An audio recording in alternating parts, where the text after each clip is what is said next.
Belgium, and yeah, he's a very marked man in this race. Let's not be under any illusion. You know, he is going to be closely watched, and it's just how quickly he decides to either attack or start, you know, really start the race. But like you've already said, there are a lot of other riders in there that will have a lot to say about that outcome too. Yes, a number of riders in the field, and you can see the stretch on the climb already. Now, a very technical start in the centre of town, Barney. A lot of different changes in the road surface itself, as well as road furniture and tight corners, as you would expect in the middle of a town centre, before the course gets out and underway and into the open countryside. Yeah, that's right. So we go in, the course is slightly different from the one you've seen previously. We're going in a slight north-westerly direction on the course, rather than on that dual road as we've seen in the time trials, where it joins the outward leg to the inward leg. And then we'll head out onto this climb, and it's going to be climbing now, kind of on and off for the next 4 kilometres before they get to the descent. So we're already seeing a very determined effort from Fritsch already. I think if we get a side-on picture, we'll be able to see it's Fritsch already pushing the pace on this climb on the race. Well, it's interesting, isn't it, because of the change of direction. So this is a longer lap, 15.4 kilometres, 208 metres of climbing per lap. And the first of those climbs coming out from the town, out into the countryside around Ronse in Belgium. And the climb, I mean, it is long. There you go. You can actually also see the gradient of that climb, and we've got a rider at the moment with some technical issues. That is Prashant Arkal from India. Shame to have such technical problems so early on in the race. Mechanical. Yeah, that's right. He'll no doubt get some support from Shimano Neutral Service fairly soon, just to enable him to carry on within the race. And I'm sure he'll be straight back into the action soon. Well, the men's H5 category down on the starts now. And Mitch Verlies has been dominant for the last 4 years. Tim de Vries, in the race today, the current European champion, and he too a previous world champion in the road race. Yeah, and well, I think we're going to see, as we saw last year, we saw some, you know, the Dutch pair were looking out for each other within that race, and I think although de Vries really struggled with the pace at the time, and Verlies was looking round, if you remember, looking around and looking round, where's my teammate gone? And then finally, I think de Vries almost put his hand up and said, just go. And that's exactly what happened. Well, he almost gave him permission, didn't he? It was like, we've got a team plan, we want to execute to try and get multiple podiums here. Yeah. And at one point, when it didn't look like it was going to go the way they hoped, that call came, you know, and almost released the gates for the teammate, didn't it? Yeah, it did. And I think we're going to see a slightly different Tim de Vries on this course today compared to last year, and I expect him to be much closer to Verlies this year, although Verlies is still the out-and-out favourite based on our time trial performance a couple of days ago. Well, the Frenchman Loic Verneau took second in the individual time trial on Thursday and took second in the road race last year in Zurich to Verlies. He too down on the start at the moment.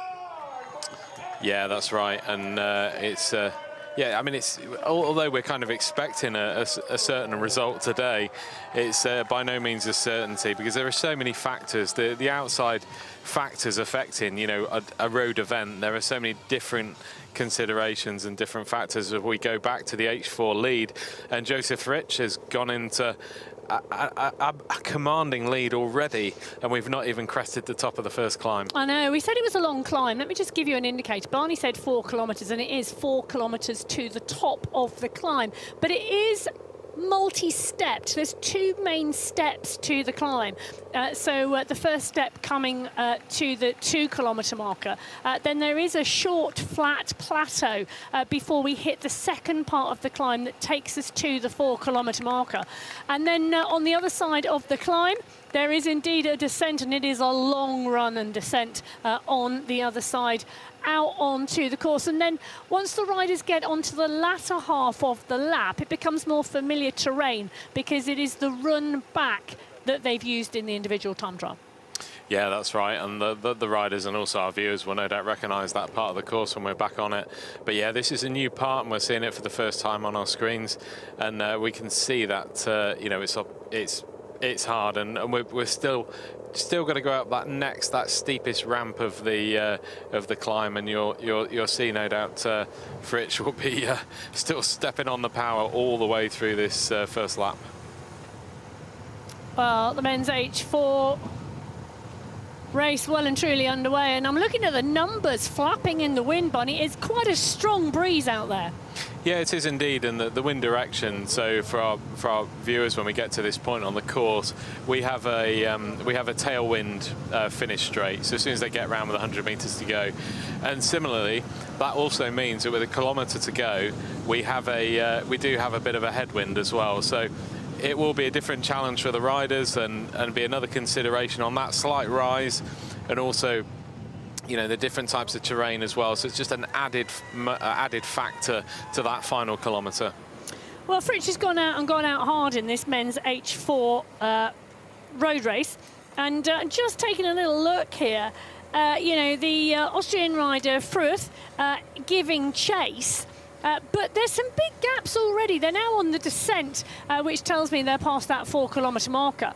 But with this climb each lap, are we going to see the strong riders go clear on the climb and then the rest of the lap spent catching? Because you can see here, actually, these two riders coming back together again. Yeah, you can do, and I think we're just getting to this steepest part now, as you can just see Fritsch just ramping, just onto the steepest part. And although it's, I say it's only 6%, still a sizable climb. It is. But it's something that's allowing Fruth to come back to Fritsch, we think, anyway, and then obviously onto the descent, which we know Joseph Fritsch is a rapid descender as well. So there's a lot of challenges for these riders to be able to get back on terms with our flying French leader. Yeah, and you know, the warm-up and the start, absolutely crucial here with these climbs coming so early. Very, very similar to what we saw in Zurich last year, where the climbing was front-loaded on the lap. Yeah, it is. It's very, very similar indeed. And we did have the course profile is, not... It's amazing. It's I know amazing when I looked at it the first time I looked at it, I went, oh, I was quite surprised because I had anticipated it looking quite dissimilar to the course in Zurich, and it doesn't. No, not at all. And we just see, just have a look at the rider we've got in chasing with Joseph Fritsch here at the moment.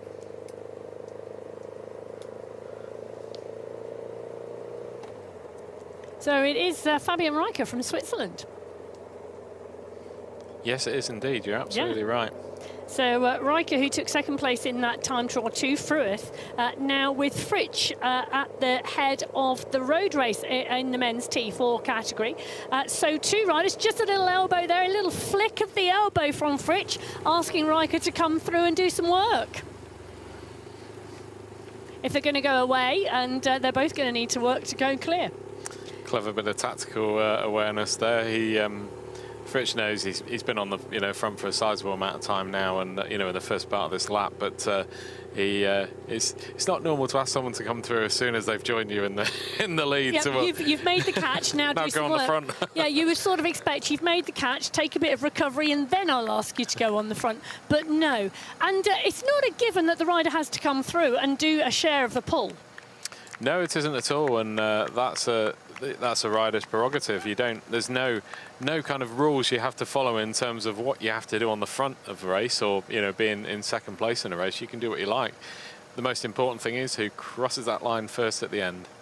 Well, the men's H5 class also underway now, the road race, and we're in with the rider from Brazil, Ronan Fonseca. He has the rider from Estonia just in front of him, Jano Lipik. Lipik, we saw him, we saw both the riders in the individual time trial earlier on, but Fonseca adamant he's staying on that wheel of Lepik. The group looking to go away in that H5 class, a big group clear. It's a small group clear in the men's H4 road race at the moment because Joseph Fritsch and Fabian Riker, the Swiss and the French rider. Well, I'm going to hold pause side by side. It's a great picture, and you can see the speed these riders are going and how close they are to each other as well. It's a rapid descent coming down here. So we just see Wilk from Poland attempting to catch up to the rider in front of him. So this looks like, to me, Barney, we've got 2 riders clear. We've got 1 rider chasing, and then Wilk, the rider from Poland, in 4th at the moment. Yeah, that's exactly the race situation currently. And we'll no doubt see some, we may see some regrouping once they come off the descent and onto the flatter part of the this course. Well, the riders trying to close gap down at the moment in the men's H4 road race. They're out on lap 1 of 4. 61.6 kilometres the road race today. 832 metres of climbing, which is actually 100 metres more than we had in Zurich last year for the World Championships. So interesting to see how well the H4 versus the H5 are tackling the course, and what it is doing. Big leading group in the H5 road race at the moment. Yeah, it is, and you're not seeing anyone pushing on the pace in that H5 race at the moment. We're seeing the American rider and also the Dutch rider De Vries on the far side. They obviously have teammates in this race as well, so they're clearly, whether they're thinking about their teammates at the moment, I'm not entirely sure. They'll literally be kind of waiting and seeing what will happen next. Well, 7 different nationalities in the men's H5 road race at the World Championships. And you can see the 2 riders from the USA and 2 riders from the Netherlands in this leading group. There's a benefit to having teammates in the leading pack, isn't there? Yeah, there's always a benefit from having, an additional member of your nation or 2 additional members of your nation. It makes it gives you the chance to kind of, if they attack, you can sit back and wait, or it gives them a chance to disrupt the chase if you're away as well. So there's a number of different scenarios you can choose. You can also chase as a pair. So and also we saw in the trike race earlier today when O'Neill and Felix Barrow both attacked together from Great Britain. So there are loads of different dynamics you can kind of choose to employ, and certainly someone like Mitch Verlies and Tim De Vries are very used to racing with each other, very experienced. They'll be looking to try and use that well tried and tested dominance from previous years. And the men's H5 road race catching some of the back markers in the earlier H4 class that started 5 minutes earlier. Francesca and Lepit, we're talking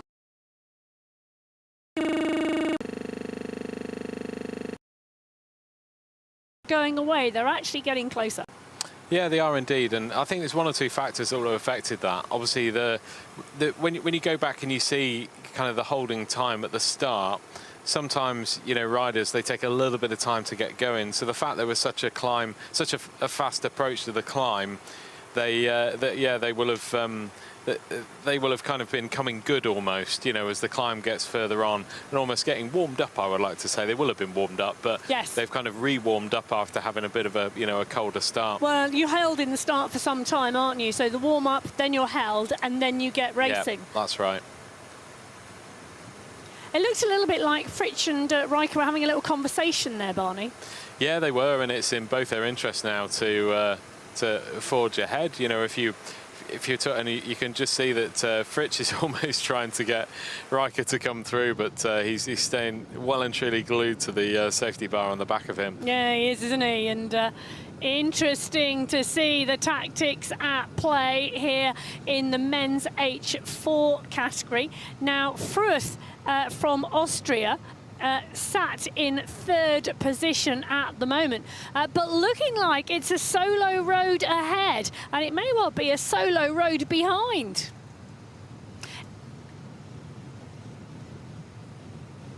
We had big gaps in the men's H4 road race last year in Zurich. Fritsch took the win in 1 hour 34 minutes, 4 minutes clear of Fruth, and 6 minutes clear of the bronze medal, which was Riker that year. It's still those 3 riders out in first, second and third, but the dynamic seems to have changed this year. Yeah, it does indeed. There's always been and you tend to find that each year, you do tend to get a bit of an adjustment, you know, where people's form and, you know, condition does change over years. It's not always the same, although looking at our Dutch rider in front of us, Mitch Verlies, he always seems to be a motor and an engine, whichever event he goes to. Yeah, you just see the H5 men just nearing the top of this climb now. Well, we have Barron and De Los Santos from the USA in this group. We have De Vries and Verlies from the Netherlands in this group.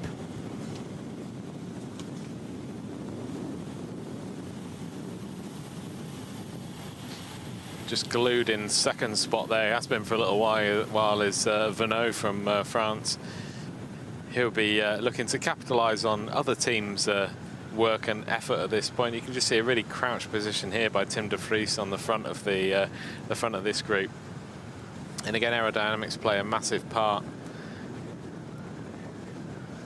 Well, Van Dijk from South Africa also in here.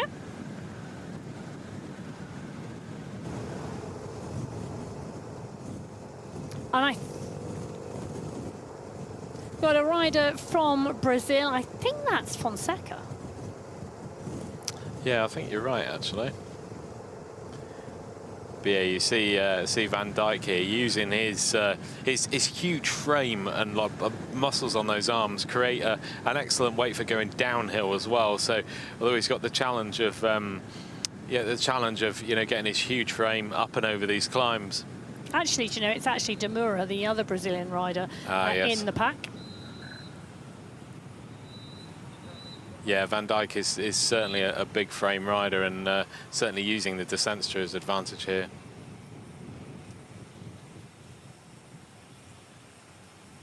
And we saw this last year in Zurich with Verlies, just kind of hanging at the back, sitting at the back of for the group for the much of it, just kind of observing what the other riders are doing and kind of, you know, seeing what's happening. So it's a very interesting strategy and something he's doing, you know, repeating from last year in Zurich. Well, just to let you know, it is the Polish rider Krzysztof Pluwa on the front of the pack. He makes up the remainder of the group of 8 leading riders in the men's H5 category. Well, looking at the time gaps in the men's H4 road race, Fritsch and Riker pushing on strongly.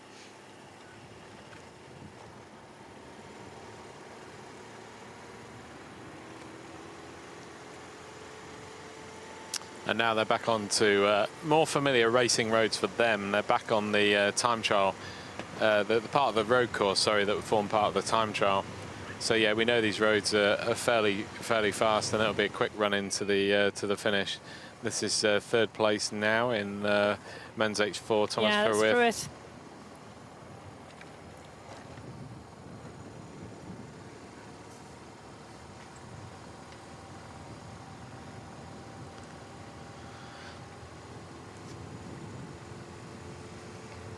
So the men's H4 2 riders clear at the moment. Fruith chasing hard at the moment. The rider from Austria. Now, Fruith took second place to Fritsch last year in Zurich. Riker came through for the bronze medal. Riker now with Fritsch out in the leading 2. There is the leading duo.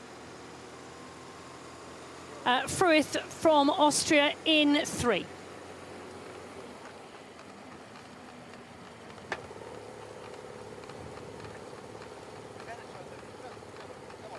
Well, they really are having a chat out there, really driving each other forward.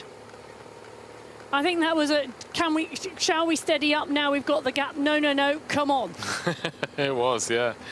Yeah, Fritsch is determined to, forge a big gap already, which is it is a surprise based on the course, but certainly for Rekker, it's a great duo and pair to be in at this point in the race, and if he's establishing a gap with Fritsch, it's great for him. So I think in this situation, Rekker needs to be really careful how much energy he uses at this point. Yeah. Don't be kind of pushed into working too much by Fritsch, because very often kind of the more dominant experienced rider will try and encourage other riders to do more work than themselves. Well, it may be seen as a positive encouragement, but actually there's an underlying strategy at play, isn't there? Of course there is, yeah. There's not at all would Fritsch want to use any more energy than he absolutely needed to, and he wants to win this bike race. He's not aiming to cross the line hand in hand with Rekker. He wants to beat him. And a stronger rider would refuse to come through. Yeah. Yeah, he would indeed, and I think there's a fairly sort of common ground that you just kind of do enough. I think that's at this point in the race, so early in the race, you just do enough, not to upset anybody or irritate anybody, but just to kind of roll through and do enough. You're seen to do the work, but you're still managing your effort. Yes, indeed. Yeah. The two riders we've got on our screen in the men's H5 classification, it is Fonseca and Lepic. These two riders are working together really well, actually. They are the chase group behind the leading group of 8, and they really are working together. Yeah, they are indeed, and I think they can. The vehicles we can see ahead of them, I'm pretty sure, yes it is, yeah, the vehicles we can see ahead is this group here. So they will have a clear indication of how far ahead the group is, and they'll certainly be chasing really hard to try and close that gap.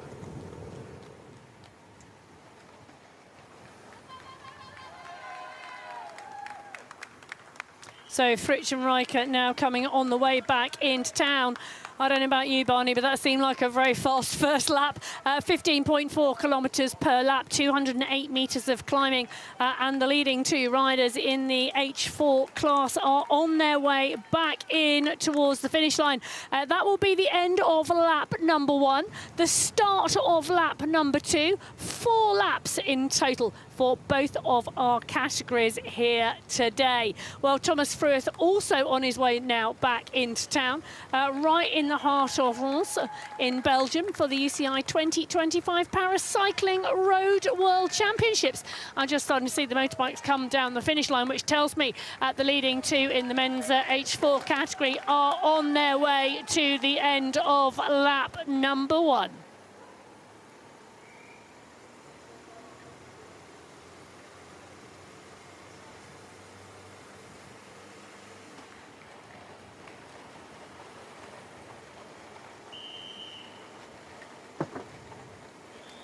So Fritsch and Riker, the final bend before the left-hand turn. It's 110 metres from that corner to the finish line. And it makes, I think, Barney, for a difficult time if you come into the finale at the end of the final lap together. This course really is about breaking away before that final corner, isn't it? Yeah, it is indeed. And you can... to come round someone, particularly sprinting on a handbike, I think is going to be a really tricky thing to do if they come as a pair to the finish. So there's obviously quite a few laps. We've got 3 more laps to play out before we get to that point.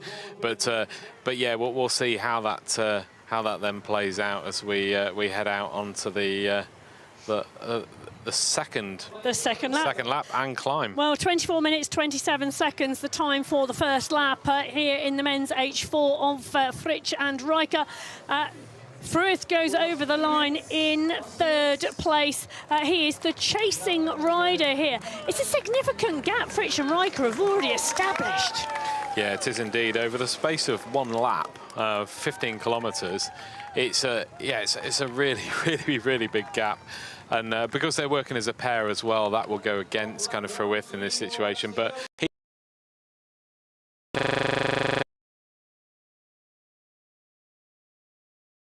great run. Well, it is a chase group of 3 coming through now, back behind Frueth. So 2 riders ahead, 1 rider solo chasing, a group of 3 behind. That's what the men's H4 class looks like at the end of lap 1, the 4-lap road race. So the interesting thing on this second lap now will be to see if Fritsch decides to put a bit more pace on Rekker and drop the rider up there second time round. As we go back towards the lead in the H5 men's race at the moment, and again a change in lead as well. So the H5 men's class pushing on too. Very shortly we're going to see them run through towards the turns, towards the finish. Well, towards back into town.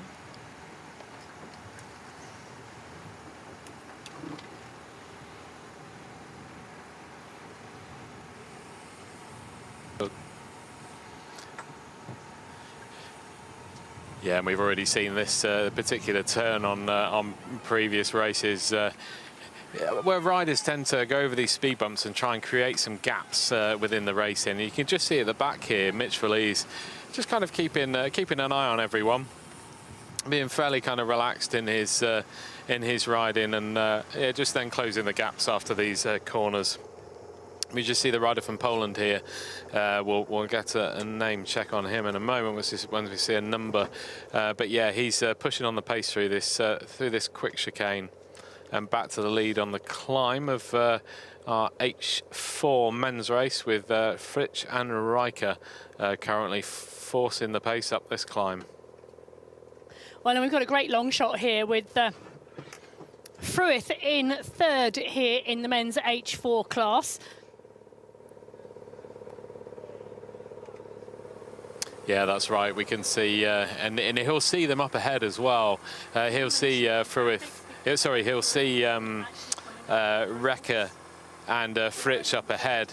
This long exposed straight road, and he'll see the vehicles that are following those two riders at the moment, and that'll be the added motivation he needs to try and bridge that gap or do everything he possibly can to close that gap. And he's working hard at it, isn't he? He really does want to bring it back. Yeah, he does indeed. And I think for all these riders, once they've been up and over this climb, albeit a long climb at 4 kilometers from the start finish line, there's a long descent and there's a lot of time where they won't necessarily have to pedal if they didn't need to.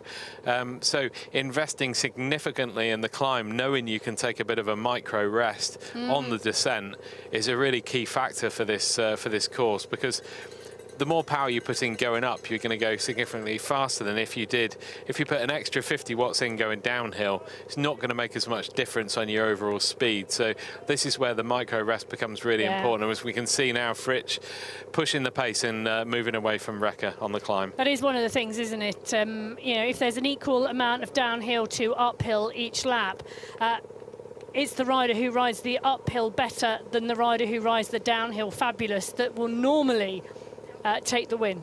Yeah, it is indeed, and you can see a member of the French team there just giving some indication to Fritsch up front here. But yeah, I think he'll see he'll have his mirror on his bike, so he'll see behind the distance he's starting to put into Rekker. Well, and you can hear the breathing of Fruith here. Can. Absolutely driving here.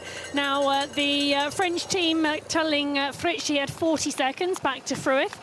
This group here of Russell, Staskowski and Wilks, 1 minute 11 back at the line at the end of lap 1. And we've got one of the riders, Callum Russell, I think, driving away on the climb.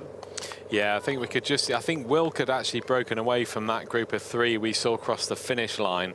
And I think Wilk from Poland is starting to try and bridge the gap further forward, although all the riders are spread fairly significantly over this climb now.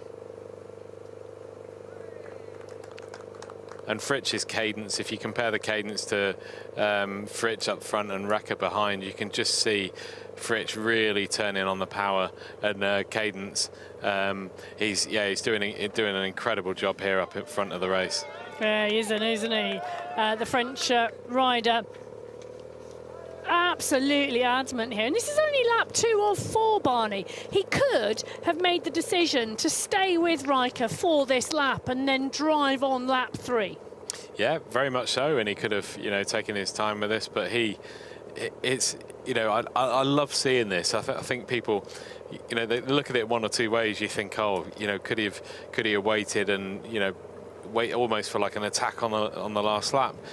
no, I love seeing riders take a race on and absolutely batter it. You know, it's a great way to race a World Championships. You're racing with every possible ounce of power you have to try and, you know, to treat it with the respect it has. You know, it's a World Championships. It has to be raced as hard as you can, and he's certainly doing that at the moment. Oh, he is absolutely. Driving towards that line and breaking away clear on lap 2 of 4. In the men's H5, this has been a big group here. We've had 8 riders clear through at the end of lap number 1.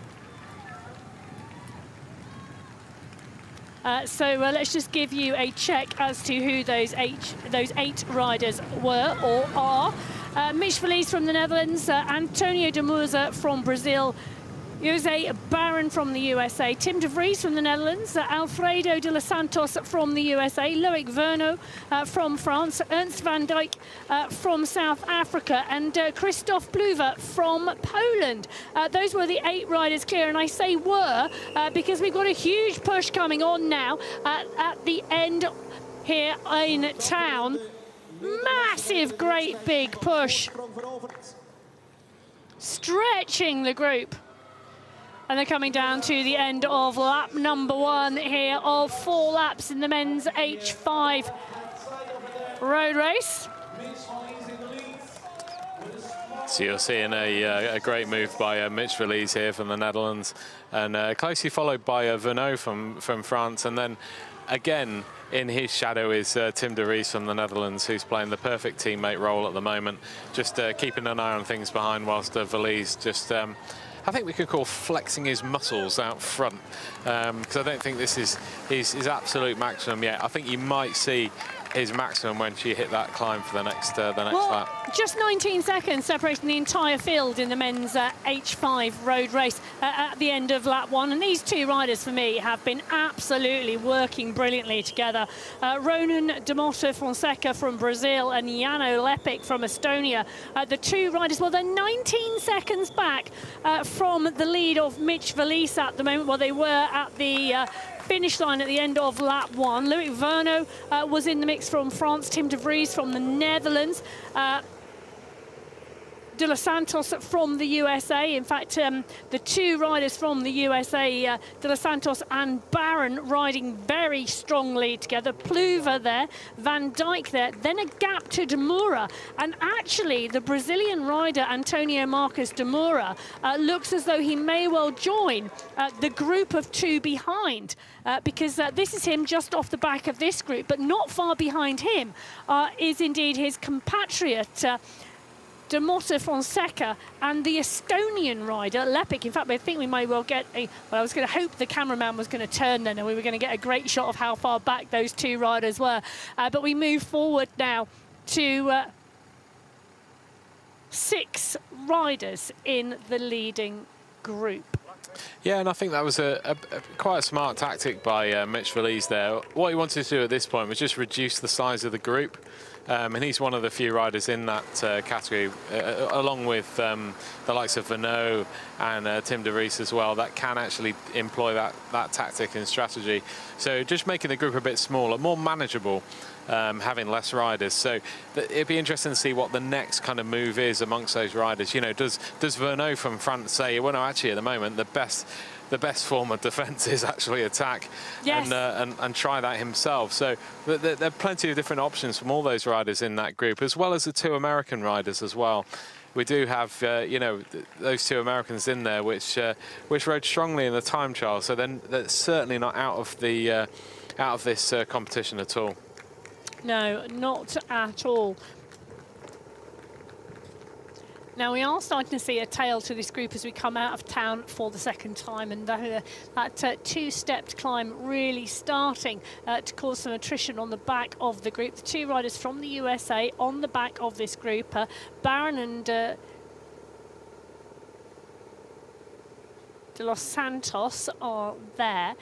The rider in front of them from Poland, Pluver, looking a little bit more comfortable on that wheel. The 2 riders from the Netherlands, de Vries and indeed Verlies, separated by Loic Verno from France. Well, Barron from the USA is the rider who's getting distance from the group, and he's getting a lot of encouragement from alongside the road to close that gap back down. And this is such a long climb. It is really steep in sections, hitting around 6% at this climb at its steepest, but it is just so long. Yeah, it is indeed, and you're still seeing that pace being just tapped out. I say just tapped out. It's causing huge difficulty behind for De Los Santos. You know, both American riders have unfortunately been distanced now, but they just need to get over this climb and then use the descent to the best they can and try and get back on, because they're not that far behind at the moment. Not. And certainly for Valise at the moment, he's certainly got a shadow in Venot behind him, and it can be very interesting to see how this pans out the next movement. Well, and actually De Vries is now starting to get gapped here, and it's now looking like Pluva, actually the Polish rider, coming round De Vries. De Vries in trouble here, all sorts of trouble, and wow. Valise looking round for his compatriot. Verno in a little bit of trouble too. In fact, just taking a look at about whether Pluva actually wanted to come round and take second wheel there, because what he didn't want to happen was for Verno to lose the wheel of Valise and then Pluva find himself in trouble. Yeah, you're absolutely right. And you can see, oh, there we go. Valise is a big attack by Valise here. Well, Valise has indeed pushed on in the men's H5 road race. This is lap 2 of 4. And now Pluva seems to be in trouble as well. But they are coming to the top of the climb now, Barney. They are not far off cresting.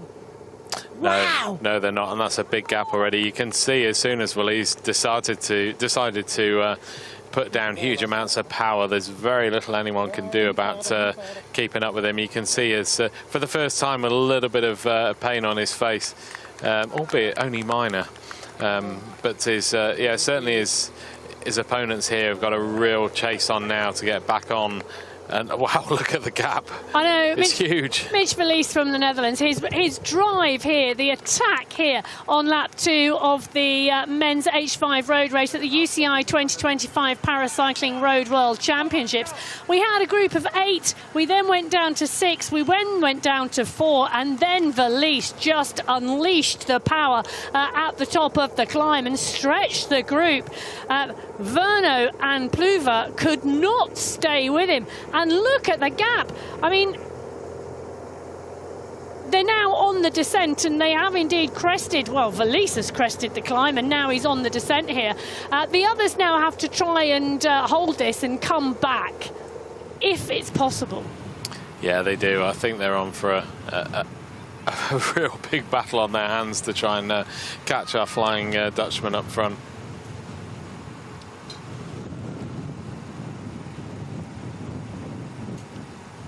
Well, the French rider Loic Verno took the silver medal in Zurich.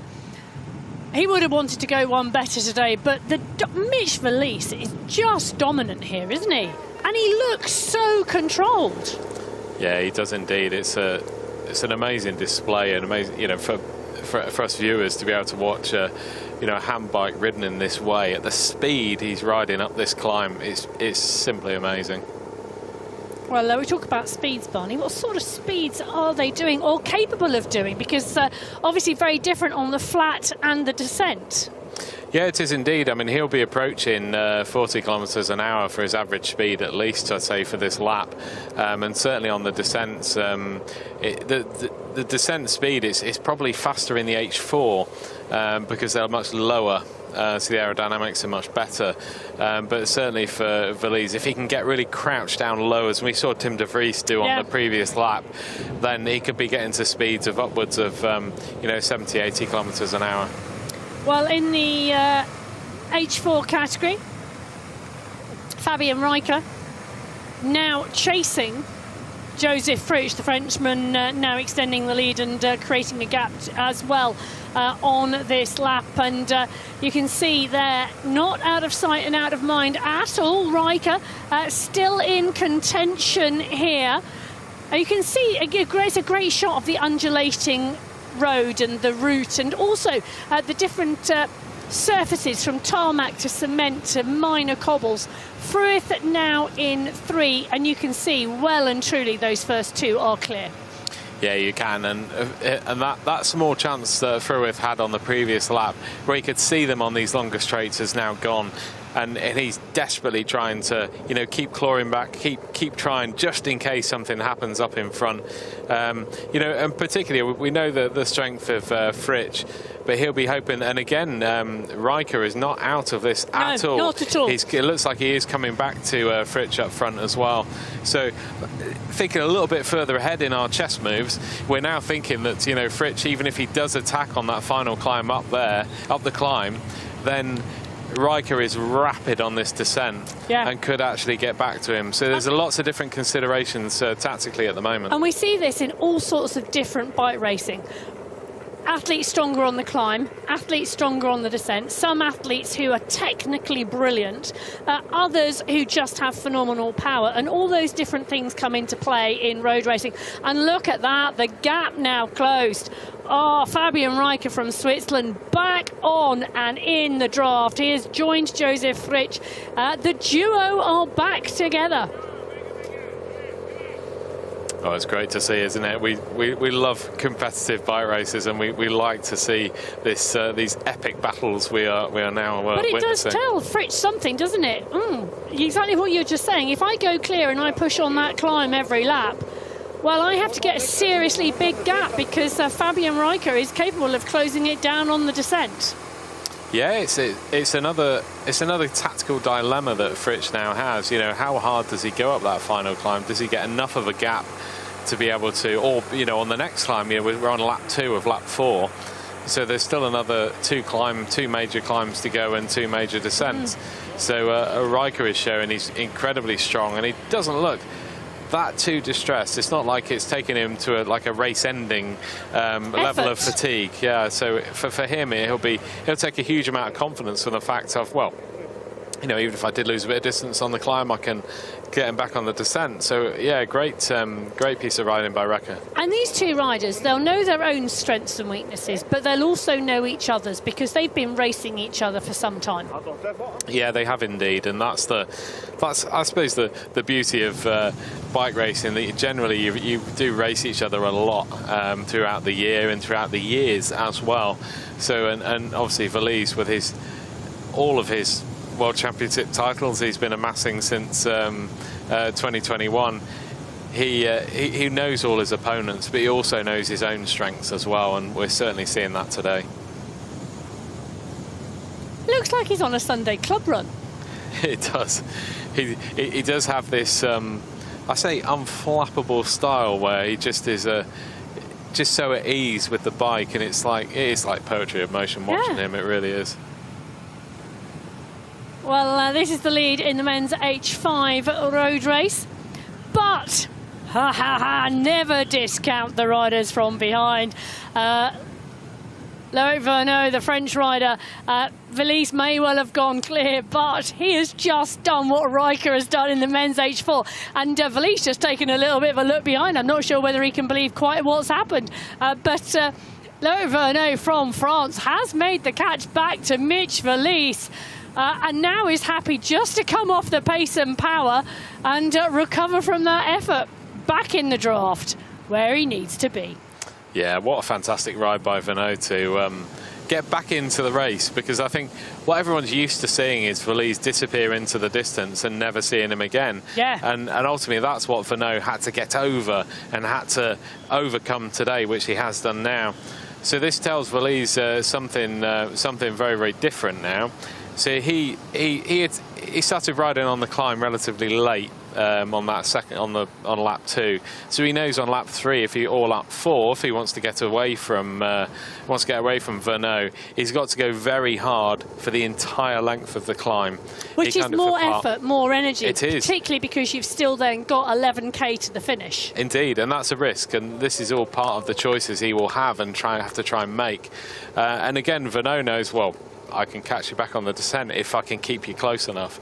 So there's a number of different considerations for both riders at the moment. And a lot of thinking going on out there as well. There's a lot of thinking going on between my headphones as well. Well, I'll tell you something. One of the things I'm thinking that the American rider, the rider from the USA, De Los Santos, is having a storming race. We saw him on the climb going out on lap 2, getting dropped quite early from the attack from Valise. And we saw Pluva from Poland staying as long as possible until he got to the final 3 before Valise's attack. What I can tell you is De Los Santos has caught Christoph Pluva. The 2 riders chasing behind now as a group of 2 in that MH5 class. So phenomenal descending from Alfredo De Los Santos as well from the USA.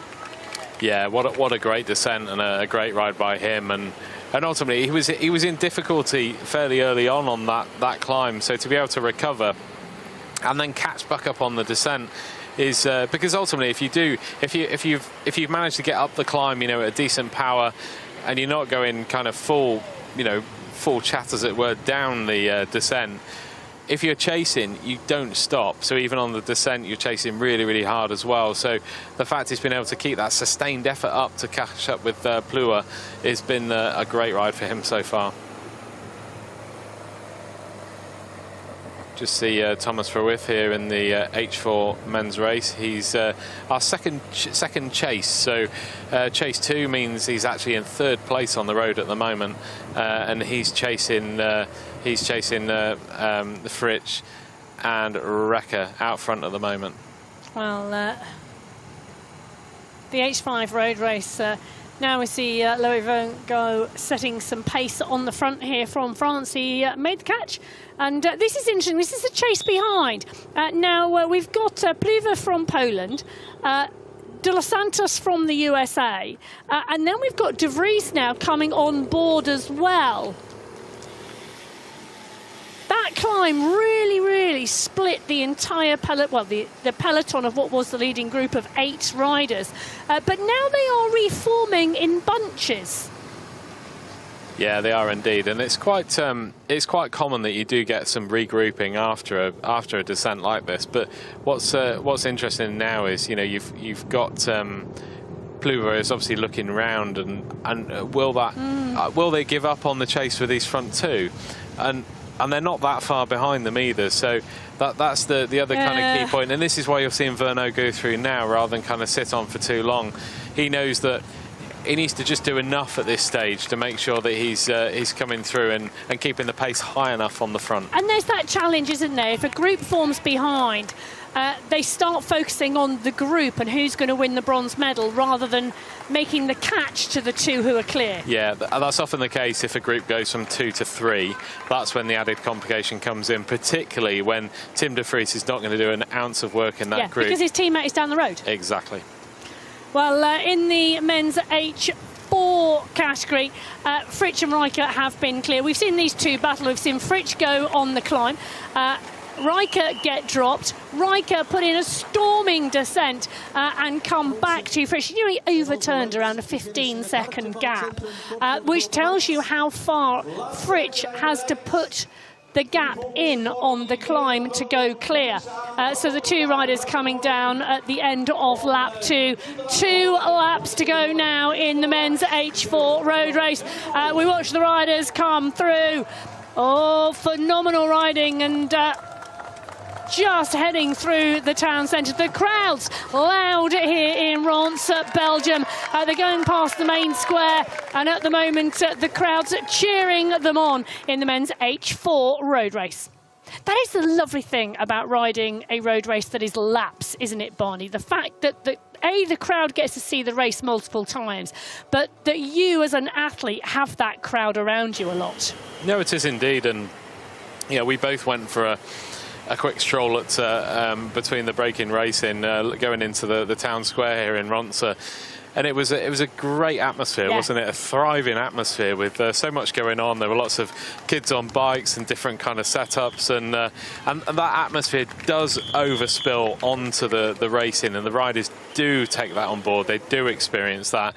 So coming through there each lap with the support around the course as well, it makes a big, big difference. Well, one of the things I have to say I did love, and I will get back to the racing in a second, Tim Sullen, who took the win in that men's T2 category in the road race and doubled up from the win in the individual time trial. The Belgian rider was on the turbos with a group of 5 kids racing them. It was fabulous to watch him in the rainbow bands, post-podium, on a bike alongside four riders all under the age of 10. And really trying to motivate and encourage and inspire the future generation. Yeah, it was great to see. I saw him briefly. I did also see a photo cardboard cutout of Tim Sullen walking around as well. So there's not just one Tim Sullens, there's 2. Yeah, don't see double out there. This is a 3-rider chasing group here in the men's H4 category. And these 3 riders have been locked together for some time now. Well, it is indeed Callum Russell, Raphael Vilk and Jakob Staskiewicz, the 3 riders, 2 riders from Poland, 1 rider from Great Britain, and they are coming towards the end of lap 2. We will be able to get a time gap for you shortly.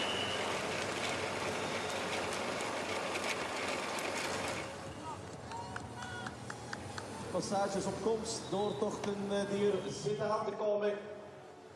Met Callum Russell, Jakob Staskiewicz en Raphael Vilk, 2 Polen en Brit. 2 laps to go, guys. From 2 laps to go for the chasing group of 3 in the men's H4 road race.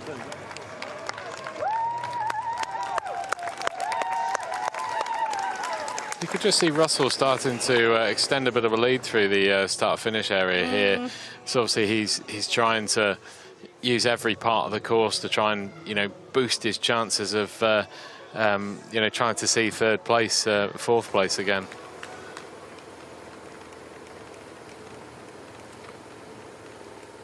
So at the front of the H4 race, Fritsch and Riker still together. They're starting now on the, you can just see the gradient on the houses there. I love that when you see the houses and you see the pavement. It really shows you the gradient of the climb. Fritsch and Riker now on the climb on the way out of town on lap number 3. It's going to be interesting to see what tactics are enacted on lap 3 and about whether Fritsch will go on the climb this time or whether he will wait for a lap. And I suppose that depends on how strong he's feeling. Yeah, it does indeed. There's several different kind of factors involved in the outcome of that race and how he decides to, ride the climb the next 2 times up it, and if that if that makes a difference this time or even on the last lap of the race. Yeah, you can just see Tim de Vries here who's signalling to De Los Santos that I'm not going to go through, so you best go in front of me. I don't want to. And I think that's an important, quite a respectful thing to do from de Vries as well. He could roll through and disrupt the chase, but he's quite happily sitting at the back of the line rather than. Oh, that's very, very kind of I got De it Los for Santos. you. Yeah, that's sportsmanship at its peak. It is, isn't there. it? Absolutely fantastic. They are racing each other for what will maybe the bronze medal at the World Championships here at the 2025 Paracycling Road World Championships, and they are helping each other out on course. Yeah, great to see. There is a huge amount of respect, isn't there, amongst the riders? Yeah, there is indeed, and ultimately you've just seen it there firsthand. It's great to see that. The American riders' first thought was, oh, actually, I'm kind of over this side. I'm almost blocking the feed for Tim de Vries. I'll take the bottle for him, give it to him, and that's huge respect to him for that. It's a great thing to do.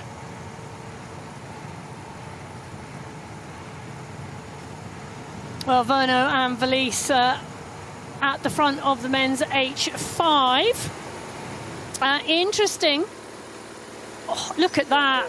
You can just see in the review, I like that shot, a bit arty, that one. And the gaps,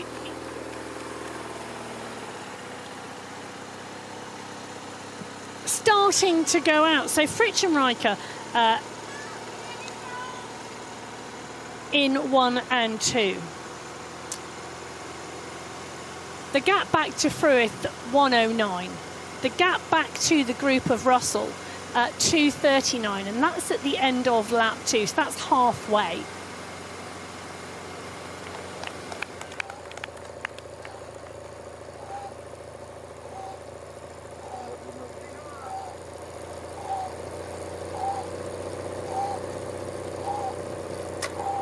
Thomas Fruith still working strongly, and now he's working strongly, not necessarily to catch the 2 in front, but to stay clear of the group behind. Yeah, he is indeed, and he's literally got a minute 39 on that group behind, as we just see Callum Russell struggling on the climb, which he did on the previous ascent hub here as well. So that's he's going to have to employ that descending technique to get back onto these 2 riders.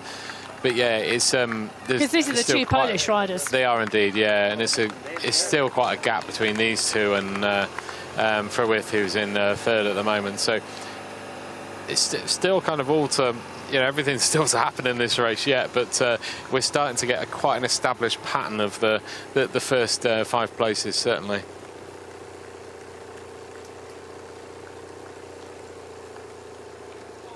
Well, the H4 men's road race really starting, I wanted to say to settle, but I'm not going to use the word settle because I'm not sure anything is settled yet.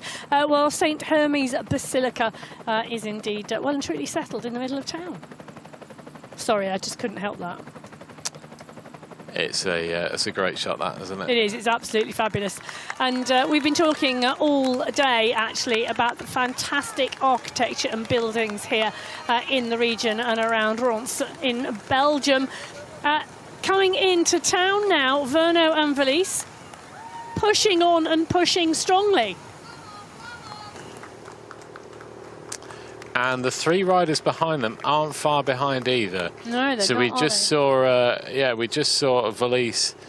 We just saw Valise and Verno up front, and then I would imagine about 300 meters behind are 3 chasers here, which are De Los Santos, Tim de Vries, and Kluwer from Poland.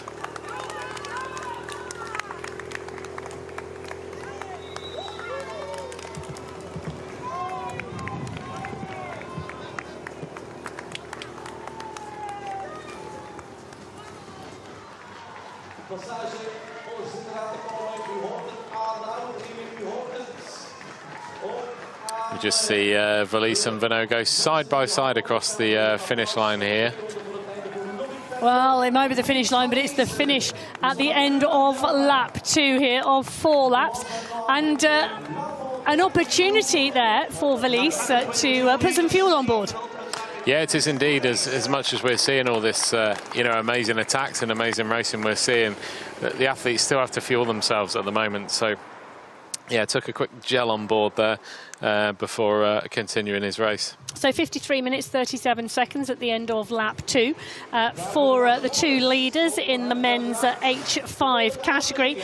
This is the chase group of 3 being led across the line by De Los Santos of the USA. And we will get a time check very shortly to see where the gap is at, but it is not that big. No, it isn't. We're looking at a gap that could be closed now. 41 seconds. Yeah, between those 3 chase riders and our 2 leaders up front. Well, at the halfway mark, it's 41 seconds between the leading 2 of Verno and Valise in the men's H5 category.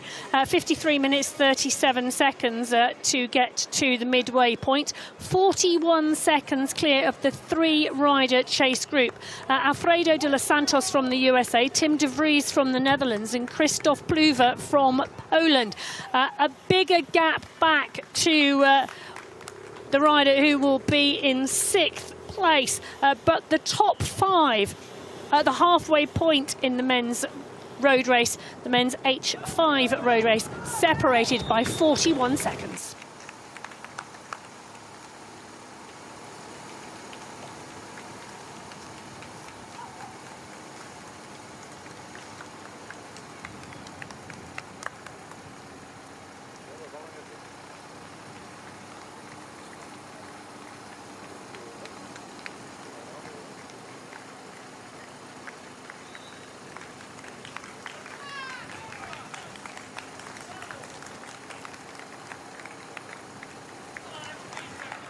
2 laps to go, guys. 2 ronden wedstrijd nog, want nog 2 toe. So Barron from the USA has company out on the course, out on to lap 3.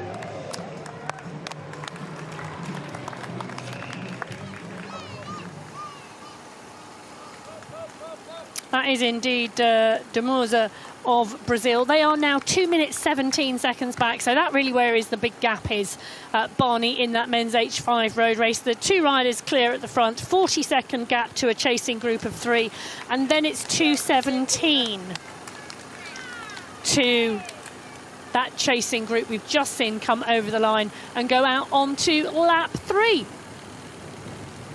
And you can just see this, what looks like kind of a bobbing motion from Valise here. So when his bike goes backwards and forwards. So important point to kind of pick out now is the hand bikes have the cranks in the same plane. And what I mean by that is they're in the same position. So it's not like a pedal on a 2-wheel bike or a tandem where the pedals are opposite ends of the opposite ends of a circle.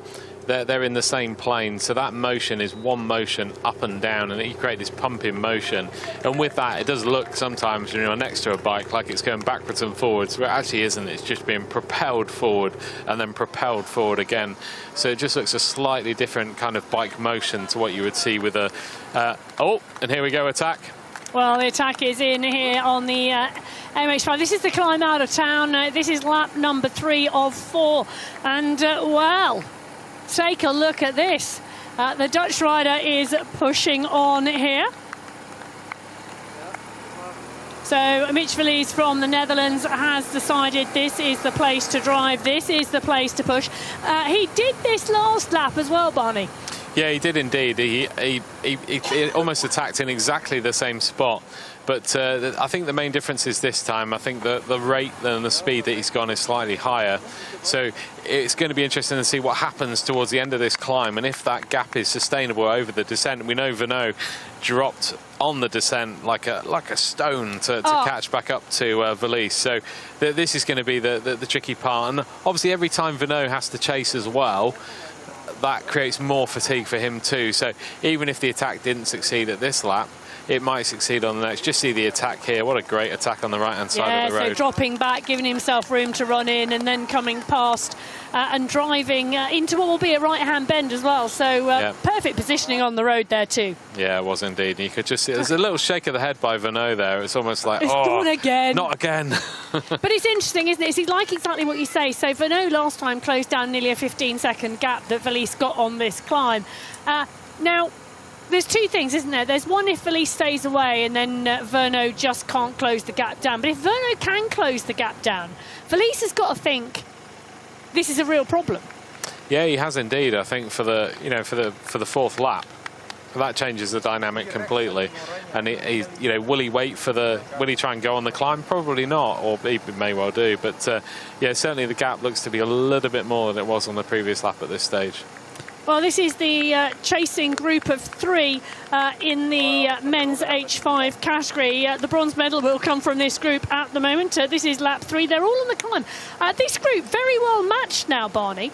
So we've got De Vries, we've got De Los Santos, and we've got Pluver.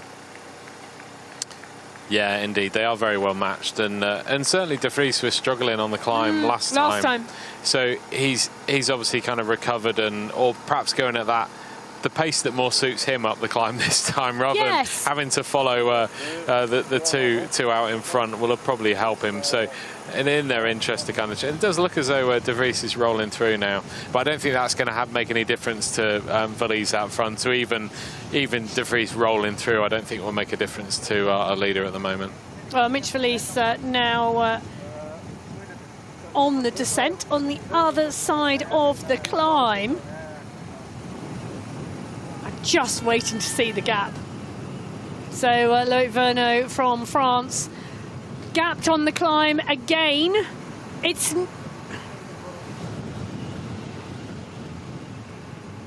trying to work it out. We've got some MH4 competitors in the gap between them.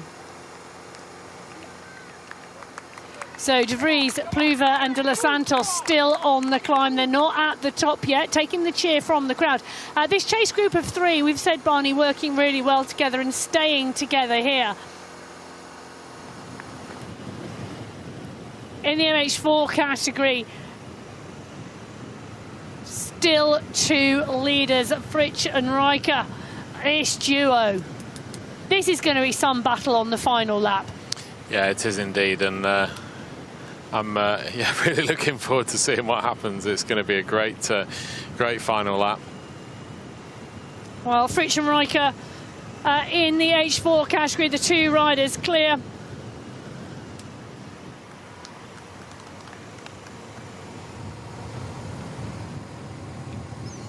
This is the chase. This is the bronze medal position at the moment in that H4 category. Thomas Fruith from Austria. He's clear of the chase group behind. He was clear, around a minute clear at the line at the end of the last lap. They're on the descent now. They're on the run back towards town. The chase, though, has split because we did have Russell in the mix, didn't we? She says, I'm doing a double check. Yeah, we didn't know. You're absolutely right. Yeah, Russell was just slightly tailed off on the descent, so he'll be. You might well see him shortly, actually, if he manages to get back onto this duo from Poland here. But yeah, certainly he was struggling on that climb.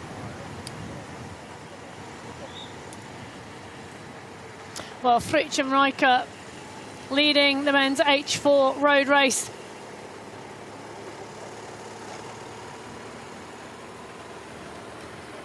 They swing through some of the very tight corners out on course. There's some real technical sections and some multiple corners out there as well that really do create a technical element to the course. Mitch Verlies, though, looking, Barney, that this time he may well have cemented that lead on the climb. This rider, Loic Verno, was with him when he attacked, and take a look at the gap now. Well, can Verno close that down? Yeah, I think he's going to. So where we saw Verlies just then, that's where Verno caught him last lap. Time. So I think this time round the gap has extended. And I think we might have almost guessed that by Verno's body language when Verlies went that time, because he's just that little shake of the head. There was a little shake of the head, wasn't there? A little tut. There was. Well, whilst Verlies and Verno battle at the front, we've got three riders here and encouraging each other.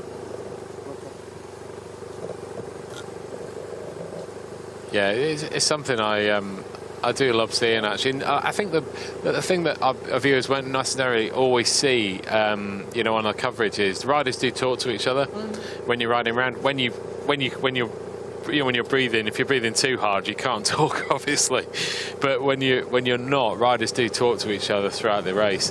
And obviously, there's a lot of different languages that get spoken within the bunch as well. But yeah, riders do talk to each other and encourage each other, and it's quite a positive environment to be in. To be honest, it's from what all the riders tell me, there's very little kind of needle, if you like, between riders. It's very encouraging, which is always great to hear.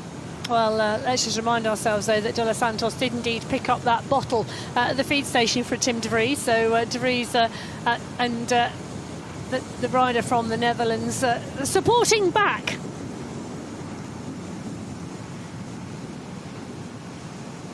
So Mitch Verlies from the Netherlands is the rider you are watching clear at the front of that men's H5 category. These two riders are clear at the front of the men's H4 category, but they're not clear of each other.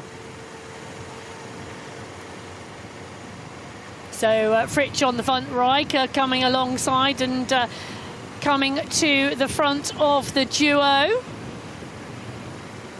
Yeah, I think for Riker here at the moment, he just needs to do the bare minimum, just enough to encourage Fritsch to use a lot of energy. And for Fritsch's point of view, he almost needs to do the same, just to save his energy for his next attack, which we'll no doubt see up the main climb. Another great shot of Fruith here, and our TV motos are doing a fantastic job with bringing us this wonderful coverage of the hand cycling racing here. Now this is interesting. So this is Callum Russell closing down or back down on the two Polish riders who had gone clear, and he again has utilised that downhill to do this. So Callum Russell, the rider from Great Britain, joining the two Polish riders here. So Raphael Wilk and Jakub Starzkiewicz. They're around 3.5 minutes down on the leaders in this H4 race. Currently sat in 4th, 5th and 6th position on the road. A little bit further back behind them, then Alexander Gritsch from Austria is currently in a duo with Felix Frohofer from Switzerland.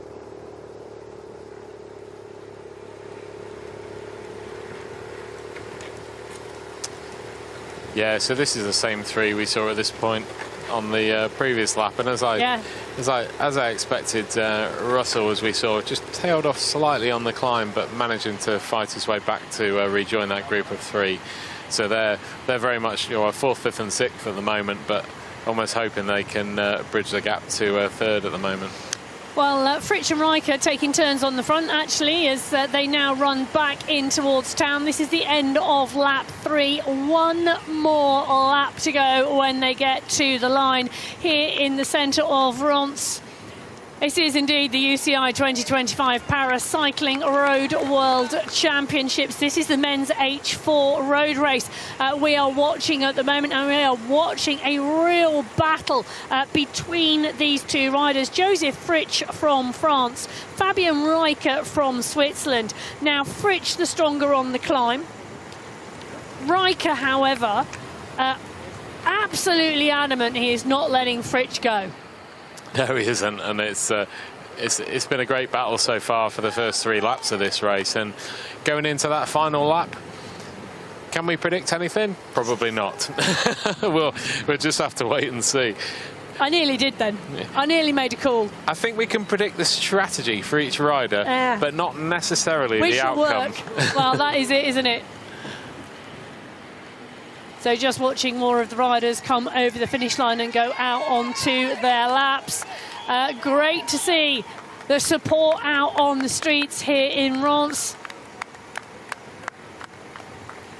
This is the run towards the finish. Well, it will be the run towards the finish line next time. It's the run to the finish of lap 3 this time. They will go out onto their final lap. The bell will sound. The riders will be aware with 1 lap to go.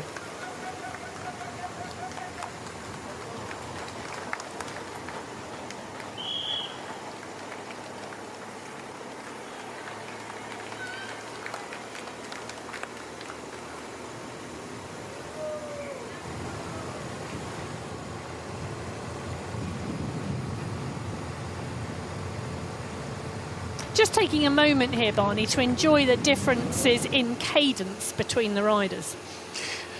Yeah, it's a very individual thing, and it's something that I love seeing these differences and almost a bit of analysis on each of these parts. And it's it's fascinating difference, and obviously the different crank lengths that riders might employ as well. The different arm lengths. Well, just like people's limb length and crank length, you look at arm length and crank length on the bikes as well.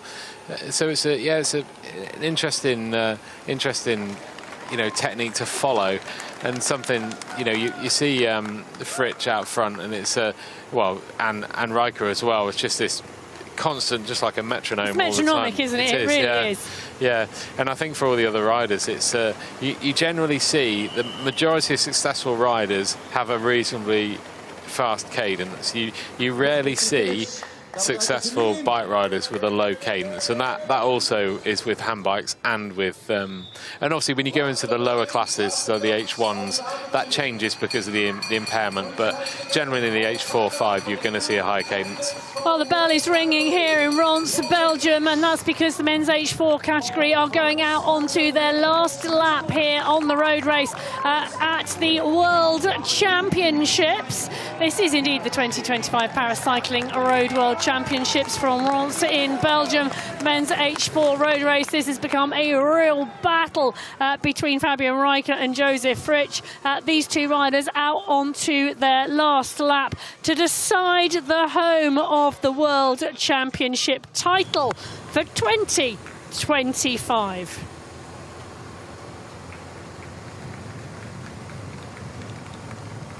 Well, they go through at the end of lap 3 in 1 hour, 15 minutes and 36 seconds, battled together. Thomas Fruith coming into town now, and very, very shortly coming into the 300 metre to go marker. We're going to get a very clear time check. It was around 90 seconds, so a minute and a half when we last had the time check. He's coming in now, 250 metres to go. We're going to see him on the finish line very, very shortly. I think that gap will have gone out slightly this lap, Barney. Yeah, the gap certainly has gone out this lap, and you can see, I mean, he's been on his own now for virtually the whole race. Yeah. So he hasn't had the ability to kind of recover in the wheels, and he's certainly having to battle on his own. And whilst keeping an eye on, the times behind him for how close that group of 3 is behind him too. It makes a very different road race. Yeah, it does. It's like with all road racing, you have to keep your eyes everywhere. Really, you never quite know where the riders are going to come from. And certainly for him, he has 3 riders who are trying to chase behind, not quite bridging a gap at the moment. But as we see. Callum Russell here is just starting to edge away from the 2 Polish riders. And now this is interesting because the 2 Polish riders went clear of Russell on the climb last time. Russell made the catch coming back into town from the descent and the flatter sections, the more technical sections of the course. He's now slightly gapped the 2 Polish riders. It's a good tactic to use, bearing in mind they've got one more long climb. Yeah, it is indeed, and he'll use that as we just see the lead in that race with Fritsch, as we expected. Has gone early. He's gone very much earlier in the climb, and it's going to be interesting to see if he's feeling good and he can hold this as they go past that wall art. It's a long, long way to the top of the climb from here. He's got around 3 kilometres of climbing to do, and he has gone really, really early. Yeah, and you can just see Rijke. All Rijke needs to do now is just keep him in sight. Easier said than done when you're putting down substantial amounts of power like our leader Fritsch is at the moment.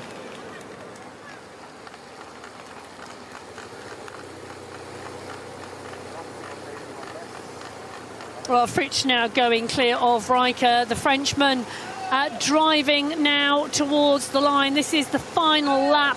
He's looking to defend his World Championship road race title from Zurich last year. He's getting some strong encouragement from the crowd as well, Barney, here in Belgium. Yeah, some really great encouragement.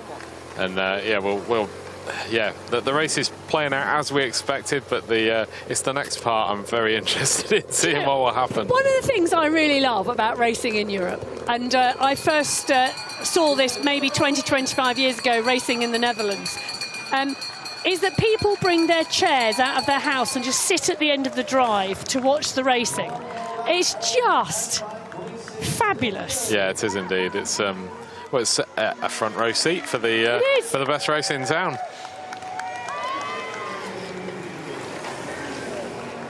Well, Russell goes through 4 seconds clear of the line. Look how close this is in this chase group. So Callum Russell from the UK goes through in 4th place in the road race at the moment. Just 4 seconds clear of the Polish duo of Wilk and Stackowicz. It's going to be an interesting race between these 3, but they're racing for 4th, 5th and 6th because Fruith from Austria is clear ahead of them.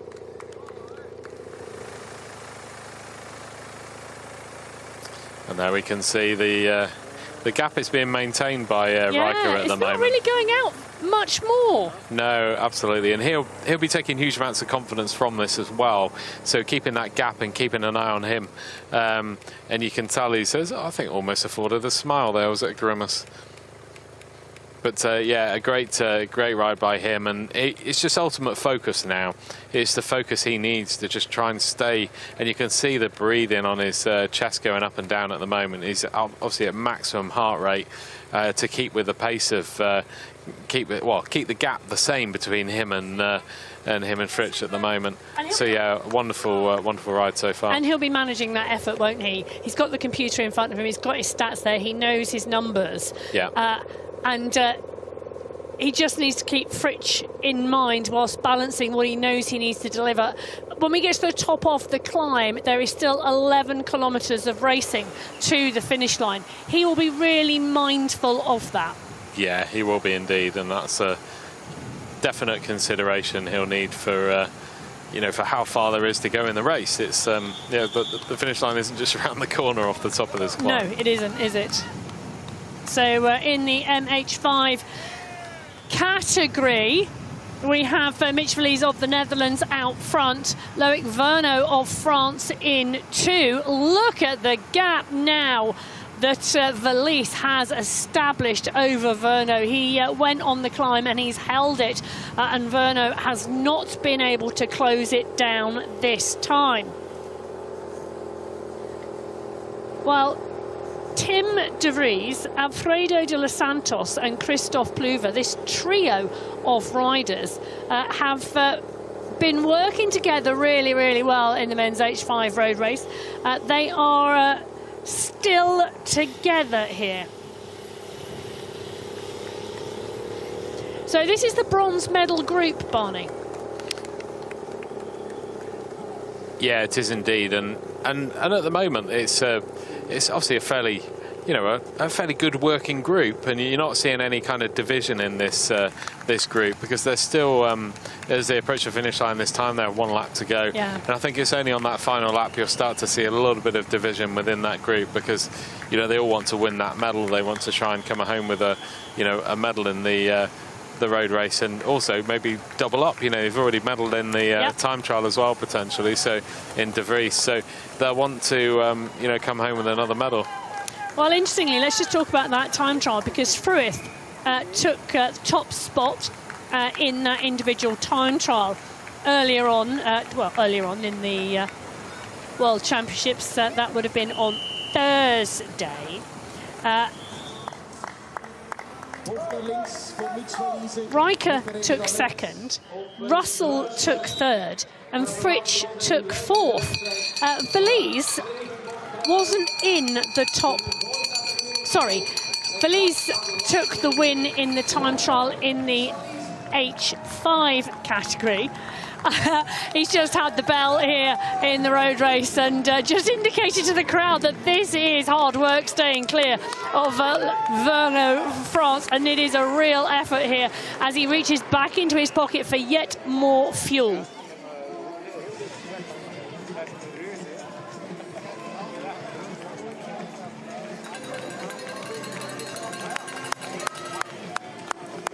Yeah, this is full commitment now from Verlies, and yeah, you can see the gap now to Verno.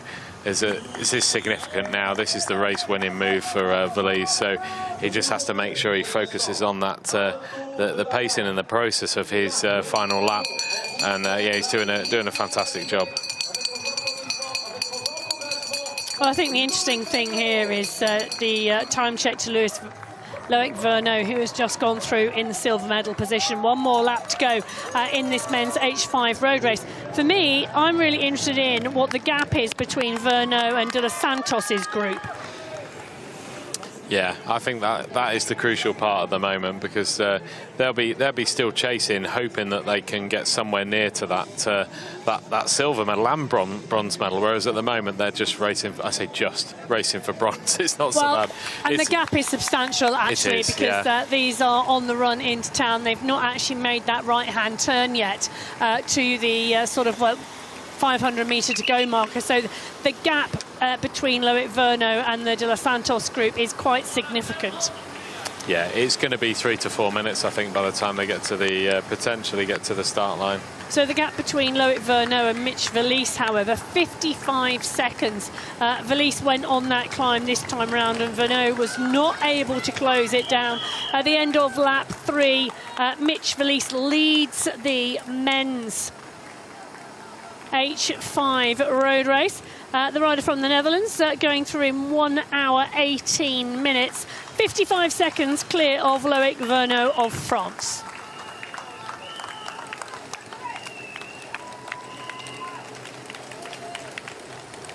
So Valise continuing to move, and he's now out and onto the climb for the final time.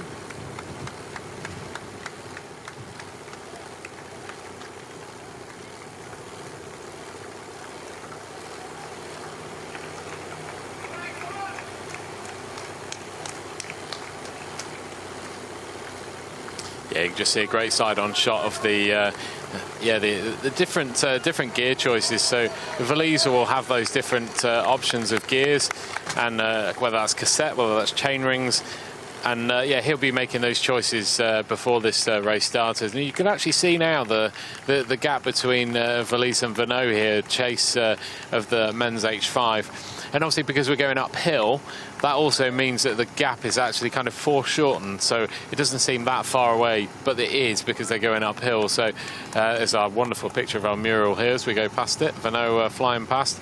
But yeah, so that's going to be the crucial part for Venot now, just trying to hold on to our Flying Dutchman ahead.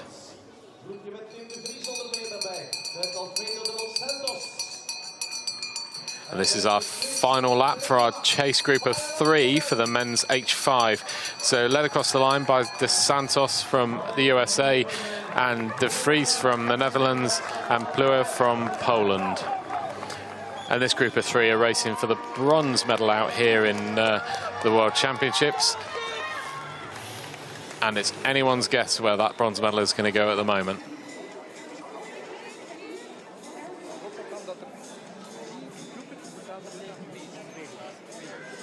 And you can just see the time gap between them. So they're 3 minutes 40 seconds behind our leader out front, Mitch Valise. So 2 minutes 50 behind the second place rider, which is Loic Venot from France. And back to our leader in the men's H5, Mitch Valise. A great side-on shot of the motion of these hand bikes. And Valise, being an H5, is in what we call a kneeling position on the hand bike. So the H5 is a position where you kneel and you lever over the cranks, whereas the H4 down to 1 is a recumbent version of the hand bike. We just had the lap 3 positions there. They just came across the line. So again, Valise still in front, Venot in second, and our chase group of 3 behind. And still in our H4 men's race, we have Joseph Fritsch from France, who's currently leading.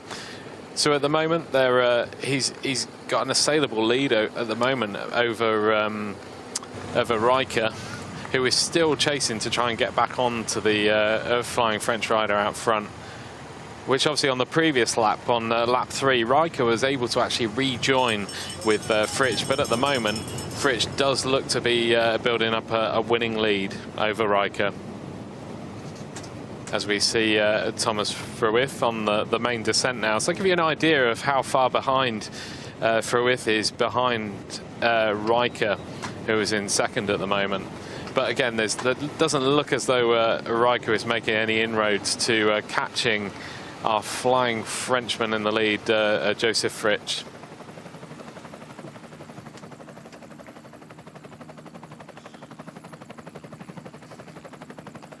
Another shot of our wonderful countryside here in Ronse in Belgium.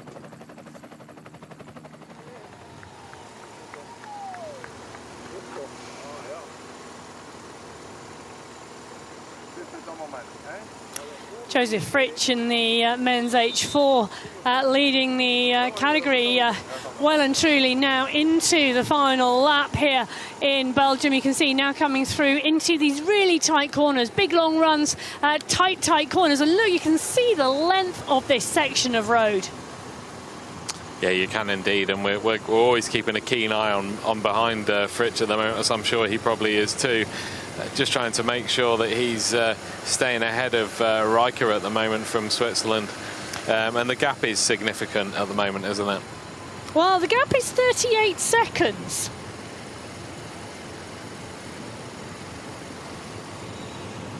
So 38 seconds. Currently the lead of Fritsch in the men's H4 road race over Riker. In the men's H5 road race, this trio now out on to the climb. Now, this is the race for the bronze medal. Tim de Vries from the Netherlands, Christoph Pluver from Poland, Alfredo de los Santos from the USA. At some point, there is going to be an attack from this group. But at what point? Well, I don't think it's going to be on the climb unless we just see a rider edge clear. Yeah, I think based on what we've seen on previous laps, you're absolutely right. I don't think it's going to be on the climb here. Although, having said that, we've just seen Alfredo de los Santos just edge out into the wind and keep just to the side of de Vries. And out comes de Vries as well. I think what that does is it also gives you, if you're stuck behind a wheel, and we just see de Vries starting to accelerate here. You have to modulate your pace, and actually sometimes on a climb you need a rhythm, don't you? And everybody has their own rhythm. And even though they are well matched, just having to adjust slightly to somebody else's pace, not always what you want. No, it isn't, no. And you can just see de los Santos is still kind of like pushing next to de Vries at the moment. And you can just see Pluver at the back. He's just kind of thinking, well, actually, I'll hang on because I can, and we'll just see what happens next. So Pluver from Poland going from the front to the back of the group, but they're nearly at the top of this section of the climb. We did talk about it being a two-stepped climb, you know, a really short, sharp step here, then a flatter section, and then we see the final part of the climb later on. So far, these three riders still staying together. If they do use the shorter climb at the top for an attack, it's not going to be a big gap. No, it won't be, and as we've already seen with the descents, it is a descent that riders can use to get back on after losing a bit of distance on the climb. So yeah, it certainly looks likely these three riders will stay together on this climb, and then the race will be decided for the bronze medal on the lower parts of the course.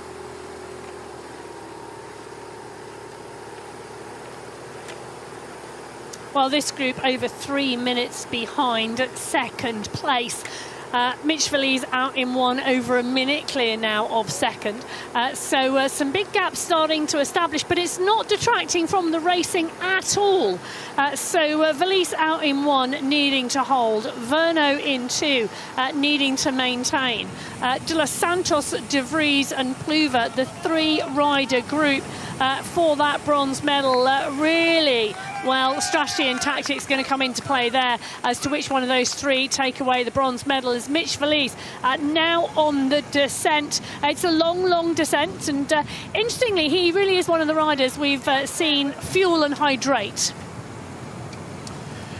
Yeah, he certainly is, and that's obviously Caught part you of... hydrating then, didn't I? I know, I was hydrating. No, I was copying our champion-elect in Mitch Valise. So yeah, he's been very kind of thoughtful, and most of these riders will have I know we keep talking about strategies, but that's exactly what they have. Yeah. They have a strategy and a process for the race, and each rider will have that, and Valise, as we've already seen, they'll have a rough idea before they start when you're going to have a gel, or when you're going to finish a bottle buy, or when you're going to have a drink.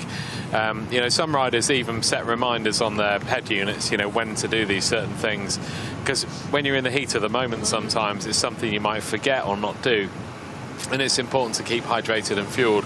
So for Valise, who we've already seen take on gels and also drinks as well. And again, this is something riders have practiced before. They know when to do. As we've seen a few times, cleverly, riders will take it just before a corner. Yeah.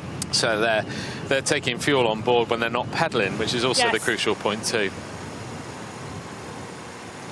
So de Vries, Pluver and de los Santos still all together. This is lap 4 of a 4-lapped race here, and you can see they're coming up for the second section here of the climb, and 6%. The earlier section does kick to 8, this kicks to 6, so the steeper climb already under their wheels, but this short, sharp climb, well, if it does see an attack from the group, it's got to be a real push, it's got to be a concerted effort, and we've not seen anybody go clear from this group of 3 yet.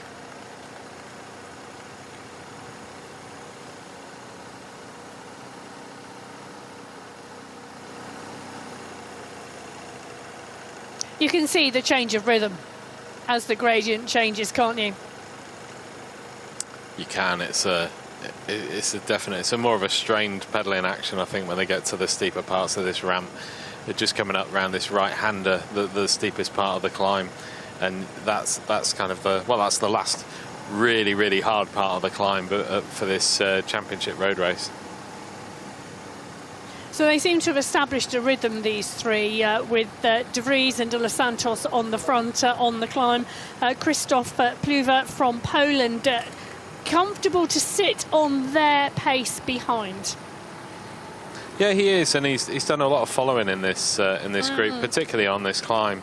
And there might be a number of different reasons for that. He might just be quite happy there, and also, you know, the other two riders are happy for him to be there. So, and again, you know, they'll now be thinking slightly. You know, they've been inseparable on this climb. They have. So they'll now be thinking, well, what next? You know, how is this race going to pan out? How are we going to try and beat each other? Because that's ultimately what they need to do. Well, arguably, Barney, you know, we've got a long descent off of the top of this climb. We've then got some rolling sections and some very long straight sections of road, which really don't lend themselves to getting away. Surely, if these are still together at the base of the climb, it's all about who goes into those final corners first on the run into town. Because once you're into those really technical sections, the person who leads the race is the one with the advantage.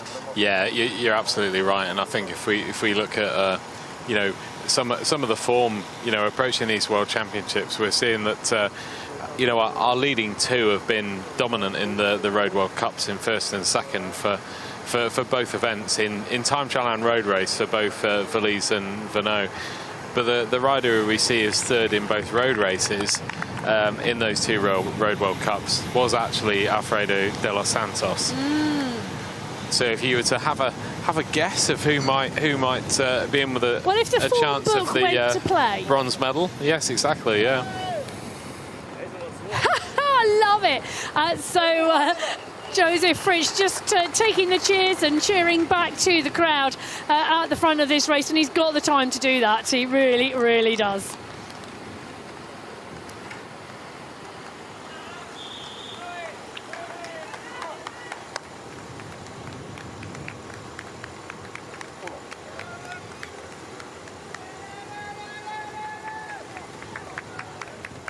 Fritsch taking the applause as he...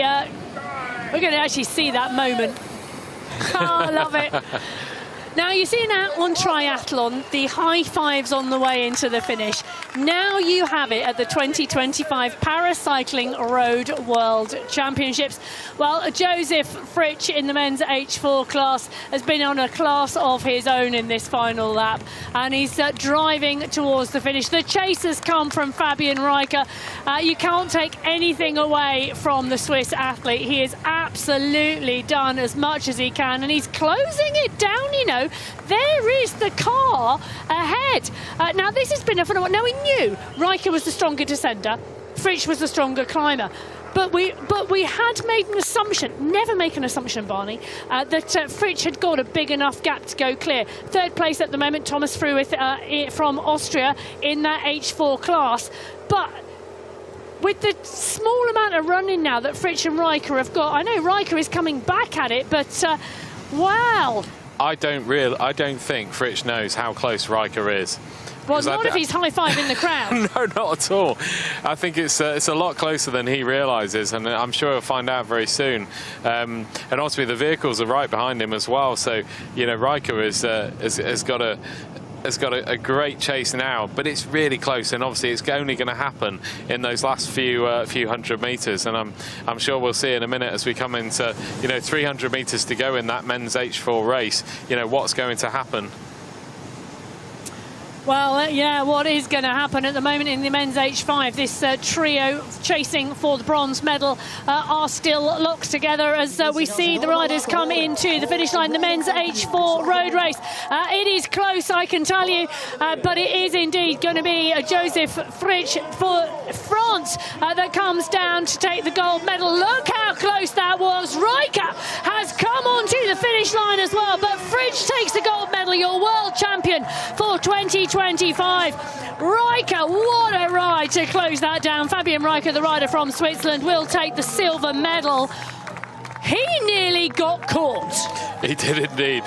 What an amazing ride by both riders. For Fritsch to break away like he did, but for Riker to bring back 40 seconds on Fritsch. And I don't think he realised he was that close. No.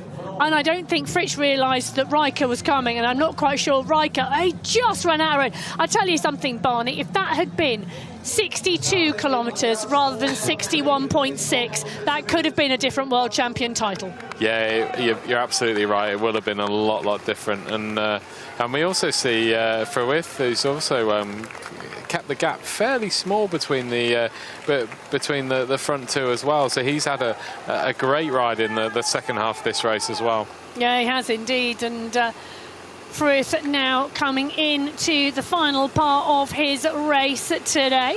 Thomas Fruith from Austria has been in that third position, and it's been quite an individual ride actually on this road race for him. He just couldn't stay with the pace of Fritsch and Riker early on, but has indeed established himself dominant in the race in the bronze medal position. Your bronze medalist and third place in the road race in the men's H4 category for 2025. Thomas Fruith from Austria. Stopping the clock. Yeah, it's a great ride by him. Like you've already said, he was on his own for virtually the whole race and having that concentration. But to keep as close as he did to the two riders in front, it's a fantastic ride by him as well. Once the gap was established, it didn't really, get a lot of difference. Let me just give you the Josef Fritsch coming over the line in that World Championship position, taking the World Championship title in the gold medal. 1 hour, 40 minutes and 51 seconds from France. You can see the World Champion in front of you. 3 seconds, Fabian Riker from Switzerland takes the silver medal. And Thomas Fruith from Austria takes the bronze. Yeah, me too, I'm a crack, too fat. That was strong, man. How many kilo you take? 59, 60, something like this. Oh. Well, the banter between the riders, absolutely wonderful to see. The men's H4 road race, the medalists are indeed over the line. The rest of the places still to come through. In the men's H5 category, Mitch Valise, well, he's on the final lap and he's pushing strongly. He's ahead of Loic Vernot of France, who's currently sat in second place.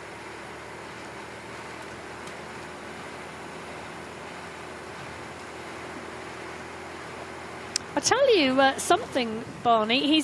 Mitch Valise is taking out the time on Loic Vernot. It was 55 seconds at the lap point. 1 minute 30 now. This group of three, Tim de Vries, Christophe Pluva and Alfredo de los Santos, still all together. They are 5 minutes back on Valise. But this is the race for the bronze medal. Yeah, it is, and you can see a real kind of cagey race developing between these three now. The pace has gone out of these three because they know the race ahead of them has gone, so it's about focusing on that bronze medal and trying to win that bronze medal. So one of those riders will have a medal today and the other two will not. Yep. While I'm just looking at the I know we've got the three riders in the M5 category. I'm just looking for the three riders we had together in the H4 that were going to come in for 4th, 5th and 6th. We had Russell, Wilk and Statkiewicz from Poland. At the last checkpoint, they had split. Wilk had gone clear. Then Statkiewicz and Russell. Well, actually, Wilk had gone a long way clear, nearly a minute. So Raphael Wilk may well be the next finisher in that race. Back in with the MH5 class. And Mitch Valise now driving in towards the city. Yeah, he is indeed, and you can just see that shortest line there being taken around the roundabout. Obviously, the tendency is for if you ride on the right-hand side of the road, you go around the right-hand side of the roundabout. He's the first person I've seen take the left. You're absolutely right, which most people have done, but he went around the left-hand side, which is actually the shorter route round. So it just shows, the riders who are. And again, he went around the right-hand side of the road when he was in the group. In a group. He didn't go around the left. So those are the kind of small attention to details. And those are the things that ultimately win you bike races, what he's just done there. More of those riders coming over the line in the men's H4 class. And that, I think, is Vilk, and he will be taking 4th place. And that's it, actually, isn't it? We're talking about that, taking the left-hand side on the roundabout, not the right-hand side on the roundabout. You don't give your secrets away when you're in a group. No. But you use them when you're on your own. You're absolutely right. And you saw that with Tim Sallen as well. Well, Callum Russell coming over the line for what I think may be 5th place. But we will get the confirmed results up very shortly in the men's H4. That is the Polish rider that he was with that will take 6th place. So good to see him as well. Jakub Staskowicz there. Great racing. Those 3 riders had been locked for some time and really had a battle out on the course. Vilk, Staskowicz and Russell, the 3 who were together. Russell had put in an attack, Vilk had put in an attack, and it was really a real race between those 3 riders. There's a real race going on here as well in the M5 category because we've got 3 riders locked together battling for the bronze medal position. We have... yet to see the first 2 come over the line. These 3, well, they are a long way back off of 1 and 2, 5 minutes at the last checkpoint. But the bronze medal is coming from this group. They're on a rise at the moment, and then I think they start the main descent on into town. It is not long until the decision is going to need to be made here. And it's looking a little cagey. It's looking very cagey indeed, as we just see our almost winner of the men's H5 race, Mitch Valise, coming into town, acknowledging one of his teammates next to him there. Well, Mitch Valise comes on to the finishing straight in the men's H5 category. 61.6 kilometres of racing. Mitch Valise, your world champion for 2025 at the UCI Paris Cycling Road World Championships. Mitch Valise in the men's H5 category, taking the applause of the crowd, taking that world championship title and the gold medal today. What a great ride by Valise there, and he continues his dominance in that category with his consecutive world titles since 2021. Cascais being his first one in Portugal, and now he's continued that. So 10, yes, I think he's potentially saying that he's now 10-time world champion with 5-time trials and 5 road races. That makes it magic 10. Well, a magic number and a magic ride from Mitch Valise from the Netherlands in that men's H5 category. He did have a big battle with Loic Verneau from France for the first few laps of the race, but then as we moved into lap number 3, he really started to establish his dominance.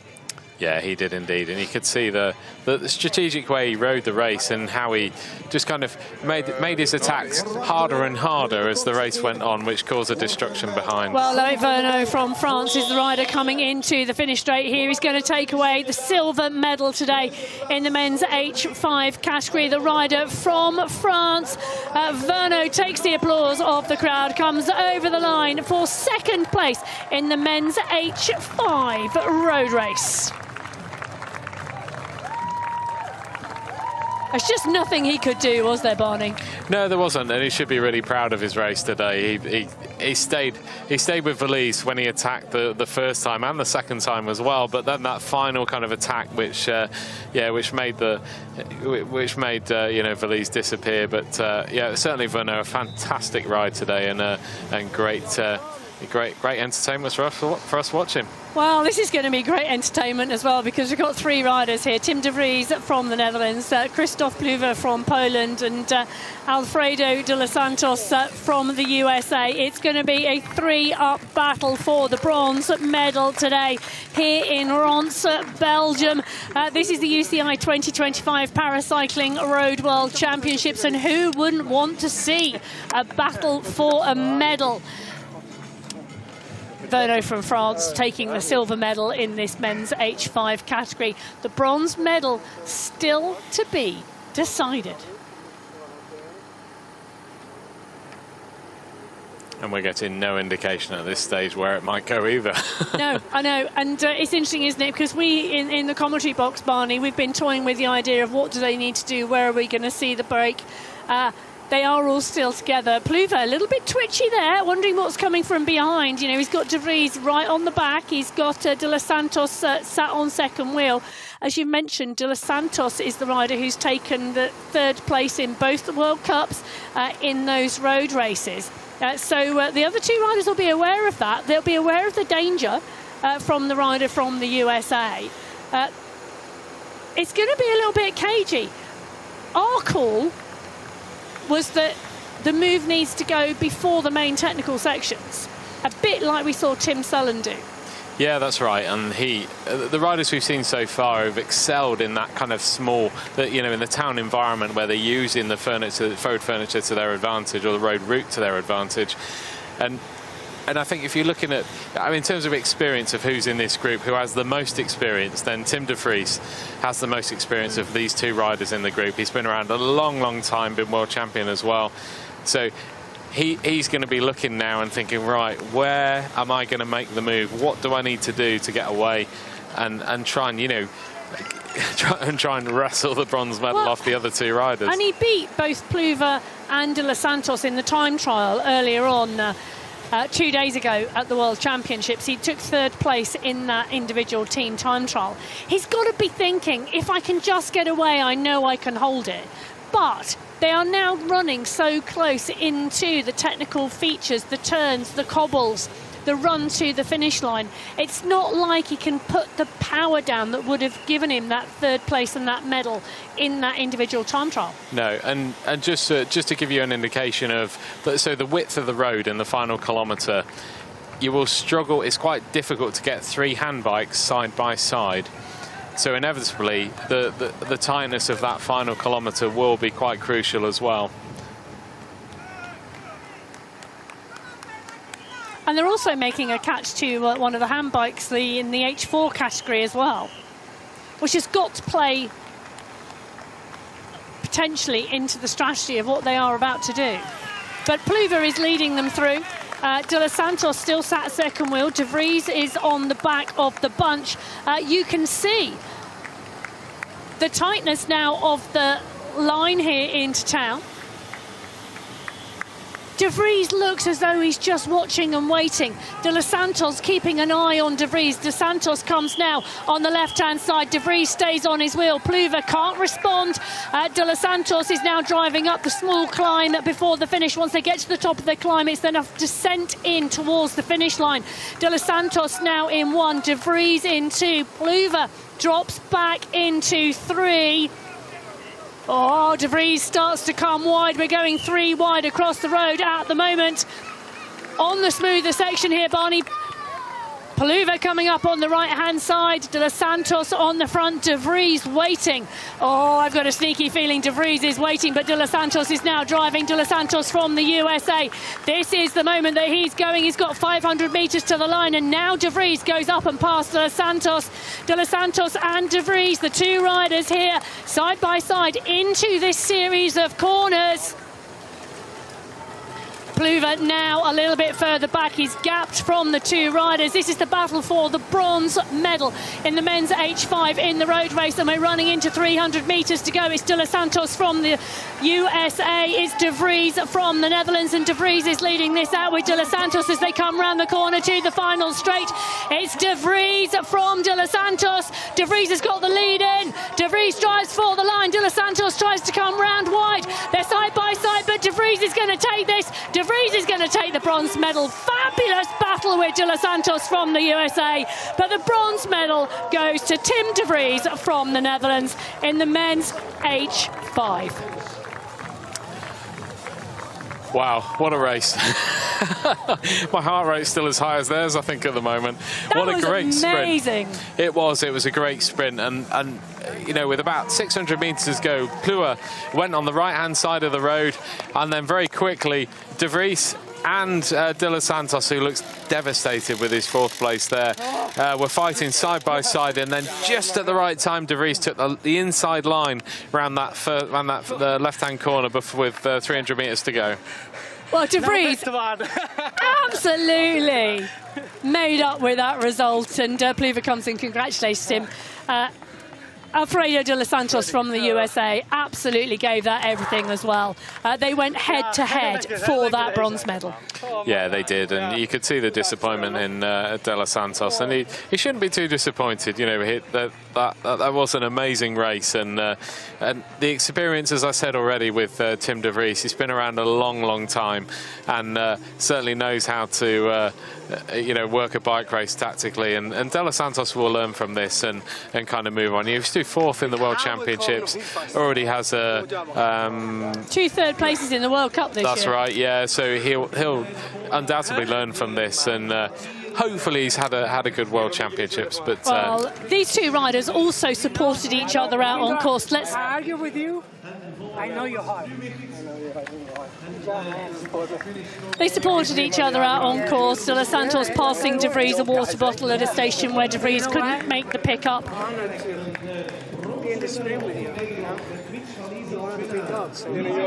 I love that. De Los Santos saying to De Vries, "I'm honoured to have been in the sprint with you." Yeah. Yeah, and that's a respect, because De Vries has been around for so long. It's I think they all, you know, you all have you know, idols within the category and within the sport, and certainly De Vries is one of those idols in this category. Wow.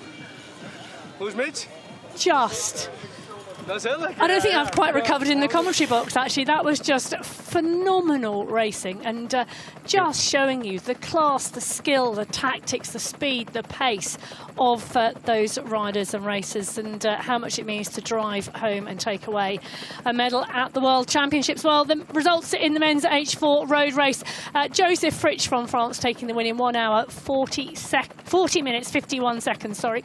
Fabien Reicher from Switzerland came in close, he really did. Another 100 metres, and well, it may well have been a different story, but he takes the silver medal 3 seconds back. Thomas Fruith from Austria, he had a solo ride for a long, long time, but is rewarded with the bronze medal today in the men's H4 road race.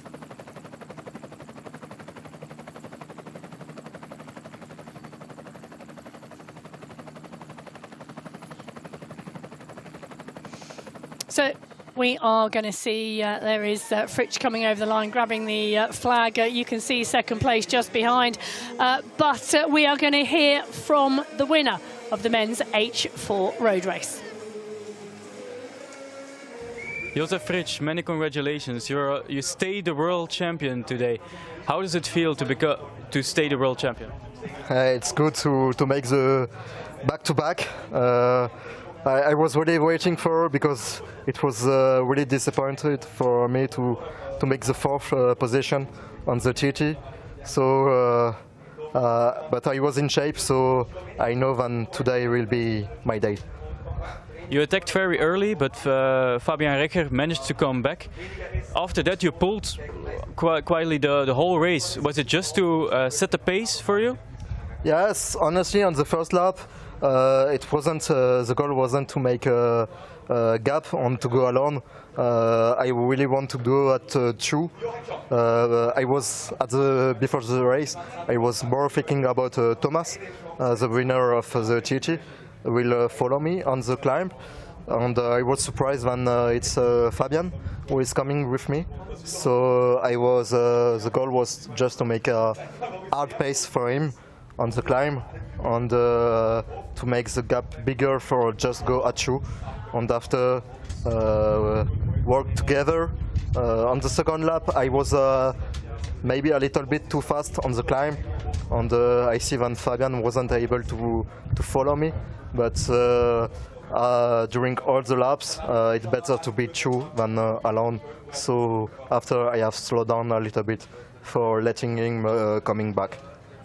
In the last lap you went alone. Was it a perfect moment?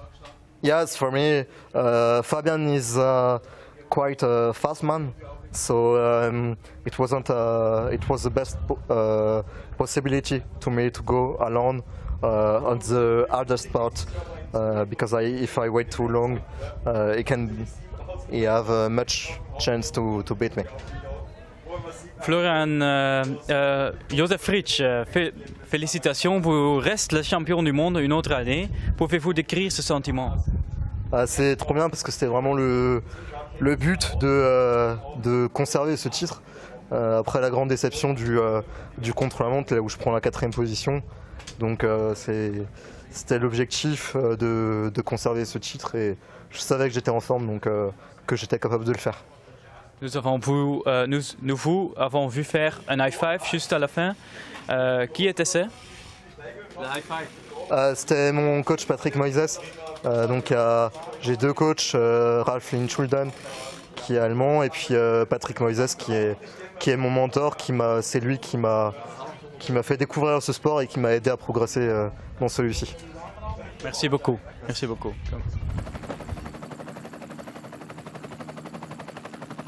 So the high five was to his coach, taking time out on that final lap. Now, the men's H5 road race, Mitch Verlies rode clear of Loic Verno, who took the silver. Tim de Vries won the sprint for third, but Mitch Verlies was dominant in that men's H5 road race once he'd made the decision to go clear. Mitch Verlies, many congratulations. How special is it for you to become a double world champion for the 5th time in a row? Yeah, it's really special. The 10th world title. So yeah, that was even for me a little emotional to achieve such level. Especially after the hard race today, it was a really hard course, and then to finish it with a 10th world title, yeah, really cool. After your first attack on the Kruisberg, I thought you were going for a solo ride, but Vergniaud managed to come back. Yeah, it wasn't planned to already go for solo in the second lap. So, but I had to try it because I heard in the back that everybody had it really difficult in my wheel. So yeah, I thought, okay, let's try till the top and then recover in the downhill. See if somebody can come back because it's still 45 kilometers or 40 kilometers to the finish line. That's maybe a little too long for solo. So yeah, so I plan to wait and see who's coming back down back in the village. And Loic managed to came back, and then we did a lap together. And the second attack was more successful. Mitch Verlies, proficiat. Je bent voor de 5e keer op rij dubbel wereldkampioen. Hoe speciaal is dat? Heel speciaal, een 10e wereldtitel, of 10 wereldtitels in totaal bereiken. Heel speciaal, toch wel een mijlpaal. Ik denk dat er maar een aantal dat voor zijn gegaan in de paracycling. Dus om bij zo'n select groepje aan te sluiten, heel erg mooi. Ja.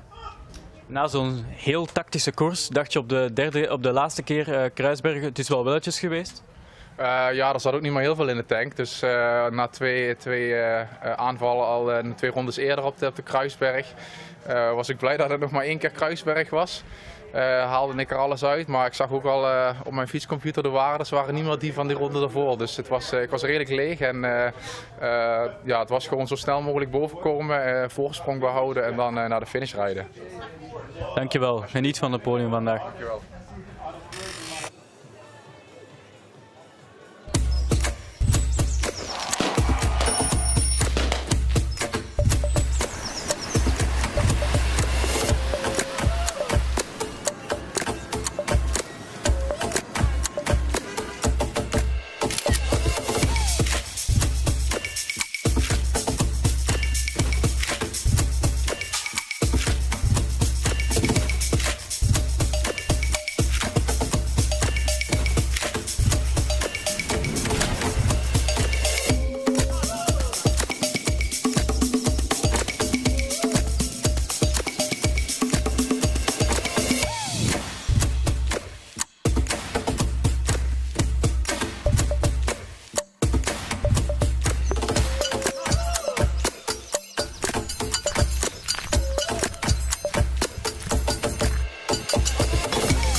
Well, we've had an absolutely packed schedule here today for the first day of the road racing, which is day 3 of the UCI 2025 Paracycling Road World Championships from Ronse in Belgium. Sunny and cloudy is what we've seen today. We're coming up to the final session of the day. We've got 4 more categories to go in this road race. You can see them on your screen. This afternoon's programme at 4:15. The men's H3 road race will get underway, and then 5 minutes later at 4:20 the women's H5, H4 and H3 road race all go. So 3 categories, 1 race. The men have 4 laps of a 15.4 kilometre course, 208 metres of climbing per lap. Well, the climbing is decisive. It's very front loaded on the lap. The women have 3 laps of the same course. So 46.2 kilometres for the women, 61.6 kilometres the race for the men. And there it is indeed. Yes, we've already seen this, the course, and we head out onto this new section we've not seen in the time trials so far. We get up to the top of the Kreuzberg and then up to Hotond as well, before coming back onto the time trial circuit and the more flatter roads before we run into the finish line here in Ronse. Certainly a tough and challenging course, this road race course, and one that will have various different areas for riders to attack on. Well, the climbing early on as they come out of Ronse itself really influential in some of the earlier road races that we've seen today. I'm assuming, Barney, it's going to be influential this afternoon as well. Yeah, it will indeed. You'll see, gaps fairly quickly appear, as we've seen with all the races so far on that opening climb. Well, the commissaires panel will indeed keep an eye on everything that is going on out there on the course today. They're down at the start at the moment, checking the starter. They're out there on the course with the riders as well, Barney, those race referees. The men's H3 road race start list on our screens at the moment. 23 riders across 16 different nationalities. Yeah, there is indeed. It's a great mix of different nations in our men's H3 category, and certainly a super competitive category too. Yes, and the men's H3, so Bosredon took the win last year from Peeny from Glidendal. Bosredon took the win in the individual time trial earlier on this week, but Quayle came through in second, and Odent, the rider, or the Belgian rider, home advantage with that 3rd place. He's going to be looking to go strongly in the road race today. The women's H5, H4 and H3 categories also going this afternoon in this session, 5 minutes back. And those start lists on your screen as well. Once we get, I think, to that start, we can really go through in some detail those women's start lists. And the favourites maybe, Barney. Yeah, that's right. There'll be favourites, 3 favourites within that race. So there's 3 categories within the women's race. So 3 separate championships being awarded to a group that will start all together. And we'll separate those riders out for you once we start the race too. But it is the men's H3 road race that is the first race away. Commissaires just doing some final checking. Blue shirts, beige trousers, that's how you spot a cycling commissaire? Yeah, it is indeed. This is the sign-on. This is part of the official process for riders starting in the race. They have to sign their name to say they're going to start the race. So although they're signed on by their team managers to collect their numbers, transponders and all the kind of other information they need for the event, this is the final part of the official part that the riders actually sign themselves on to compete at the event. It's a little ceremonial as well, really, isn't it? It's very ceremonial, yeah, and it happens. I mean, it happens in bike races throughout the world. Whether you're at your local national race or your local league race, you have to sign yourself on. So it's no different when you get to the World Championships either. Yes, you do, and we You know, having been on sign-on on many local or national races or even international races, you know, it is one of the things we get those young riders to do early so that they practice and got it perfect by the time they get to the World Championship start line. Well, this is one very focused rider. Yeah, that's right. And if we had the, well, we could see in the previous race, we could see, I think, what would be his supporters club going up the climb to be in prime position for when his race started. So, yeah, he's going to get some fabulous home support. And will that be enough to upset the likes of Bosredon and you know, some of the other medal contenders in this race? Well, there are a number of really strong contenders in the race. You just mentioned Bosredon and from France, the defending champion. Johan Quayle's been riding strongly, another French rider. And of course, we've got 3 French riders in the mix because Tarsim is in here as well. 3 riders from Italy as well, Cortini, Pini and Testa. There's strength in numbers, though, isn't there, Barney, as well, in a road race, when you've got teammates around you? Yeah, there is indeed. And also, you know, Ryan Pinney, we should look towards from the USA, who's is second in both road races in the World Cups this year in Maniago and Ostend. And obviously, both those road races don't have as much climbing as they do here in the World Championships. But it's also a good indicator to, you know, to show that he's a proven road racer within this category. Marvin Odent, the rider from Belgium who took 3rd place in that individual time trial, he does indeed have a compatriot in the race in Jean-Francois de Boer from Belgium also. So 2 riders from Belgium in here.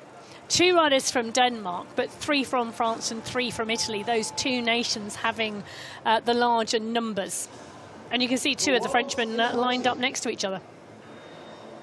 Yeah, you can indeed. It's yeah, that moment of calm and pause before the race starts.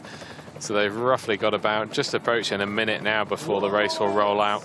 And just like as the previous races, as soon as the races go, the race is live. So riders can attack and do whatever they like at that point, you know, within the rules. So yeah, it's very much action from the start we're expecting. So the final seconds here in the men's H3 road race before they get the heads up to start the race from the Commissaire team at the UCI 2025 Paracycling Road World Championships.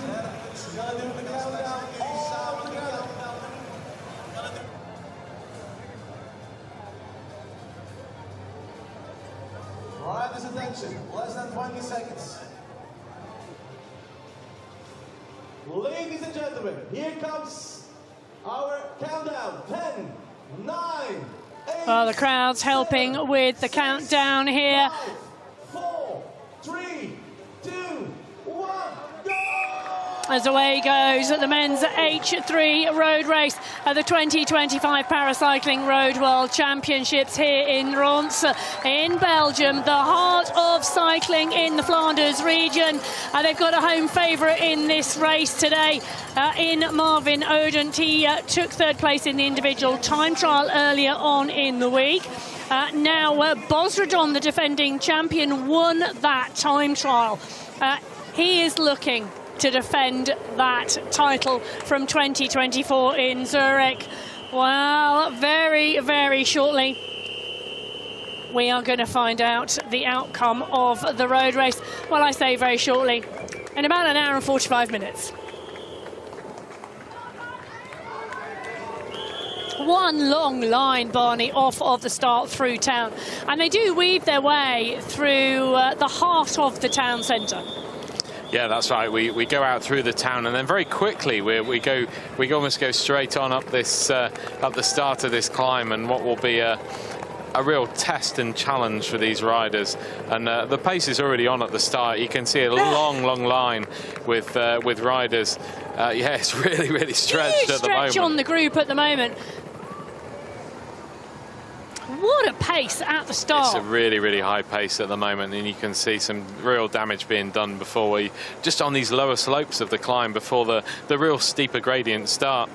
Yeah, so the first 800 metres through town, not too steep, a bit of a downhill start, and then into slowly this transition on the first climb. The climb, well, it takes you to the highest point on the course at the 4 kilometre marker. The first climb rather steep. It hits around 8.5% before we hit a flat plateau before the second kicker taking you up to that 4 kilometre marker. It's it's a nasty start to the lap before the long descent and the run back into town. Now, the women's H5 class lining up here. Chantal Heijnen from the Netherlands, the defending champion, on form. She took the individual time trial earlier on, but last year it was a sprint finish between Heijnen and Vitilaru, the Italian rider. The Italian rider took third in the individual time trial. Escau took second in that individual time trial, and a number of other riders will be thinking about their place and how they're going to ride this road race. Now, Emily Perry from the USA, you can see her on the right-hand side of your screen. She's in a red helmet. She's WH4. Different coloured helmets, different categories. WH4 in red, WH5 in black, and WH3 in white. Yes. So whilst the women have around 2 minutes before the start, the men are on the climb already, and look at that, it's gone from one long line, Barney, to one width across the road. Yeah, it has, and you can see the group really regrouping at the moment, and you can see some of the nations starting to, get together, start to have a chat amongst themselves about what's happening. And certainly, yeah, the group is really compact compared to what we saw previously, which is one long line, which is being led out of town by the French team. Very closely marked, it has to be said, by Odun from Belgium too. In the start area, 1 more minute before the start. Encore 1 minuut, laatste minuut van de start.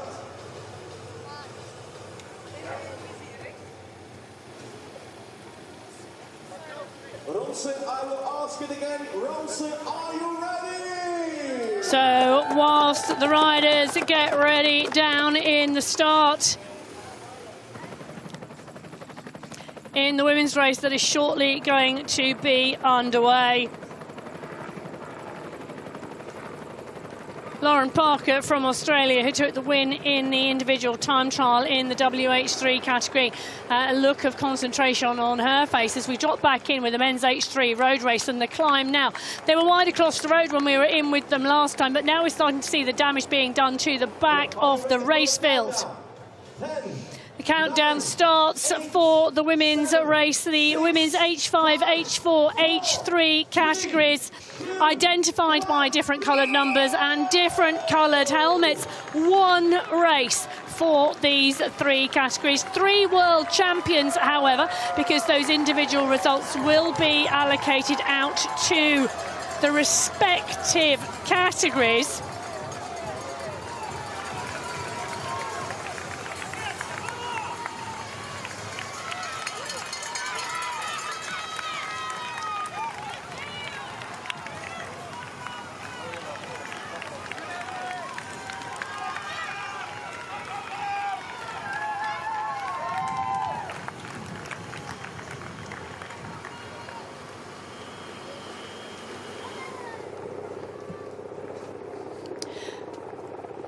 So the front of the men's H3 road race on the plateau between the two climbs at the moment, and you can see groups starting to form on the road.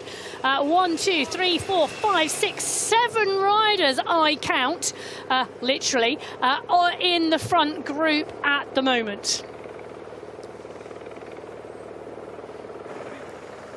Well, the gap's forming all the way down here in this men's H3 road race. It was a big race field that took to the start. 23 riders on that start line.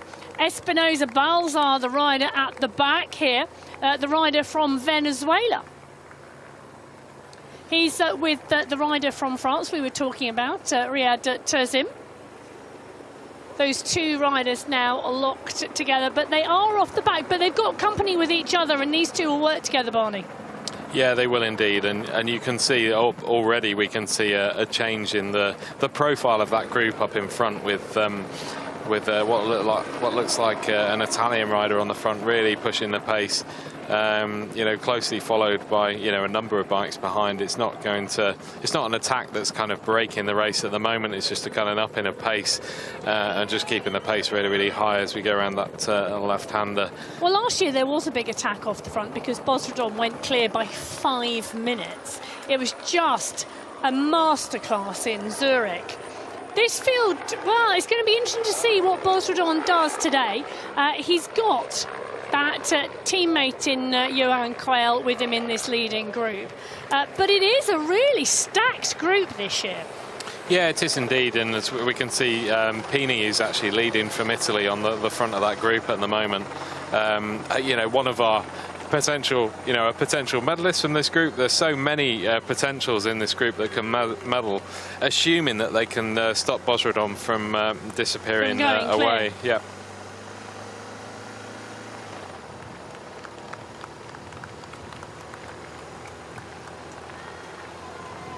Well, Herter from Germany in this H3 class. You can see him on the back of this group of 3. So smaller groups forming on the road rather than solo individual riders. And we did see in the earlier races, groups come back together after the first climb was over on the descent. So from the top of the climb to the finish line at the end of the lap, it is an 11-kilometre run with a very long descent and then some rollers with some tight corners in play. But we have seen in earlier races a number of the groups caught out on the road on the climb at the beginning of lap 1 come back together and then work together for the rest of the race. At the moment we're in with the Belgium rider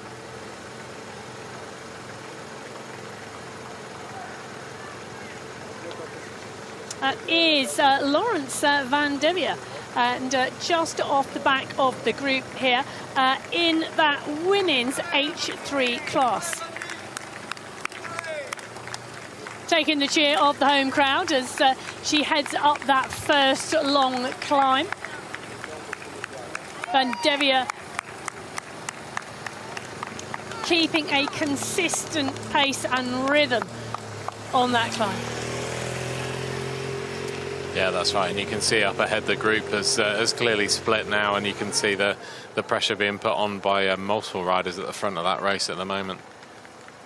Well, this is the 8-rider lead group in the men's H3 road race, coming up towards the top of the climb now. 2 riders just getting distance. In fact, one of the riders just coming up onto the side and moving around here.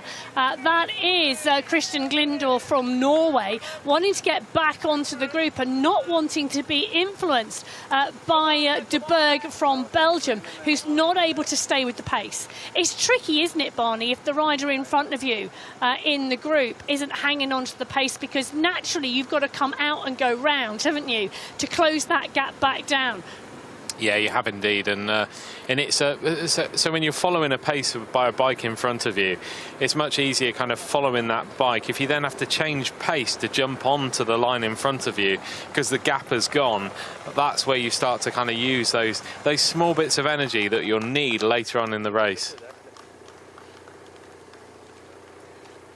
Well, this looks like the leading trio in the women's H5 road race, and well, I can give you a quick run through of who we have in here. So Andrea Eskout from Germany leading at the moment, ahead of Anna Maria Vitilaru from Italy and Chantal Hannanen from the Netherlands on the back of the group. Now, in that women's H5 category, Hannanen defending champion, Vitilaru took second place last year in the sprint between the two, actually. And then Eskout from Germany took third place. So this was 1, 2, 3 last year. And interesting to see how this race pans out between these 3 this year.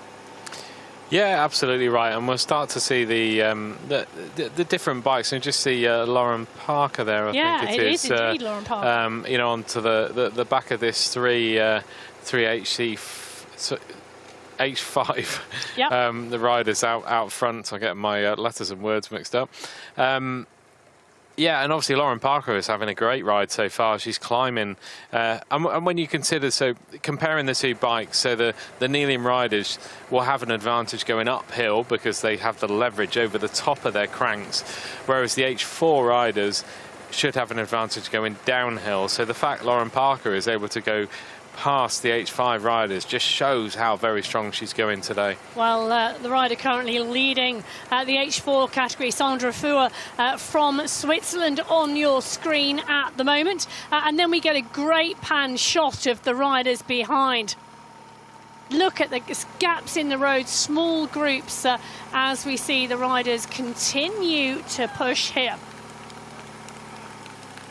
Well, that's H4 category, the largest of the women's categories out on the race at the moment. 11 riders taking to the start out on that climb at the moment. Yeah, Lauren Parker, a really strong rider, the Australian. Yeah, incredibly strong and doing a great ride here. And we just see all change in the men's H3 race with 3 riders now at the front. Well, yes, and there are now, we had 8 riders, it went down to 7. We now have 3 riders. They're up and over the top of the climb. They're now on the descent, and maybe we might see, Barney, I think these groups come back together. But at the moment, it is indeed the 2 French riders, Bosredon and Quayle, with the Italian rider with them. I think that is, the question is that Pini or Cortini? Tucked so neatly behind the French rider, I can't see. I want to say Pini, but I might be wrong. The shot was not great. He was drafting absolutely like a demon, perfectly in line with the rider in front, so we couldn't actually see. No, my identification was done off the side of his face, so that's not the most reliable form of identification for a bike rider. Well, the 3 riders at the front of the H3 road race, 2 riders chasing hard behind, and doing a good job as well and utilising, look at that. Teamwork there is going to bring them back on. Yeah, it is, and as we've seen in previous races, we will see riders coming back onto this group now once they hit the main descent. So we're about to see, I think, a leading group of 5 formed in the men's H3 road race.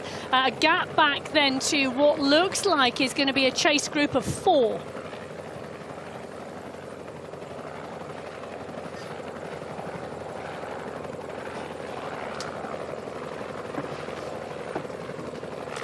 Yeah, we could just see the gaps getting closer and closer in this group here.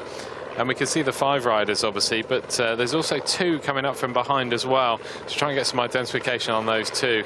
But yeah, it does look like we will soon have a slightly larger group than we've currently got. And the rider who seems to be absent from this group currently is Odent from Belgium as well.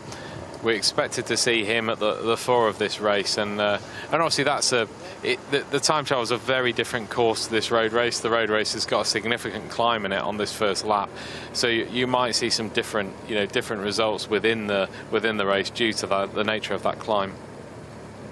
Well, and that is very true, isn't it? And interesting move here. So in the men's H3, I'm just taking a look at the first split time, and it looks like the riders at the front of the group. So Bosredon is actually Testa.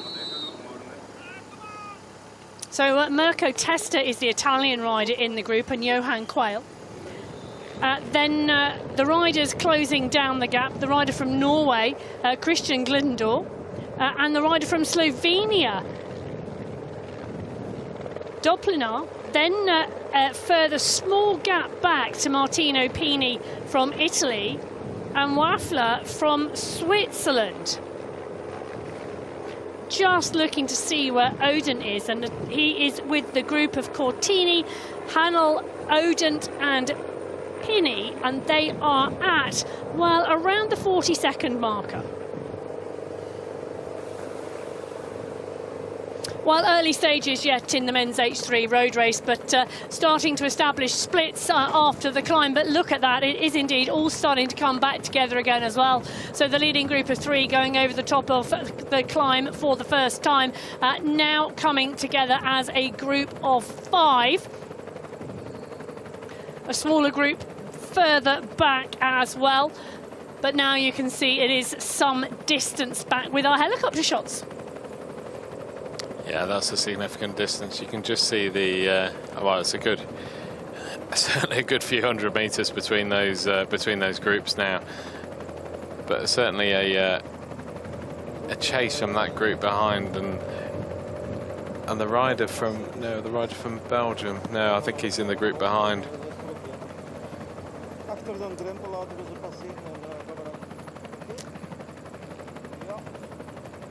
So the men's H3 race now split out on the road. The descent has done, well, just as much damage, actually. The reforming of the groups, we've had small groups reform, but big gaps now established between those groups on the road. So you're watching the leading group in the men's H3 road race and the chase group in the men's H3 road race, because the chase group have come together as well. Now, this is the chase group we were talking about, the one with Marvin Odent, part and parcel of. So Pinney is in here, Odent is in here, Cortini is in here. Also in here, Suzmiek from Poland, and I think Cascalana from Spain as well. Yes, indeed, the Spanish rider is indeed in that group. Well, this is the women's race, the H5, H4 and H3 classes. And we have, well, interestingly, Lauren Parker from H3 is on the front of the group. Vitalaru from Italy and Chantal Hannanen from the H5 class on her wheel. I know, that's not something I was expecting. That's an outstanding start from Lauren Parker, and what climbing ability. No, it is indeed, certainly in a recumbent compared to our kneeling bikes. An amazing ride, and you can just see on the descents the difference in the bikes, where Parker is absolutely flying. So not only is she going uphill quick, she's going downhill fast really fast as well. She's actually pulling away from them. We saw the Australian riders in the time trial, particularly the women. A number of them rode really strong time trials here in Belgium. Yeah, they did. They've got a really good setup with their paracycling program in Australia, and certainly with the regions that they have within Australia, it creates that program that they have, and they do a fantastic job with that. Well, Sandra Fuhr in the H4 category doing a phenomenal job as well. This is the chase behind. But I had a little bit of inside knowledge telling me that Sandra Fuhr was absolutely well up for the road race, but she's proving that on the first climb. Bear in mind, though, it is only lap 1 of 3 laps here in Ronse in Belgium.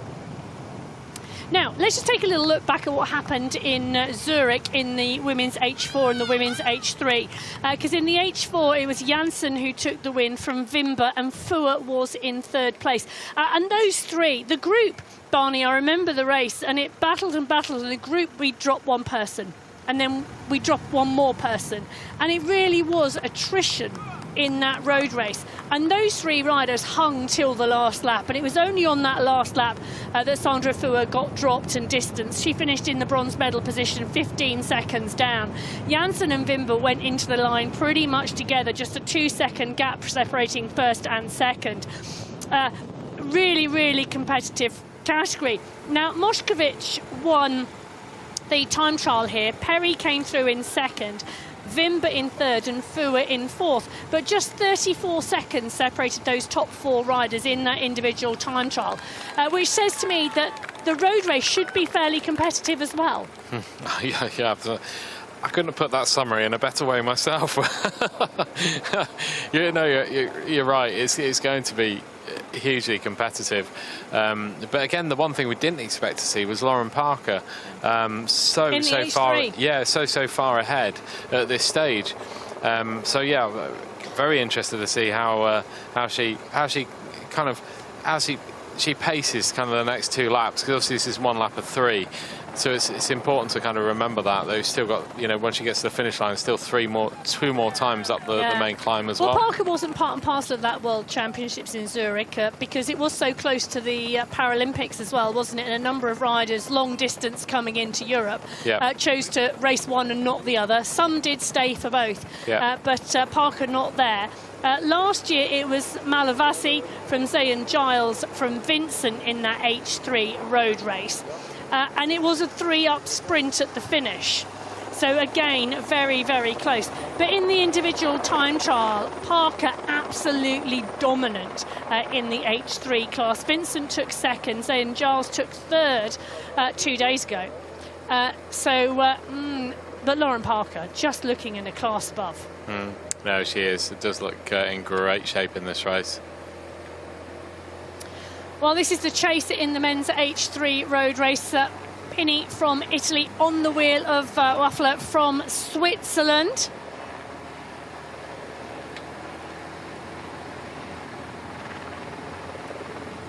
They are indeed chasing. I'm just taking a little look. So let me just give you an update of where we are at the moment. In the women's H3, Lauren Parker is indeed out in 1. She's 33 seconds clear, or she was at the first intermediate checkpoint, from Vincent. Ferreira from Brazil sat in 3rd. Oh, nice shots. There you go. You said the left-hand line was quicker, Barney. That has just been proved. What a move. Swiss rider, look at the distance he's just got on Pini. Yeah, that's absolutely right. I think, as I've already kind of said, the tendency is in Europe, you drive on the right-hand side of the road. In the UK, you drive on the left-hand side of the road, ride on the left-hand side of the road. And the tendency is you default to what you normally ride on. So for Pini, you know, he's just defaulted to staying on the same ride, you know, same side of the road that he would ride his bike on. Whereas on the other side of the road, that's much shorter, that's the racing line. And that's the important one to take. Over, when you bear in mind those men in the H3 class have 4 laps. If you do that every lap for 4 laps, that's 15 seconds? Yeah, it is, yeah. No, it's a great move. And this is why you should always have your options open on every single part of the course to try and eke out those extra seconds here and there. And it's so important, it really is.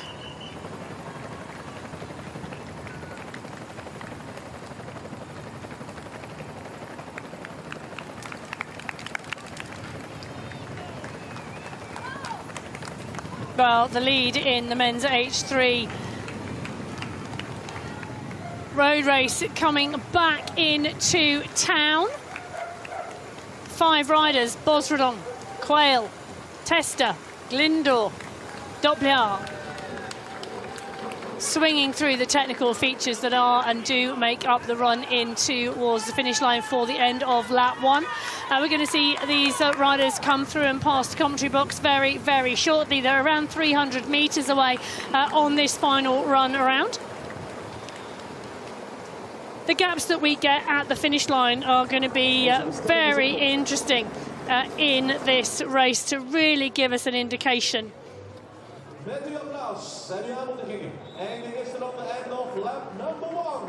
Well, at the end of lap 1 with 3 laps to go. Testa's not keen to come through here, is he? He's not, he just wants to sit on the wheel, doesn't he? Yeah, and I can kind of understand that, but I think, like we were saying previously, I think sometimes just rolling through, it doesn't annoy the group that you're in, but ultimately there's nothing in the rules to say you have to be on the front at all. You have to contribute to the pace of the group either. So Testa is certainly exercising his right to do absolutely nothing in this group at all. Well, he is indeed, and it's going to be interesting to see where and what that gives us in terms of time. Well, 25 minutes, 21 seconds is the time for the first lap in the men's H3 category. And the 5th guy in the lead from Norway. So Quayle, Testa, Bosredon, Doppler and Glindor the 5 riders through at the front of that men's H3 category at the finish line, as we see the riders coming through thick and fast behind, actually. So the leading group able to establish a gap of around 53 seconds to 6th place, but then very thick and fast behind the rest of the groups. Yeah, it is. The whole race is fairly close together. And as we'll see, that once we get back onto the climb, that might kind of stabilise itself again. Yeah, but certainly the overall race is reasonably close together on the road. So it's certainly not out of question that, you know, that the riders in the back of that group can be involved in the race. But I think once we see some more, you know, more attacking action from this front group, which we might well see on this lap, we might see a move that starts to decide the outcome of the race. Well, with 3 laps to go, this could well be a fairly settled lap. They've established a group of 5. You know, drawing on the racing that we've seen earlier. Lap 2, there were a couple of racers who tested the others, but really felt it was too early to go and go hard. And lap 3 was where we saw the real big pushes come.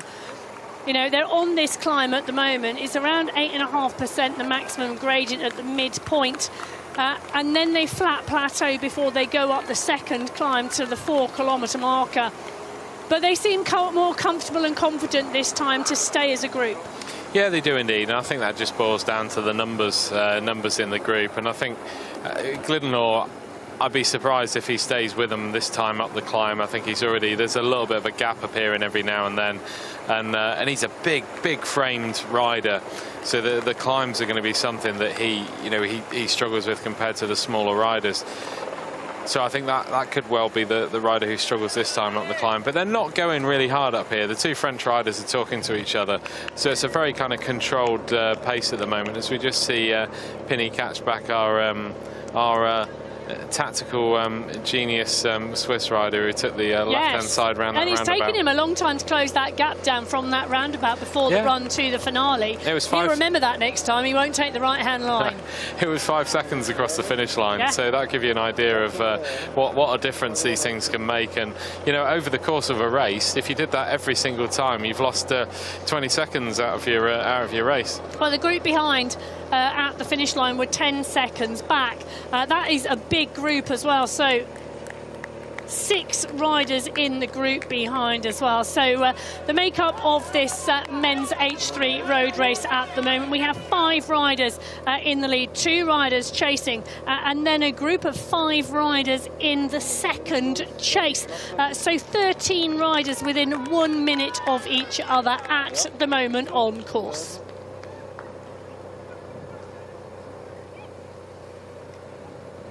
Yeah, we just see a great example there of the Swiss rider just looking to the side so they could actually see around the handbike. And as we might have thought, Glidenor, just those kind of little gaps that were starting to appear on the earlier slopes of the climb have turned into a slightly bigger gap. But that's not to say he's out of it, because he'll go really quickly down the descent, and he could well find himself back on with this group as well. And this is what happened last time, because at the top of the climb it was a group of 3 that were away, the 2 French racers and the Italian. It was Doppler and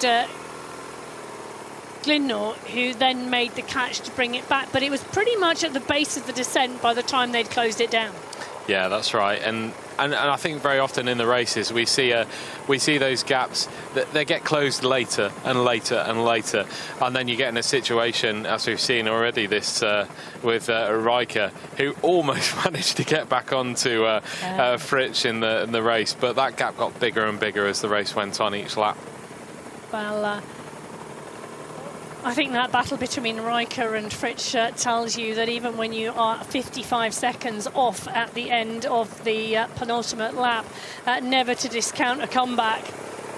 But at the moment, the H3 riders, 3 riders going clear, Bosrodon, Quayle and Testa. A small gap back to the rider from Slovenia, Ange Doplinar, but he is indeed coming back to the group. One interesting detail here I've spotted is you can see on Testa's bike, his hydration tube has dropped behind him now. So he's going to have quite a bit of trouble reaching to get that hydration tube, and that could well play a massive part in his race strategy. And he could well need some help to actually just get that tube to actually move it forward so he can reach it. Well, and you know, going out on lap number 2 of 4, hydration is a real issue, isn't it? Because it is warm here, it's around 22 degrees, the sky is blue, the sun is shining. It is actually really quite warm temperatures, and a lack of hydration really would really affect performance.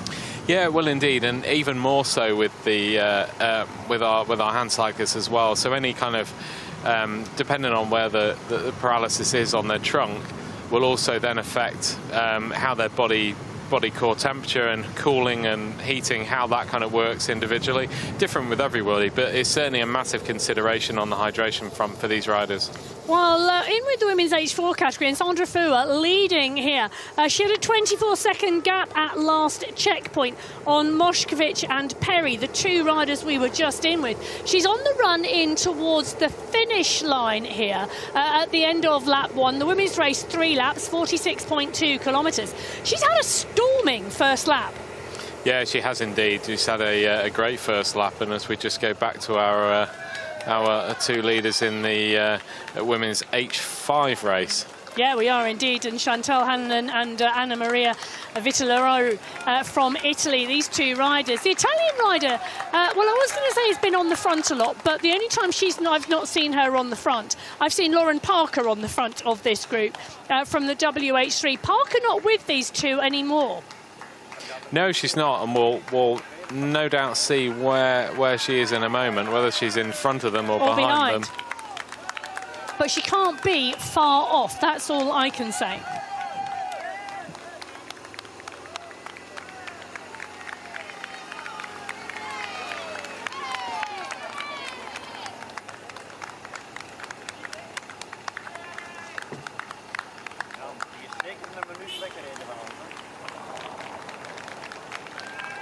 Well, coming in towards the end of lap 1, it is the women in the MH5, but as we potentially predicted, Barney's quite pleased.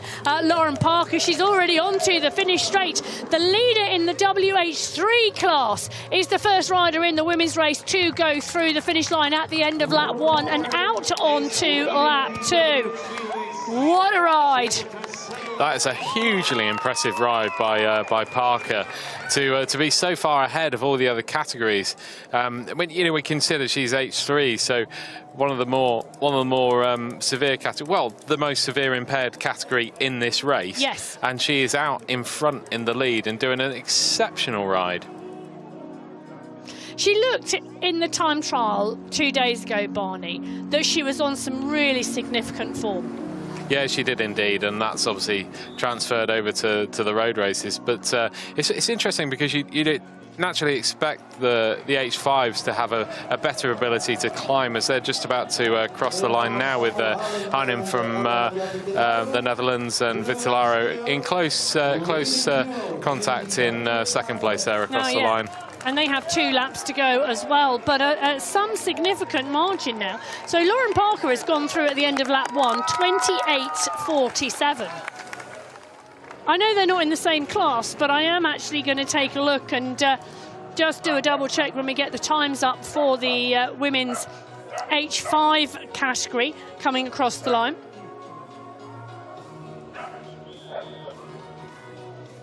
I can tell you, Anae Vincent has just come through over the line in that women's H3 class. She's a minute 10 seconds down on Lauren Parker at the end of lap 1. Yeah, that's a significant gap already. We're just starting to, you see the faces on the men's H3 class now on this climb, really tight and taking the strain on this climb.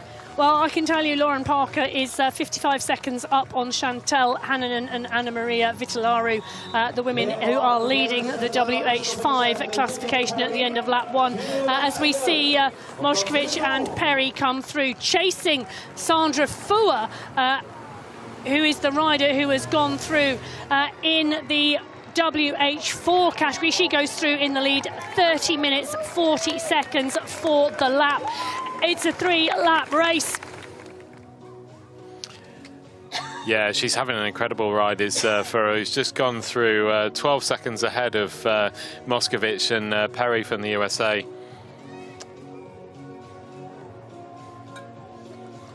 I am indeed hoping that Fura's got her pacing strategy right, because 12 seconds is not a huge gap at the end of lap 1 with 2 more laps to go. It was a bigger gap at one point, so it was indeed at its furthest out on lap 1, up to 24 seconds. So Moscovich and Perry now working really well together behind Fura.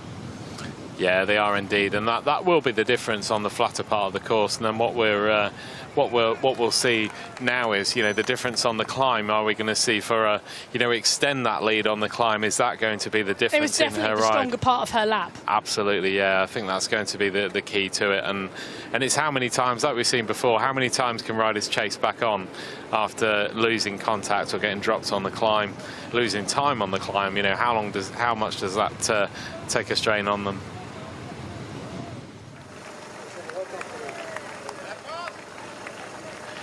Here we go, is Annie Vincent in the chase, who's currently chasing Lauren Parker from Australia. Well, Annie Vincent, it wasn't a huge gap actually. At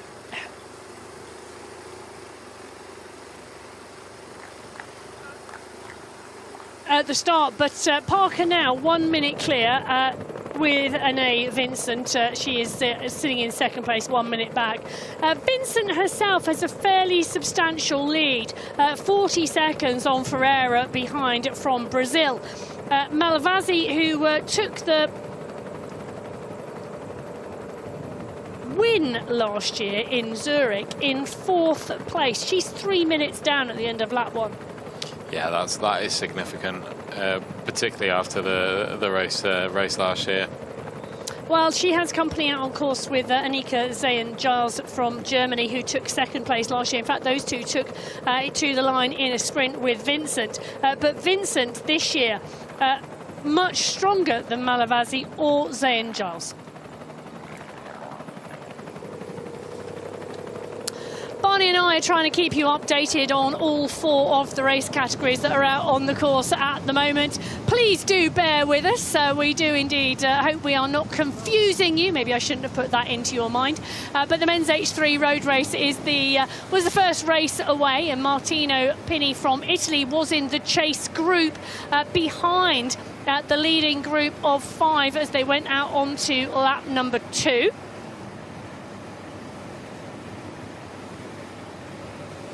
It's an excellent shot there of the hand bike that he's got, with various different foot holders and different carbon fibre adaptations on his hand bike.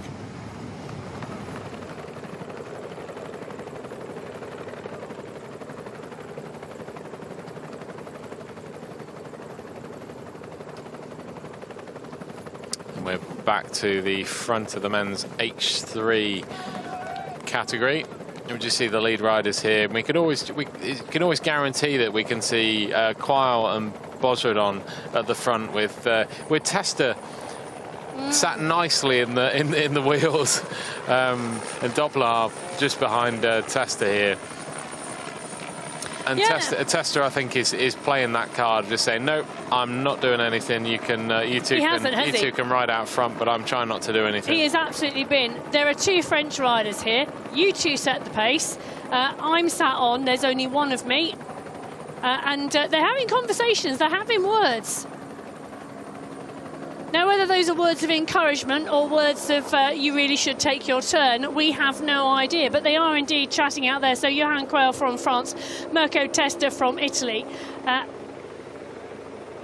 Andrzej Doplina from Slovenia, and Matthew Bosredon, the 4 riders clear at the front of the H3 road race. 1 minute 4 seconds back at the last checkpoint, Christian Glinor of Norway, 10 seconds, well, not quite 10 seconds behind him, Martino Pino of Italy in 6th. Then 20 seconds further back is the group that contains Ryan Pinney from the USA, Luis Miguel Cascalana from Spain, It also contains Marvin Oden from Belgium and his compatriot Jean-Francois de Boer, as well as Mika Waffler from Switzerland. David Cortini from Italy dropped now from that group.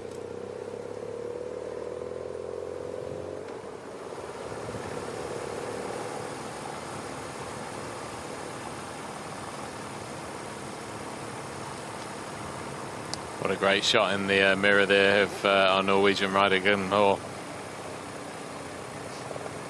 who's got a long chase now to get back onto that group in front. Yeah, he has, and he's still got the challenge of staying clear of Pinney behind. Pinney just 7 seconds back at the last checkpoint. Now going from the back to the front, one of the French riders in this group.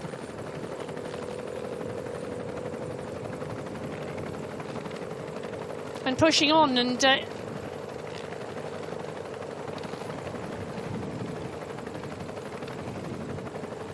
want to keep the pace high, don't they? Yeah, they do. They've kind of got it down to a manageable level. And as we're seeing some racecraft, I think it's called, between the Italian rider Testa and our French duo within that group. Yes, adamant he's holding that wheel, that Italian. That's the wheel he wants. He's not going anywhere, regardless of where you put the wheel. Exactly right. Well, Vitalaroo and Hannon and the Italian and the Netherlands rider leading the women's H5 class. And there's a catch going on here behind as well. Now, in the women's H3 class, we've seen some really, really strong racing and riding. And this is Vincent in that class catching our two H5s, isn't it? It is indeed. So there was, at last check, a 55-second gap between the two leaders of the women's H5 category and the leader in the women's H3 category. Anaïs Vincent, the rider from France, closing down onto the back of the wheel. And she will be closing down the gap to Lauren Parker, but obviously we don't know where Parker is at the moment on the course. This is Sandra Fuhr. She's leading the women's H4 class. Strong ride from her on lap one. Strong climbing. At the end of lap one, however, the gap was just 12 seconds to the riders behind Svetlana Moshkevich from Austria, who is in our sights right now. She had with her Amelia Perry from the USA.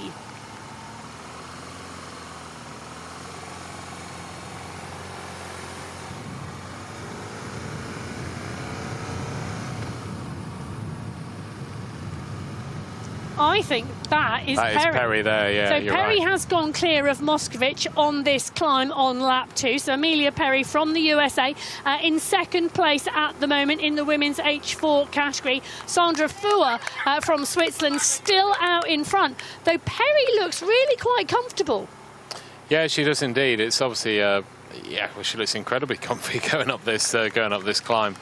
So yeah, she'll be fairly close to Fuhr in front now. We should just about see Fuhr in front. I think we could see the TV motor that was with Fuhr as well. Well, Lauren Parker is leading the H3 road race. In fact, at last check, she was leading the women's race overall of all three categories. The Australian rider, really strong. Yeah, she is. She's incredibly strong, and you can see that by the fact she's leading. You know, she is the first rider in all three races at the moment, which is a testament to her excellent standard she's brought here to these World Championships.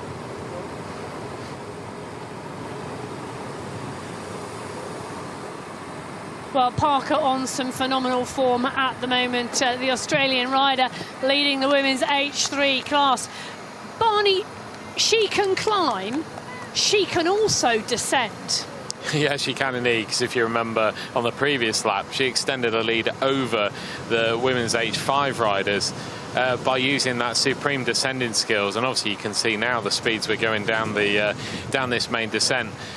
And yeah, she extended her lead to to the two H5 riders, which was amazing, really. So Yeah, we're seeing a very quick descent by Parker, as well as an excellent climbing from her as well. Just back on board with the chase group in the men's H3 race, or is it? Sorry, apologies. This is the lead group in the men's H3 race. Yeah, and for the first time, can you notice something there, Barney? The Italian rider is on the front of the group and driving the pace. That's what made me think it was a different race. Yeah, because you were expecting him to be stuck on the French rider's wheel, weren't you? Well, the men's H3 race is out on the course at the moment, and they're now on the run back towards the town.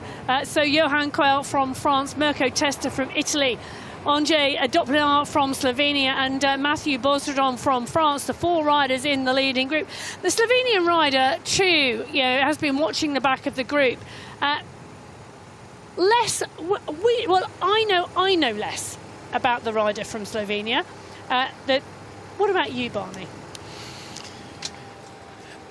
Yeah, I mean, he's been a rider who's been figuring in the Road World Cup, so that's that is an indicator for us. But I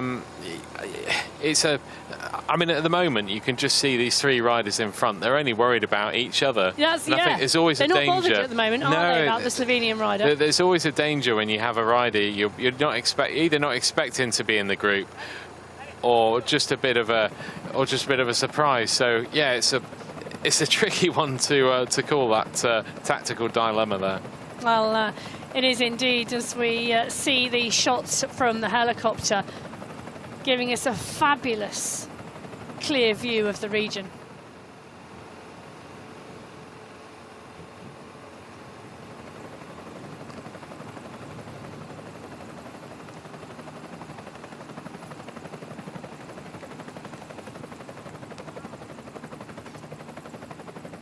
You can see the climbs, you can see the terrain.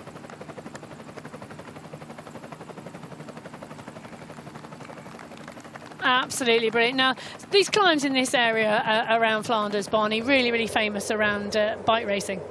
Yeah, they are indeed, and I mean, as we saw in our hotel, the hotel we're staying in, we have a lot of cyclists there who have come to ride the wonderful climbs in the Flanders area, and yeah, that just gives you an idea of just on a daily basis, how many cyclists come to the ever popular Belgian roads here in and around Ronse.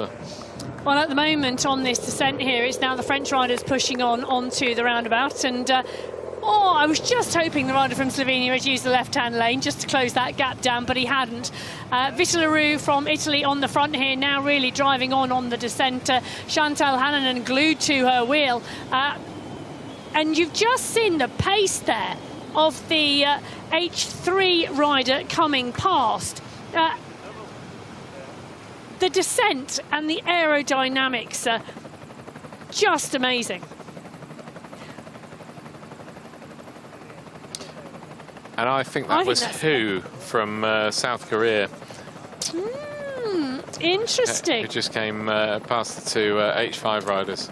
Well, we're going to take a look, because very shortly these riders will be starting their run back towards the end of lap number 2. But at the moment, in this women's H5 category,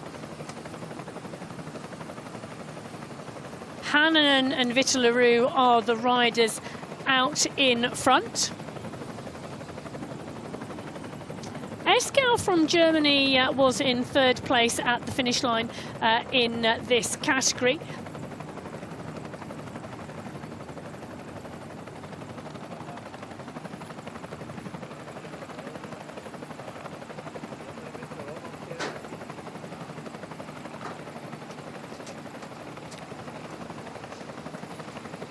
So the shots overhead as we start to see the riders run back in towards the end of lap number 2. They're coming towards town now, and you can see the changing nature of the road surface, but wow, this is the ever-changing nature of the front group of the men's H3 racers on the run towards the end of lap 2 of 4. The lead group now starting to break. We saw 4 riders coming on the run in towards town. We've now got one of the French duo going off the front. Is that Bosredon? I think we can see off the front now.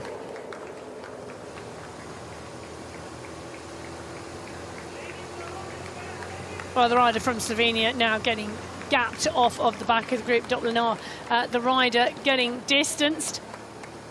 Now, when you have 2 compatriots in the leading group and one attacks, the other then, well, really it's the Italian rider's job to chase. Yeah, of course it is, and all that you know the second French rider would do, we think, is Johan Quayle. We'll just, yeah, I think this is Bosredon coming through now. Well, at the end of lap 2, out onto the course, and I tell you, it is really, really close. So Bosredon goes through in the lead with Johan Quayle and Mirko Testa chasing hard behind. The Italian and French rider are the riders doing the chasing, but the rider chasing them is Doppler from Slovenia. All 4 of those riders were together at the beginning of this lap. Matthew Bosredon now 51 minutes 51 seconds. He's 6 seconds clear of Johan Quayle and Mirko Testa, 10 seconds clear of Doppler from Slovenia. It's just a 10-second gap at the moment, but just showing how you can utilise the technical features on the run into the finish to create a gap. Yeah, it is indeed, and that and there are so many different areas that you can utilise that key feature. We've already seen, you identified that the magic roundabout, as I like to call it, where you can disappear up the left-hand side and gain 5 seconds from absolutely nowhere. Time shifting. Yeah, it is. But yeah, Bosredon now has kind of taken that lead, and I wonder behind if Johan Quayle is kind of just keeping enough pace to kind of let the gap extend, and then Testa's just sitting behind him, because at the moment it's 6 seconds and it's extending a little bit each pedal rev, and I just wonder if Quayle is doing that, or you know, Testa is going to try and attack at some point.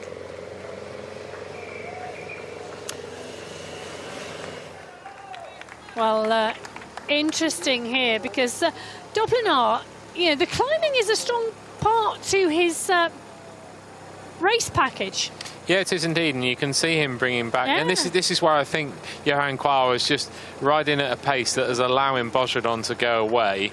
So he's just riding fast enough to not allow other riders to go through, but they're almost letting him dictate the race. Yeah. So the French team are doing a fantastic ride at the moment, and also Doppler now, you know, he's come back, and also, you know, he has the chance now to go around, or he might be just so fatigued he can just sit on the back now and just take a bit of a breather. Well, it's interesting, isn't it, as to whether you sit on the pace of others or continue at the pace to which you've established. But Doppler closing the gap down to Quayle and Testa, and choosing to get onto the back of that wheel and stay there. Yeah, that's right, and he's having a look now. He can suddenly feel that the pace is slightly less than ideal. So he's starting to think, no, actually, I need to try and... So I wonder, he's just seen his team coach, team manager at the side of the road, and almost gesticulating that he should not do any work, not go through, and it's yeah, he needs to make that judgment now, because we know that Johan Quayle is just tapping out, you know, a good, decent rhythm, a competitive rhythm, but it's not one that's going to bring Matthew Bosredon back again. No, because he's not going to want those 2 riders behind to get close to and challenge for the gold medal that currently his compatriot Matthew Bosredon is sat in. So Bosredon looking to defend his title from Zurich last year in this men's H3 road race. He's gone clear, Barney, but he's not gone clear. It's not a decisive move yet. No, it's not. He's got just under 20 seconds already at that point. So when you consider he had 6 seconds when he went past the start-finish area, the lead has gone up just on this short climb. So just at where the group is, you know, behind on that steeper section, the gap's really started to go out. So I think we're starting to see, you know, Bosredon. This is the race-winning move now. This is not a, you know, attack to try and soften the legs of the riders behind. This is the race-winning move. Well, the car slots in behind, which tells you the time gap is enough. Yeah, it does indeed. The commissaire's vehicle has come up to the rider in front, and we're just probably more than likely see the Shimano neutral service car join that front rider once the gap gets up to 30 seconds. Well, the men's H3 road race now on to lap number 3 of 4. It's a 61.6 kilometre race today here for the World Championship title at the UCI 2025 Paracycling Road World Championships from Ronse in Belgium. Quail, Tester, Doppelner, the chase group currently second, third and fourth on the road. Mathieu Bosredon from France is now up around the corner and out of sight. So the men's H3 road race started 5 minutes before the women's race. The women's race contains the women's H5, the women's H4 and the women's H3 classes. Well, let me drop back in with the women's H5. These two riders have been battling together. Vitellaro from Italy and Hannon from the Netherlands. And Vitellaro's been doing a lot of the work on the front, Barney. Yeah, she has indeed. Every time we've gone to this pair, we've seen the Italian rider Vitellaro on the front, and we've seen Hannon behind, you know, just taking pace and almost taking a breather behind her a lot of the time. So, yeah, it's anyone's guess to know what will happen next in this race, but we'll you know, the next time they come through the start-finish line, they've got one lap to go. They will indeed hear the bell as they come into town, and they're about to take that left-hand turn, which really starts their main run in towards Ronse and the end of lap number 2.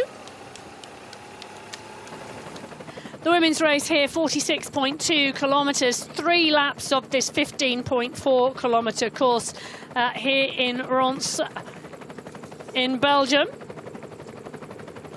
The women's race is actually, I've just taken a look, 8 kilometres longer than it was in Zurich. Yeah, that's right. It's great that we're seeing these kind of distance increases as well, because you know, with the events that's been put on here and the event that they've put on, a great event here in Ronse in Belgium, and allowing that development within the sport as well. You know, the sport is growing. We're getting more numbers every single year. Every World Cup event, we're getting more and more numbers. So the sport is growing, and you know, with the fantastic organisation here, it's allowing the event to grow as well, and that's the most important part about it. So Barney, you've been involved in Paracycling World Championships on the road for a significant period of time, and you've been involved with paracycling on the track as well. Yeah, I'm going to show my age now. So I wasn't going to ask you when you first did a World Championship event. I wasn't going to ask you to give away, but should you wish to, please feel free. Right, well, I won't give you the first, but I'll give you the first UCI World Championships I was involved in, which was 2006, and that was Aigle, so the headquarters for the UCI. So that was the first road and track World Championships combined, because the velodrome there in Aigle as well, and that was the first official UCI Road World Championships there. Well, we're in with Sandra Fuhr, who is the leader of the women's H4 road race at the moment.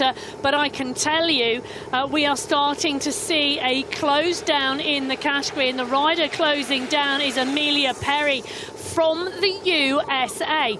She was with Svetlana Moscovic, but she dropped Moscovic on the climb on the start of lap 2. And Moscovic has not got back on. No, she hasn't. That's a fantastic ride by the American to bridge that gap alone, and now be with Ferrer out front. Almost, not quite yet. Almost. Yeah, almost, not quite there yet. And this is going to be a really, really interesting final lap to the women's H4 road race. Yeah, it will be. I'm loving seeing all the different categories at once. We've got so many different stories going on at the road at the moment. Yeah, and this is now they're about to start the run in to the end of lap number 2 on the move into town, and you can tell that because the corners start coming thick and fast. Amelia Perry, the rider from the USA, doing a sterling job in this women's H4 category. She's had a phenomenal second lap. Yeah, she has, and sometimes riders are like that. It does take them a lap or not a lap, but a few kilometres to kind of get get into the race. They're trying to get into, and it does take them it's just not an extended warm up, but it takes their bodies a little while to get warmed up and get going. I can understand that. But one of the things to note here, Fua and Perry now catching Vitellaro and Hannon, who are leading the WH5 category. Yeah, that's right. I think the impetus has really gone out of the H5 race at the moment, and I think the reason for that is the tactical awareness of both bikes. They both obviously think they're not going to be able to get away from each other on the climb or any other part of the course, so they're now thinking, right, well, we need to start thinking about the finish, but there's still over a lap to go yet until the finish, and that's the part of this that they need to be really careful. They don't almost, stop themselves from trying to win the race before they actually get there. Well, the two riders went into the finish line in Zurich together for a sprint to determine the title last year. Now, Hannon took that sprint from Vitellaro. She will probably more favour it going to a sprint than Vitellaro. Yeah, she will do, and obviously she's looking to double up as well, having won the time trial in the women's H5 category too.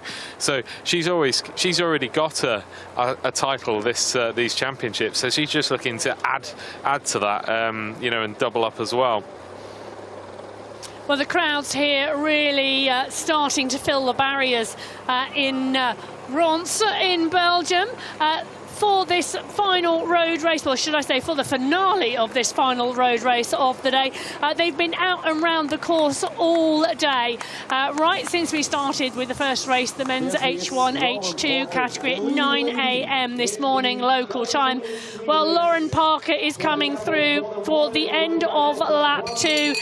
She will take the bell in the women's H3 category and go out for one more lap.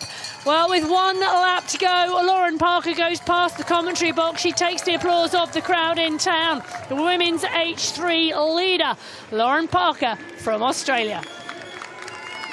Yeah, and you could see, and it was great for us to see her come past our commentary point here, just beyond the finish line, so fast past us. And you could see, you can easily see why she's doing so well in this race, can't you? And she really has set a rhythm, set a momentum, and just is holding it to perfection. Yeah, you can indeed. The kind of cadence that's never dropped, and yeah, she just is absolutely great on that bike today. Well, as Parker starts to drive out of town and onto the climb for the final time, she's going to take this right-hand corner, and then the gradient starts going up. Parker clear in that women's H3 class. Now, Anaïs Vincent was the rider from France who was in second place. Jessica Ferreira from Brazil in third. But, well, it's going to be interesting to see at the end of the lap 2 what the time gaps are. They were fairly substantial at the end of lap number 1. I think Parker, well, I have a feeling she's probably extended that gap. Yeah, I think that's almost certain that she's extended that gap with the speed she's riding here in this race. Well, the other reason I think she'll have extended the gap because, well, or as you say, Barney, the pace has gone out of the H5 race because these two riders in the H5 race, Vitellaro and Hanlon, were 55 seconds down on her at the end of lap 1. They're way more than 55 seconds down on her now. Yeah, they are indeed, and ultimately for them it's about both Vitellaro and also Hannon from the Netherlands. They need to just focus on their race. It's having all the other races kind of interacting as well. It's really important to kind of focus on your own race and not be distracted by other bikes, and they're clearly doing that, and it's clearly working for them at the moment. So they're not feeling the need or the pull to go with. No, exactly. And why should they? There's no need at all. They're fighting for a separate world championship, and it's going to be run and won in a slightly different way to all the other bikes. Well, ahead of them in the red helmets is the women's H4 class leaders. Sandra Fua, who went out on lap 1 and established a gap, has been caught by Amelia Perry. And here we go with Annie Vincent coming across the finish line. She's the second rider in the women's H3 category. Yeah, she is, and she is also looking good. The French rider going through and out onto lap 3, Annie Vincent. We will very shortly have the time gap for you, but it is significant to Lauren Parker.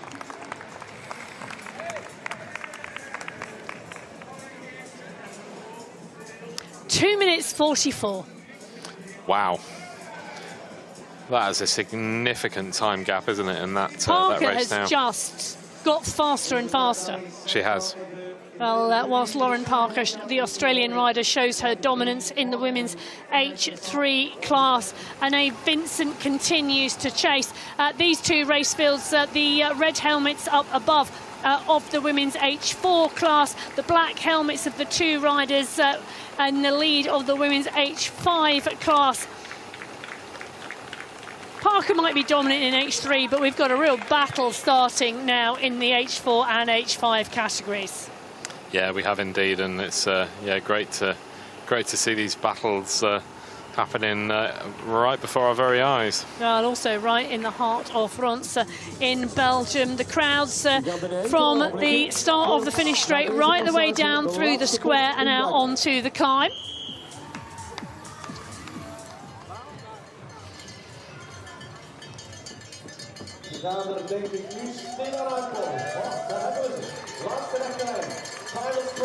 As Sandra Fuhr and Amelia Perry in the women's H4 category come across the line at the end of lap 2. One more lap to go for Fuhr and Perry out on the course. Just behind them, it is Vitaleroux and Hannon who come through, leading that category 5 race.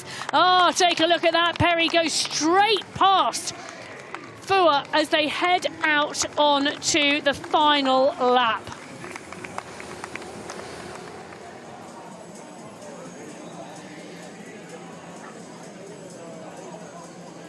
Catch, straight over the top. I know. And away.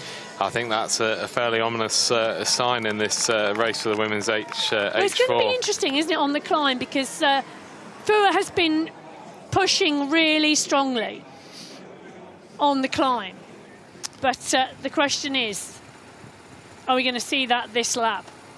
Yeah, that's going to be an interesting, interesting world champions cheering potential world champions. That's Giorgio Ferroni, our men's T1 trike man, giving Lauren Parker a good shout around the course.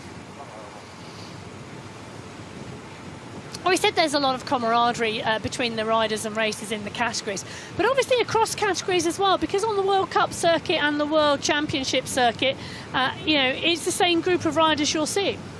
Yeah, it is, and you know, as a rider, particularly if there's a part of the course where it's a little bit quieter than it is in our you know, the thriving town here, lots of spectators. Those are the parts when you're riding, you're on the limit. Just having that extra bit of encouragement makes a difference, and you know, the one group of people that know that for definite are the bike riders themselves. Yeah. They know just that point you might need a bit of a shout. Well, I've just seen Svetlana Moskovich come through the line in that women's T4 category, but in the men's H3 category. It's all right, Bonnie. I'm looking at the screen thinking. We have an additional rider in this group now. So Pini from Italy has actually joined this group of 3. Catch. It is, yeah. It's joined this group of 3 riders, and he's literally gone straight past them. So Testa is still attached to the back wheel of Johan Quayle from France, and Pini has gone straight past them. Well, this is an interesting move, isn't it? Because Bozrodon had gone clear, and Quayle, the Frenchman, really slowing the pace down of the chase group behind in a tactical move. But it's a tactical move that's backfiring a little bit because more riders are now joining the group. Yeah, it is indeed, and again, we don't know what his physical condition is like either. So he might genuinely not have anything left to give to.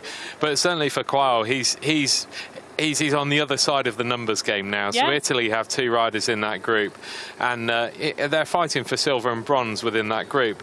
With the lead with Bozrodon is starting to extend now as well. So there are 2 medals to come from that group of 4 now. Well, I think just going past in that women's H3 class, Zayden Giles and Malavasi from Brazil. So Zayden Giles from Germany, Malavasi from Brazil. As we drop back in with the women's H4. This is the final lap here. Sandra Fu has been clear of lap 1. Amelia Perry made the catch back on lap 2. She caught her at the finish line, went straight up and out onto lap 3 ahead. We've come to the climb. Now Fu starts to work and pull away again. Yeah, she does, and that's the grit and determination you need sometimes. I think when the American rider went past her on the start-finish area, and we thought, wow, is this the next attack that's going to stick? And it clearly hasn't. And for her, as soon as she started that climb, reeled her in and then straight past her again. So yeah, a fantastic bit of riding, and the gap is gradually extending. What looks slightly odd in this situation is because you think, oh, I'm much closer than I am, but because they're going uphill, the gap is actually greater in terms of time. It is indeed, and these 2 riders in the women's H5 category locked together, Vitilaroo and Hannanen. There you go, that is a good shot. Fura is climbing so strongly. Yeah, she is indeed, and the gap is only 6 seconds at the moment, but that gap is going to extend by the top of the climb, and then the question comes for us all is the American Perry going to be able to bridge that gap and get back on the really fast descent? Well, that is the question to ask in the women's H4 category. Now, Sandra Fu took the bronze medal last year in Zurich, 15 seconds back from Janssen, 13 seconds back from the silver medal. She laid her intention very clear on lap number 1. And now on the final lap of the course, she is battling for that gold medal with the rider from the USA. I'm just going to give you a check of where the other riders are in that race. So at the line, it was Amelia Perry and Sandra Fu. We're seeing that battle play out on the climb. Moskovic was in 3rd place. The rider from Austria, 1 minute 46 back. In 4th, the rider from Norway, Susanna Tangen, 4 minutes 48 back. She had Cornelia Wimber from Austria for company. So it really does look like it is a Perry-Fura battle for the gold medal in that women's H4 class. We just see the overhead shot of our men's H3 race here, and we could just see Pinney again going on the attack, and again Johan Quails having to close the gap with Testa really close to Johan Quails' back safety bar there. So yeah, there's a lot of kind of attacking and to-ing and throwing going at the moment. And if I was a Slovenian rider, I'd try and capitalise on this and try and get away from the 3 of them, knowing that those 3 are currently watching each other so much that it's worth a bit of a chance on this and going for it.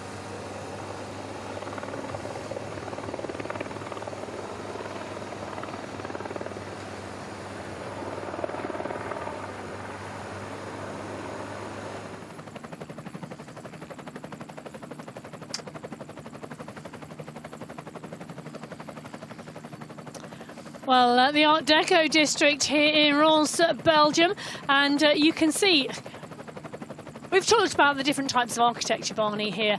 There is really wide and a huge amount of variety, isn't it? Yeah, it is indeed, and yeah, fairly typical of the Art Deco era, I think we could call that, in Belgium here, with yeah, lots of different things to see.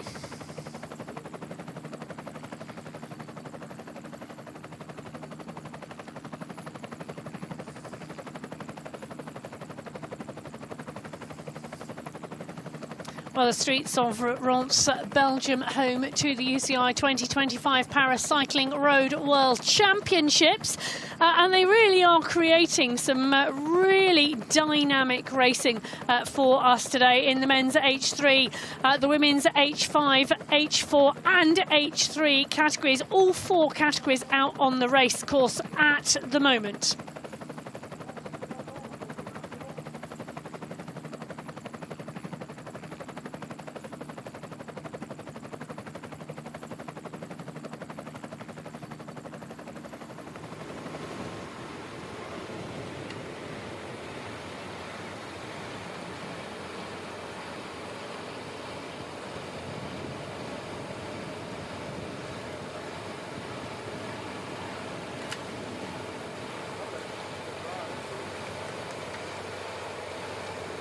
So Mathieu Bosredon leading now the men's H3 road race.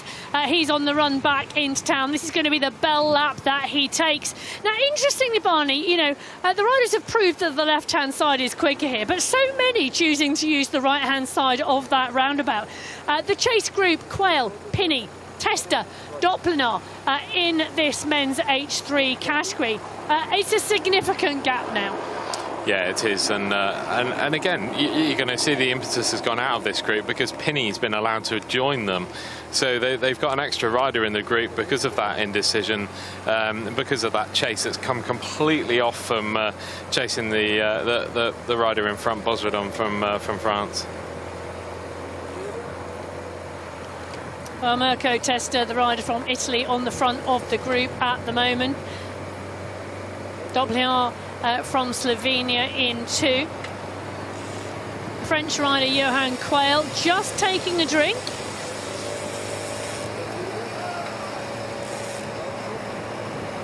And then on the back of the group it is Martino Pinney from Italy. Well, this is Lauren Parker, and she is leading the women's H3, a class of her own today, Barney, the rider from Australia. Yeah, she has been indeed, and it's been a pleasure to watch. You know, her amazing display over this course. You know, whether we've seen her on the flat, whether we've seen her climbing, whether we've seen her descending. Absolutely, you know, great performance by her today. Well, and in that women's H3 category, we've just seen Mariana Garcia from Brazil come over the line. She's currently lying in 6th place. But back to the women's H4. Now, the last time we were with the women's H4 category, we'd gone through the line on the bell lap, out onto lap 3. Amelia Perry from the USA had caught Sandra Fuhr from Switzerland. And as they went through the town onto the climb, Perry pushed on. Fuhr, however, on the climb just was dominant and started to close down on Perry, made the catch and went away. And I'm just trying to take a look at, this is Amelia Perry at the moment. I think that is Sandra Fuhr's car, the car that is with her, with the lead rider. That's some significant gap now. Yeah, it is. I think the last time we saw them, the gap was 6 seconds between Fuhr and Perry from the USA. So we've now seen that gap significantly extend.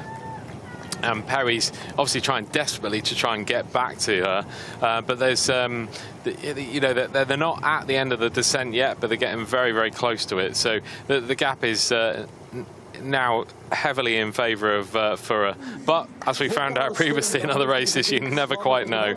No, you don't, and really anything can happen because the race is not over until we cross the line. Well, the bell lap now for Mathieu Bosredon in the men's H3 road race. The rider from France goes out in the lead here in Ronse, Belgium. He takes the bell. One more lap to go. Well, the lap here, 15.4 kilometres, so 15.4 kilometres of racing. Still for Mathieu Bosredon. He's got one long climb to the high point of the course at 4 kilometres, and then is a long 11-kilometre run into the finish. A majority of that downhill, but some small rollers along the way before the technical features in the town centre.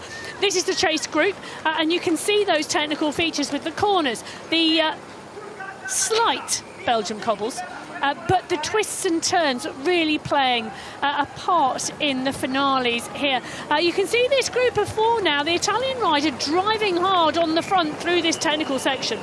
Yeah, you can, and you could just see, I think that was Testa actually, just letting the gap go to his Italian teammate in front of him. So just then causing Johan Quayle to come over the top of him and try and chase that little gap back. So just trying to sap his energy as much as he can without doing anything. So Pinney just carries on the pace, and they all come across the line now. And they're snaking across the road as well, but this group here, wow, that's the Glindor group. Correct. Yeah, we're now seeing what's going to be a group of 7 very shortly in this men's H3 race, because the pace has gone off so significantly, as we keep mentioning. Yeah. And now we're going to see an extra 3 riders join this group. Okay, let me give you a time check. So Mathieu Bosredon from France, after 3 laps of the 4-lap men's road race here, 1 hour 19 minutes 24 seconds. In second across the line, Martino Pinney from Italy, 1 minute 13 seconds back, with Johan Quayle, Marco Testa and Andrzej Doplinar of Slovenia in the same group. There was a 10-second gap back to a chase group of 3. Ryan Pinney from the USA, Christian Glindor of Norway and Jean-Francois Debert from Belgium. Wow. Well, I'll tell you something, there's one thing in terms of a rider going clear and then a little bit of hesitation and looking at each other from a group from behind. But when that hesitation and that group slows enough for the chase group to catch, and there were some significant gaps, you know, if we take a think about that, it wasn't like it was, you know, 15, 16 seconds at the line last time. No, it was very, very significant, as we just see our 2 leaders in the H5 race navigate the descents here. Well, and yet again, the different categories out on the course, showing the strengths of the different categories on different parts of the course, because we just saw Fura coming back onto the category H5 races. Yes, indeed we did, and we just see Pinney really pushing on the pace now, and he's determined to get away on this climb and cause Johan Quayle to take up the chase with Testa in close attendance on his wheel. Well, Testa has had close attendance to Quayle the whole race. Pinney was one of those riders who closed the gap down and went over the top of the group that had been sat in that 2nd, 3rd and 4th position for some time. Pinney now obviously feeling strong and committed to the attack. Yeah, he certainly is, and this is his point to try and get away and, you know, claim that silver medal. But yeah, like we've seen with this race in the last 3 previous laps, I don't think it's going to be as straightforward as we were expecting. Expect the unexpected. It's the World Championships, Barney. It happens on 1 day a year. Anything can happen, and the motivation, the drive, the commitment, the training, everything that goes into this one day. Well, at the moment, Martino Pinney from Italy is trying to drive his way through to a silver medal here. Mathieu Bosredon is down the road, the rider from France, 1 minute 13 clear at the end of lap number 3 of a 4-lap race. Pinney really trying to make the move on the climb. Well, I know the time gap will be bigger, but is it enough? Well, we will shortly find out. Yeah, I mean, this is a great ride by Pinney, because what you obviously realise, what you can appreciate by watching is he was behind this group by quite a long way, so he's fought his way back, and now he's on the attack from this group, which is an incredible ride by him. Well, it is an absolutely incredible performance, and there are some really strong rides going on out there today on the streets of Ronse and the surrounding areas in Flanders, in Belgium, at the men's H3 road race. Whilst it's exciting, it's not the only exciting road race that is going on right now at the 2025 UCI Paris Cycling Road World Championships. The overhead shots, Barney, give us the distance, don't they? but as we said, oh, look at that. I think we're starting to see Johan Quayle lose contact with Testa and Doppler as well.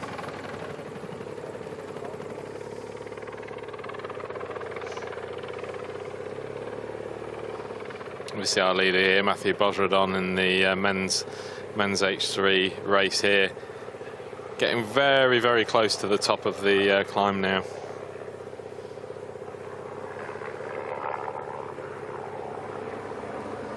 Well, when Bosredon gets to the top of that climb, it's around an 11-kilometre run to the finish line. Martino Pini from Italy pushing on strongly, trying to go clear of the chase group behind. You can see them actually being led by the rider from Slovenia in that bright green jersey.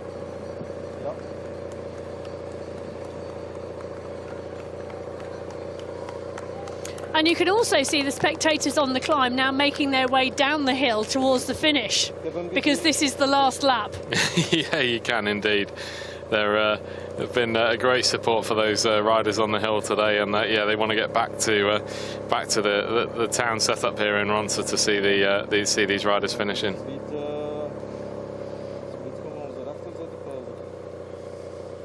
Well, it's going to be interesting to see whether Pini has done enough here, establishing a gap on the climb, whether that group will come back and chase it. And there could well be a concerted effort from the group to chase on that 11-kilometre run to the finish line. We've seen groups close down, but it does depend, doesn't it? But this is lap 4 of 4. You don't know how fatigued your fellow competitors are. No, you don't indeed, and fatigue plays a massive part at this stage. You know, you don't know how much energy you've used so far. Has your fueling been right for the race? You know, has everything been right for your race so far? So there's so many different factors that affect it, and you know, we're human beings. We're not machines. Things don't always go exactly as you planned, and that's the beauty of these races. Well, it is indeed Johan Quayle who has been dropped from the chase group right now. Mirko Testa and Andrzej Doplinar, the two riders chasing Martino Pino. So this now the battle for third.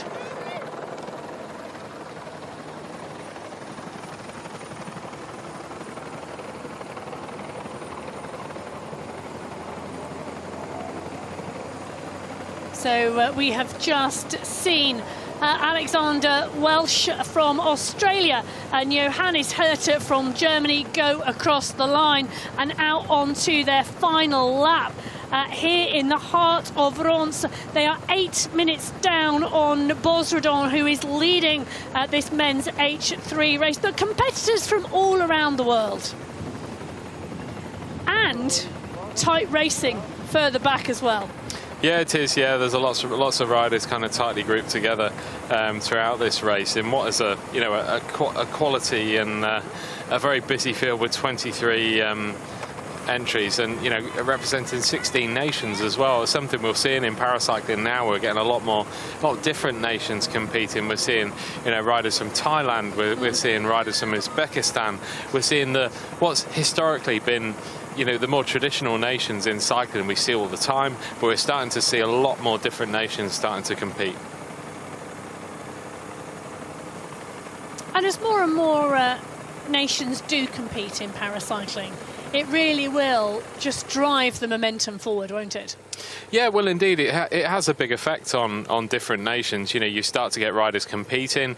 Nations and countries start to think, well, actually, should we hold an event next? Is that the next step? We've got enough riders to have good representation. So it has a knock-on effect in so many different areas, and then that affects the development of the sport. You see, you know, perhaps some young kids see the event and think, well, actually, I've got a disability. I could do that as well. So you start to create this, you know, this ripple effect across the whole of the sport and around the world, and that's ultimately, you know, what cycling can do.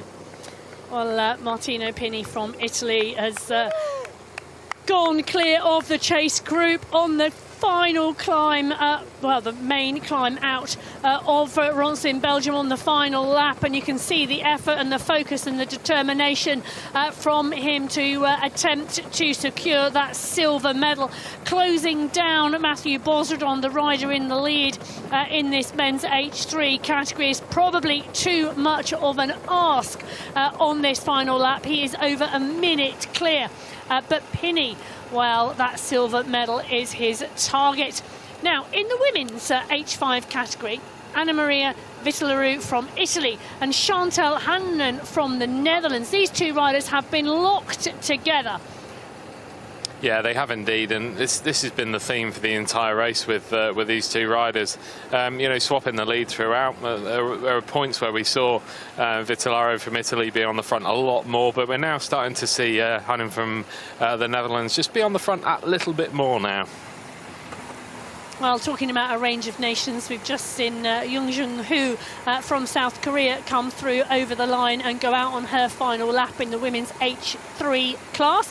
As we drop in with the women's H4 class, Sandra Fuhr leading now on the final lap. The climbing ability of this woman is what has allowed her to dominate the race. She got caught by Amelia Perry, the rider from the USA, who is strong on the second half of this lap.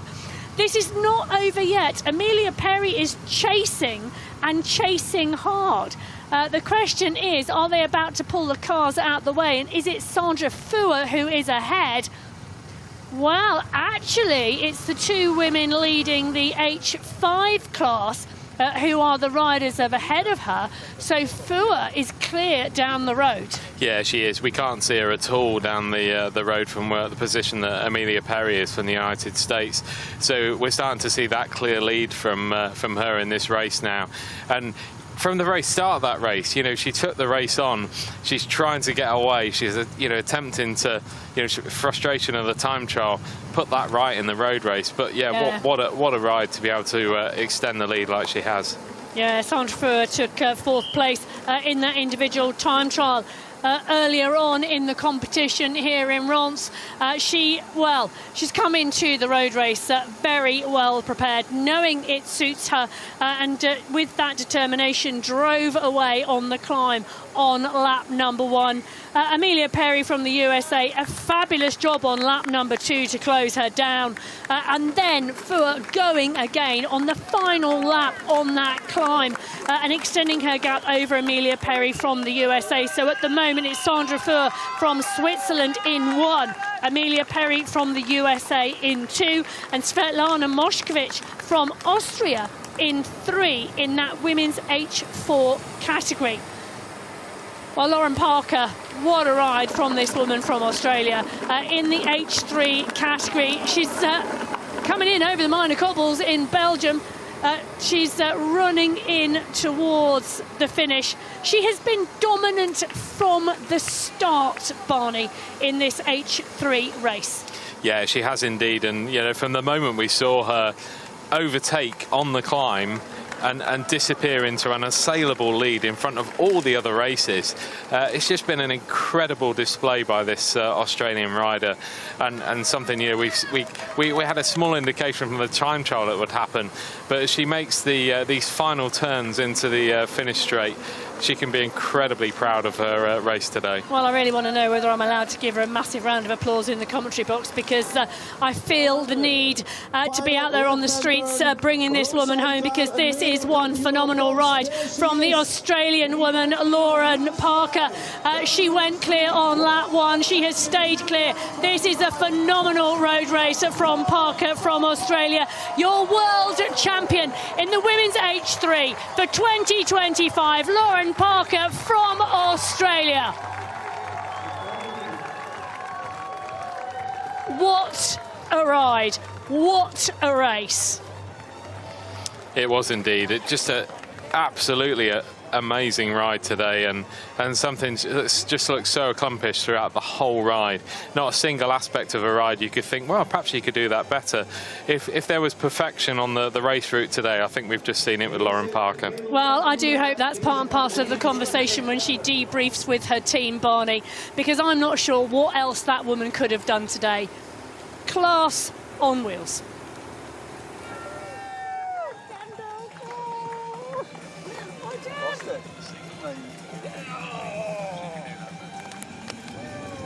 Well, Lauren Parker, the UCI World Champion for 2025, and the support that has been out and around, congratulating her after the finish. There we have the famous supportive kangaroo from the Australian team. Well, you know, have kangaroo will travel. Boss mode, woo! Well, Lauren Parker, just to give you a heads up, she was so far clear, over a minute clear at the end of, well, lap 1 in her own race, and it's going to be interesting to see where Anae Vincent comes through. So Anae Vincent we're expecting to come through second from France for the silver medal in that women's H3 class. But we've got other riders out on this course. Parker, the first rider over the line today in that women's race. This is the men's H3 race, and Pinot, I tell you, he's done a phenomenal ride as well today. Mathieu Bosredon from France went clear of the leading group. The leading group then settled 3 riders. Pinot came from behind, caught that chase group of 3, carried on and went up and over the top, and is now in the silver medal position. Look at the gap back to the group.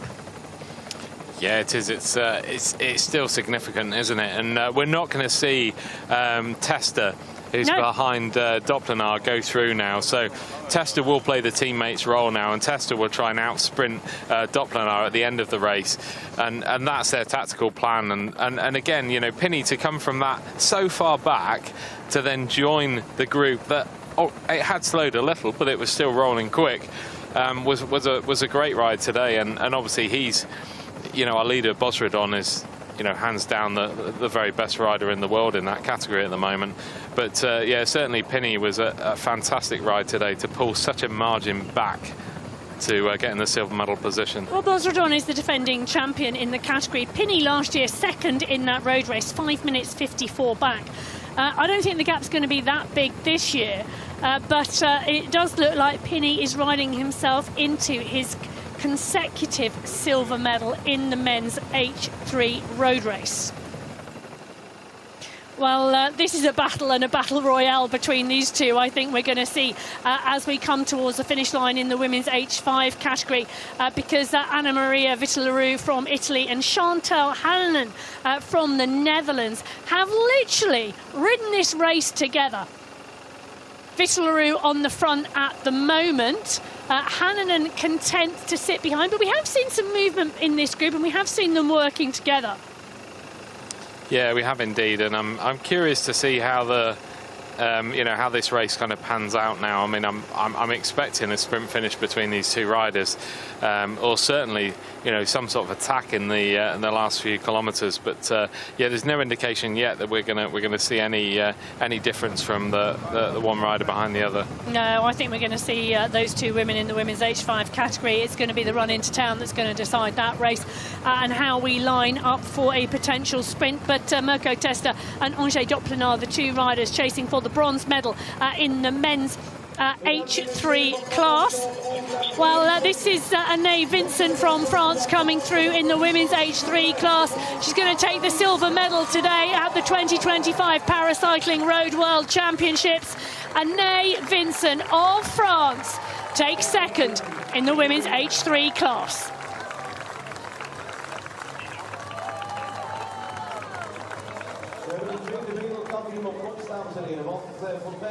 I'm taking the applause of the crowd as well. Yeah, a significant gap at the end of the race there, 4.5 minutes between Parker and Vincent. But yeah, great ride by Vincent. She's, you know, she's a silver medalist. She's had a great ride there, and you know, in terms of her overall finish position, she's still, so that the two H3s have finished in front of the H4 category and H5 category. Which has been phenomenal racing, hasn't it? Now, Vincent took a bronze medal in the road race in Zurich last year, so she's gone one better this year, and she has silver. Yeah, she has indeed, and as you'll see my liking of chainrings again. We're seeing a gold chainring now, with her teammate's got a purple one. So the French team are obviously showing off their wonderful colouring chainrings at these championships. Nothing wrong with a bit of bling on a bike, Barney. Well, Anne Vincent through now in the second place, and the silver medal for France in that women's H3 category. This is the lead in the women's H4 category. Sandra Fuhr coming through and around the corner onto the finish line. This is going to be one very happy rider. She took the bronze medal last year in Zurich.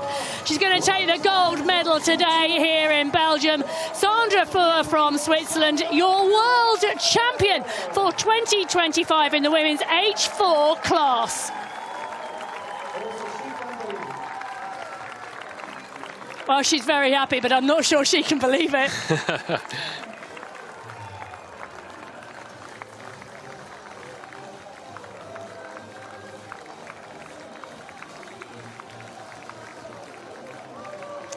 Well, Sandra Fuhr taking the win in the women's H4 road race.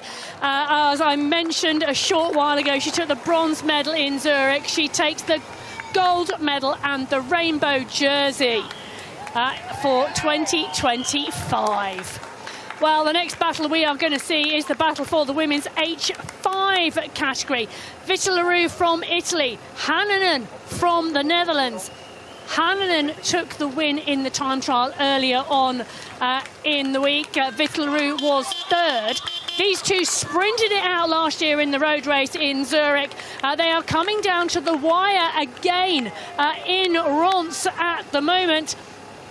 Hannanen wanting to lead it out.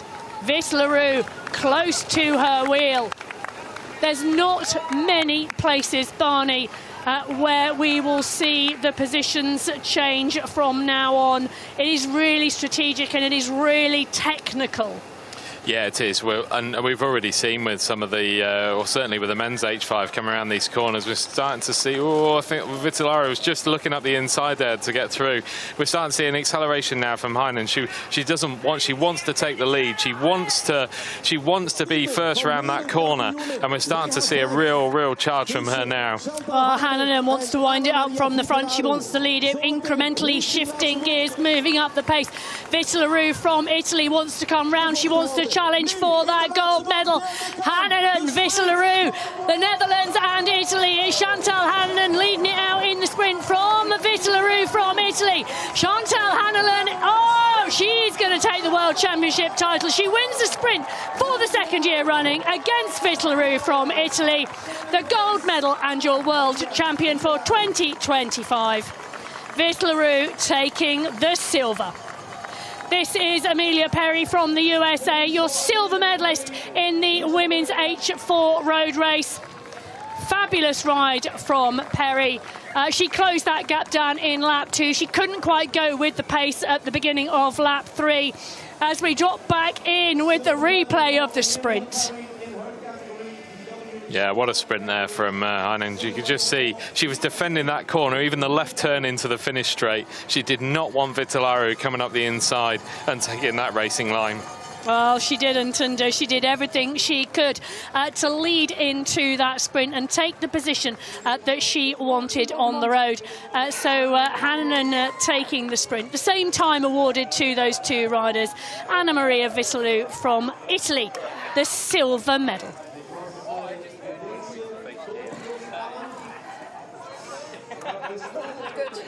Well, at places, Barney, they looked as though they were comfortably having a ride, chatting happily amongst them. But boy, when it came down to the final run to the finish, they absolutely gave it everything. Yeah, they did indeed, and they both wanted to sprint it out. Basically, that was the tactical plan for both of them, and they were both happy to accept that as well. We just see a gap in the men's H3 race now in the chase. So Mirko Testa has decided to attack Doppler from Slovenia. So we're starting to see some action in that race now too. Well, I can tell you, I've just seen Svetlana Moshkovich from Austria come over the line. She will take the bronze medal in that women's H4 category.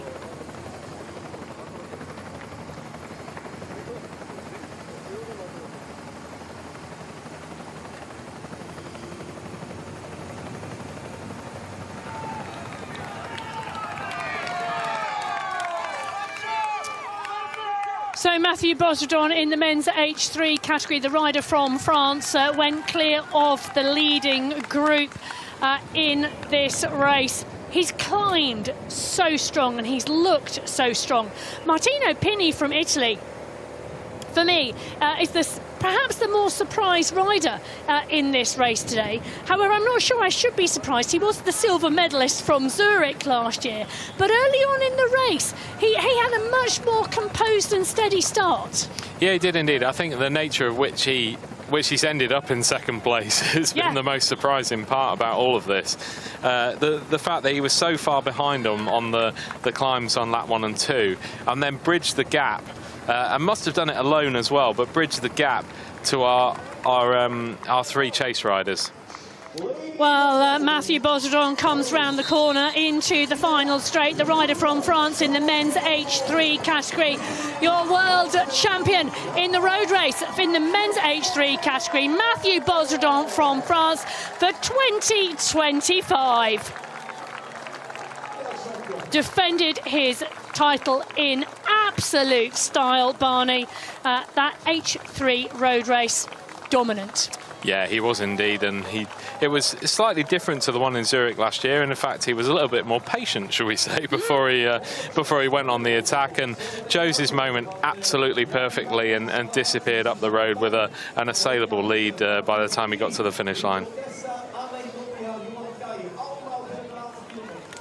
Well, Bosredon coming through for the gold medal and the World Championship title for 2025 in that men's H3 category. Martino Pini coming now into the final stages of the course here in Ronse. It's 500 metres to go. Pini has ridden himself into second place and the silver medal position in this men's H3 category. So Bosredon, the UCI World Champion for 2025 in the men's H3 road race.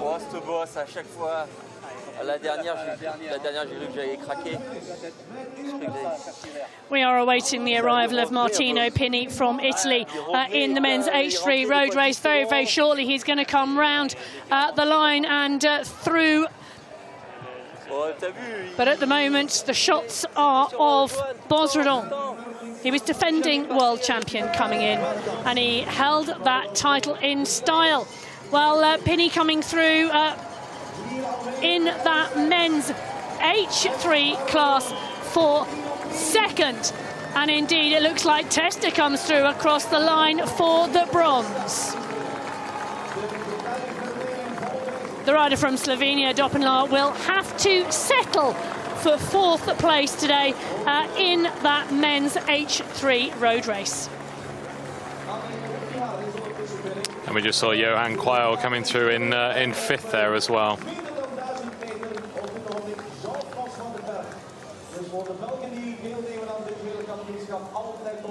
Well, a bit of a battle behind as well, because Pini, Glidendor, De Boer were all in the same group last time we saw them. The riders who will round out the top 10 in that men's H3 road race still out on course, and they will be battling for those minor places, Barney. Yeah, they will indeed, and that's it's important for those minor places. You know, there's so many reasons why riders battle for those minor places. A place in the top 5, a place in the top 10 at World Championships. It's really crucial and something to be really proud of as well. Well, Glidendor just coming over the line. So Christian Glidendor from Norway will take 6th place in that men's H3 road race. Facciamo una foto con le mani alzate, tutte e due, perché ci sono riuscito finalmente a unirmi, porca troia.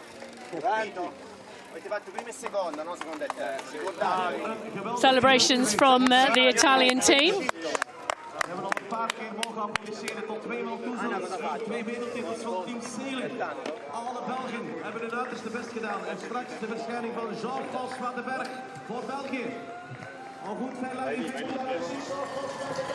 So as we witness more of the riders coming through and across the line here, the finish of the women's H4 riders.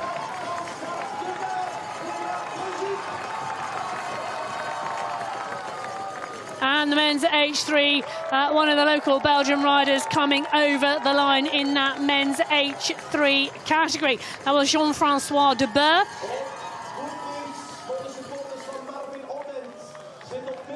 So I'm going to round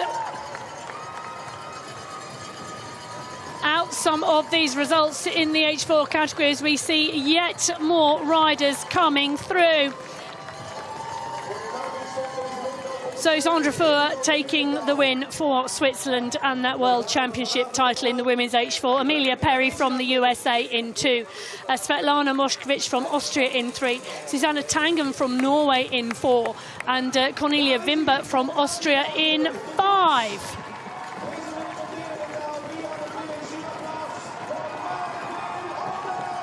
As Marvin Oden comes down the line for Belgium, in that men's H3 category, it was Mathieu Bosredon from France who took the win, and the World Championship title from Martino Pini from Italy. Mirko Testa from Italy in 3rd. Doppelinar from Slovenia in 4. Quayle from France in 5. Glidendorf from Norway in 6. The first rider from Belgium across the line in that men's race was Jean-Francois de Boer in 7th.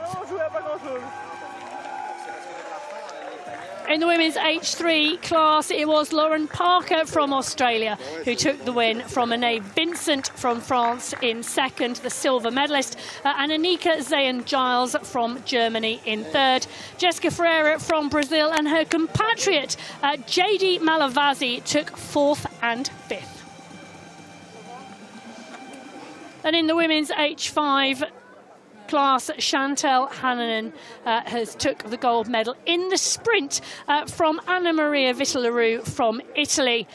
We are still awaiting the bronze medalist in the women's H5.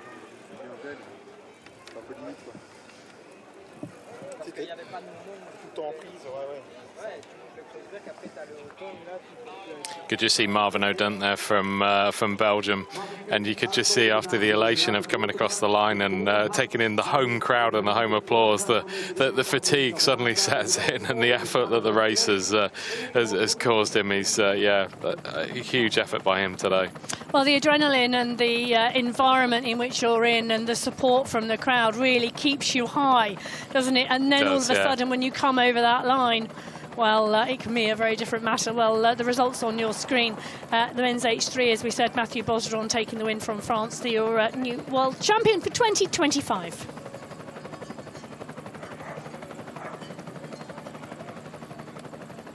You can see those battles further down that top 10. There were battles right the way through that race field today.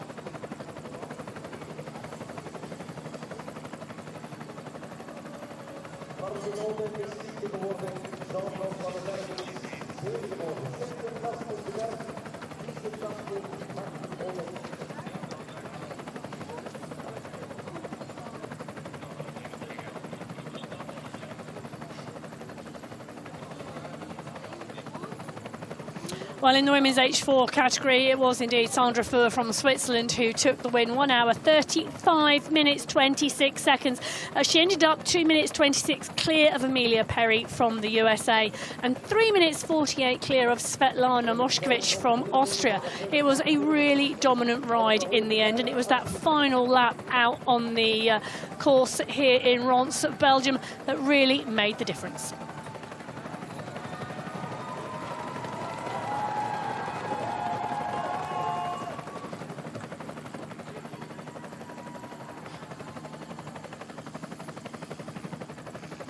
While in the women's H3, Lauren Parker took the win from Australia in a dominant style at 1 hour, 29 minutes and 12 seconds, 4 minutes, 34 clear of Anaïs Vincent from France, who took silver. Annika Zayn-Giles from Germany taking the bronze.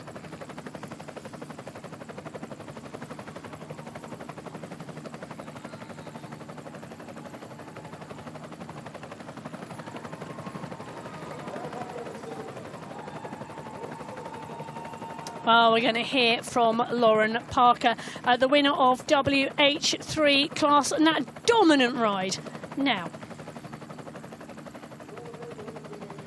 Lauren Parker, many congratulations. After a gold medal in the time trial, you are now the new road world champion. Can you describe this feeling?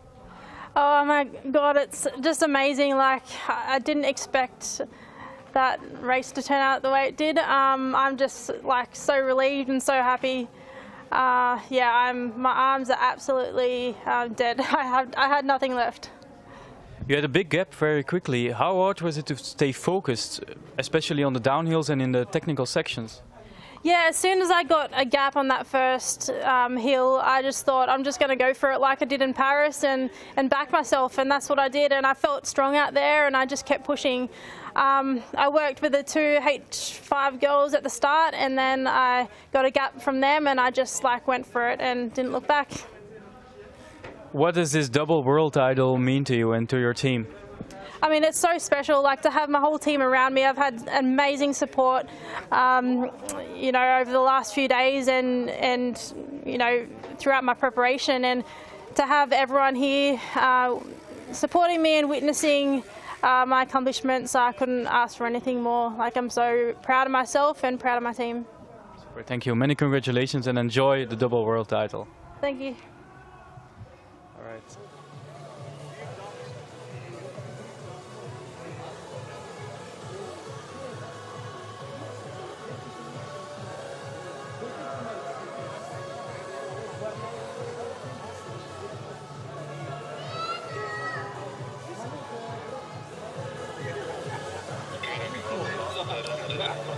Fabulous to see and hear from Lauren Parker, the dominant win in the women's H3 road race.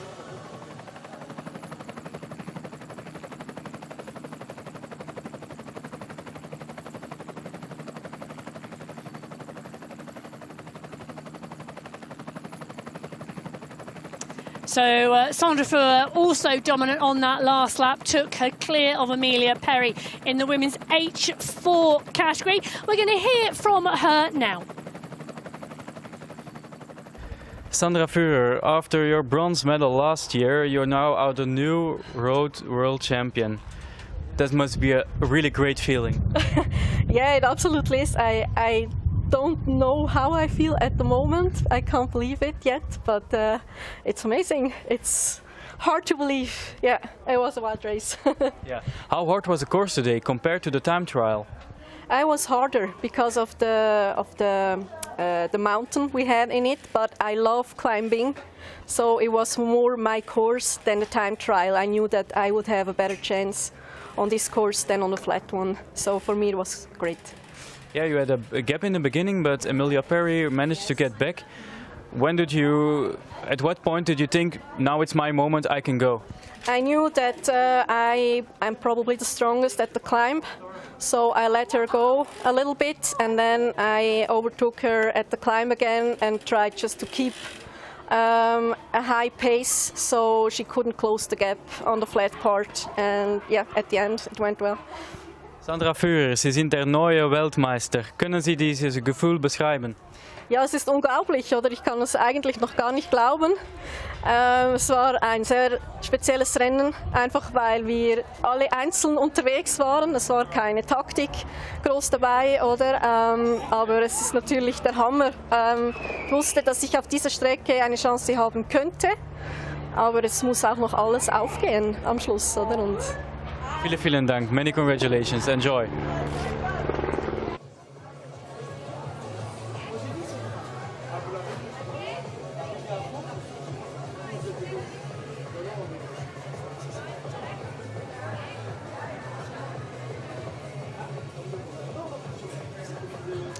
Sandra Fuhr from Switzerland. She took the bronze medal in Zurich. She takes the gold medal and the World Championship title in that women's H4 category for 2025.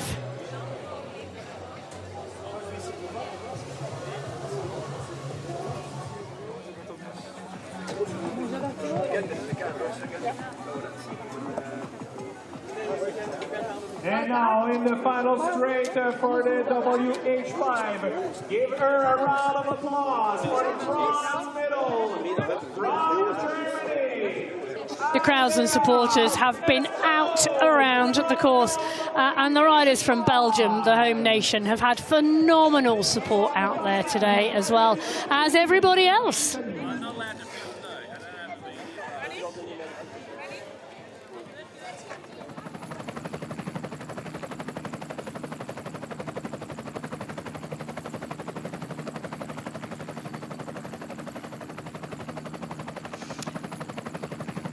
Well, tomorrow we move with yet more road racing for day 4 of the 4 days of competition. I can't believe we've come to our final day already. That is tomorrow, and we are going to start tomorrow with yet more road racing.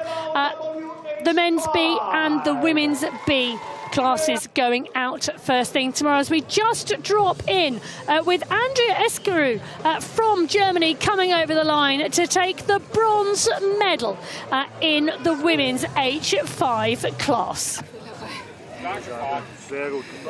Great racing from Andrea Escaru from Germany to take the bronze medal here today in that women's H5 category. Well, she took the bronze medal last year in Zurich. She takes the bronze medal here in Ronse today. Great riding, great racing.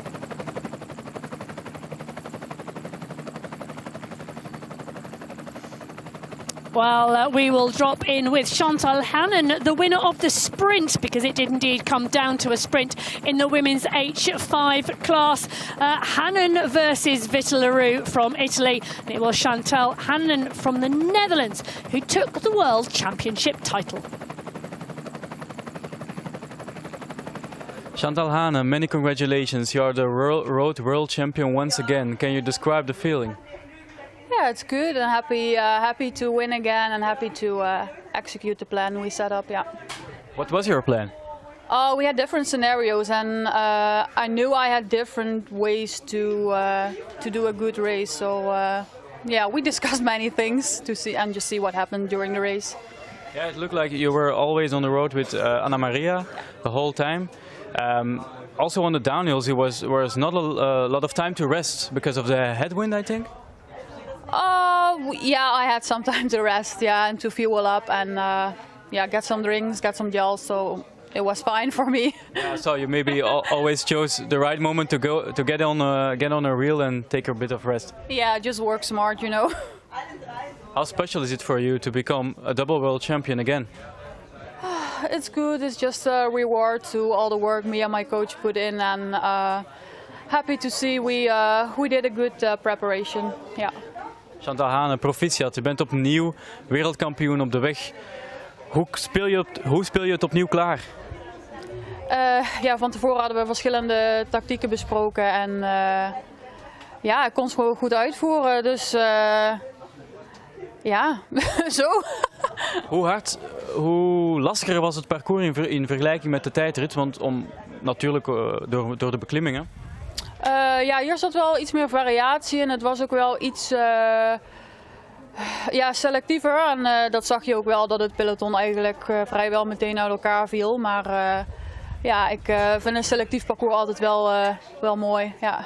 Is het iets wat jouw voorkeur geniet? Zo'n aantal heuvels erin? Zo stevige heuvels toch? Ja, hoe moeilijker, hoe beter. Ja. Oké, super. Geniet ervan. Geniet van het podium en van de...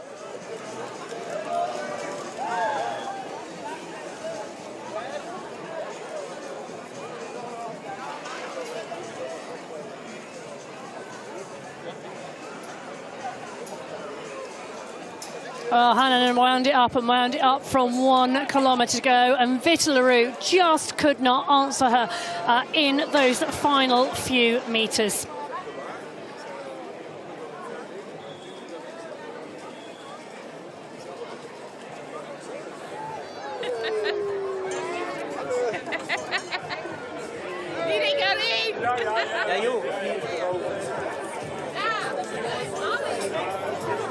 It's just not just the local supporters that are out, the supporters of all of our races out on the side of the road and awaiting those podium presentations for those rainbow jerseys today.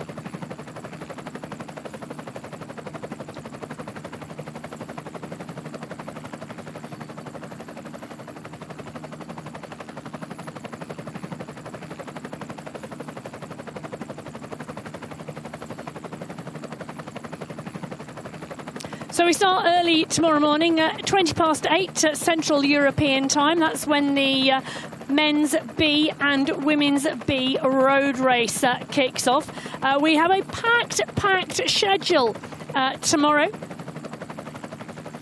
of racing. We go right the way through till around 8 p.m. when we finish our programme of racing at the 2025 Paracycling Road World Championships with the mixed team relay.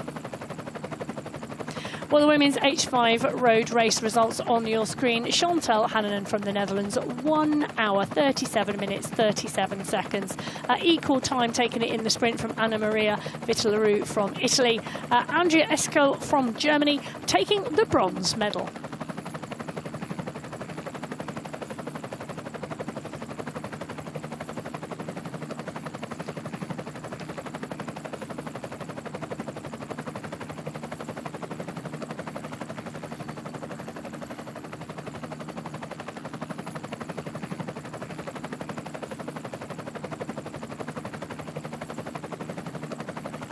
Day 3 in Ronse, Belgium has not disappointed at all.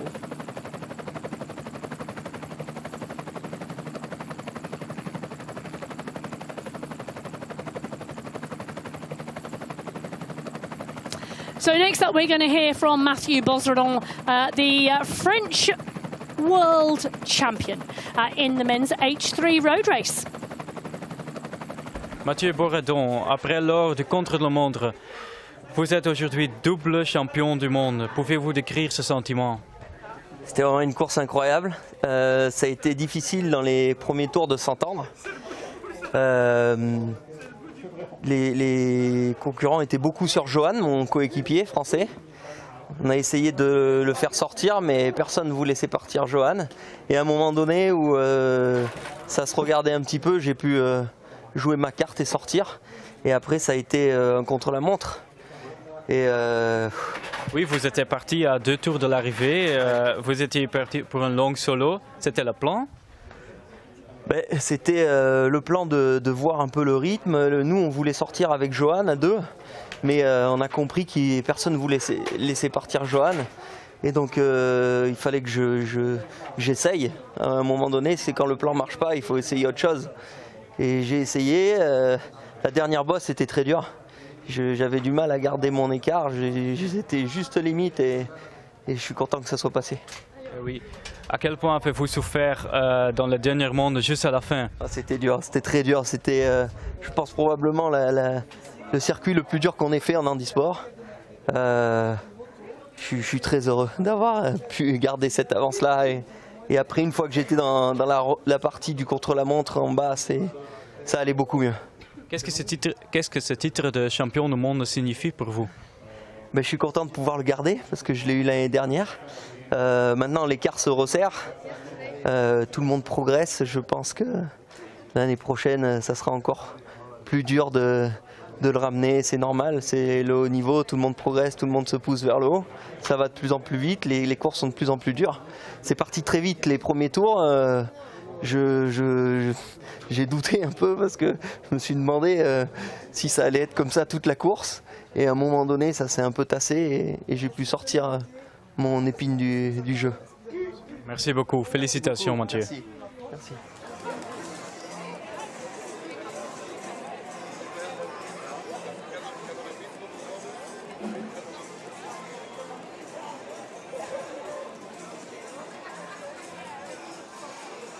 Well, they had a plan, the French riders, in that men's H3 category in the road race, and Mathieu Bozredon retains the title he won in Zurich. Here in Ronse, Belgium, Bozredon, the world champion for 2025, defending his title that he won in 2024.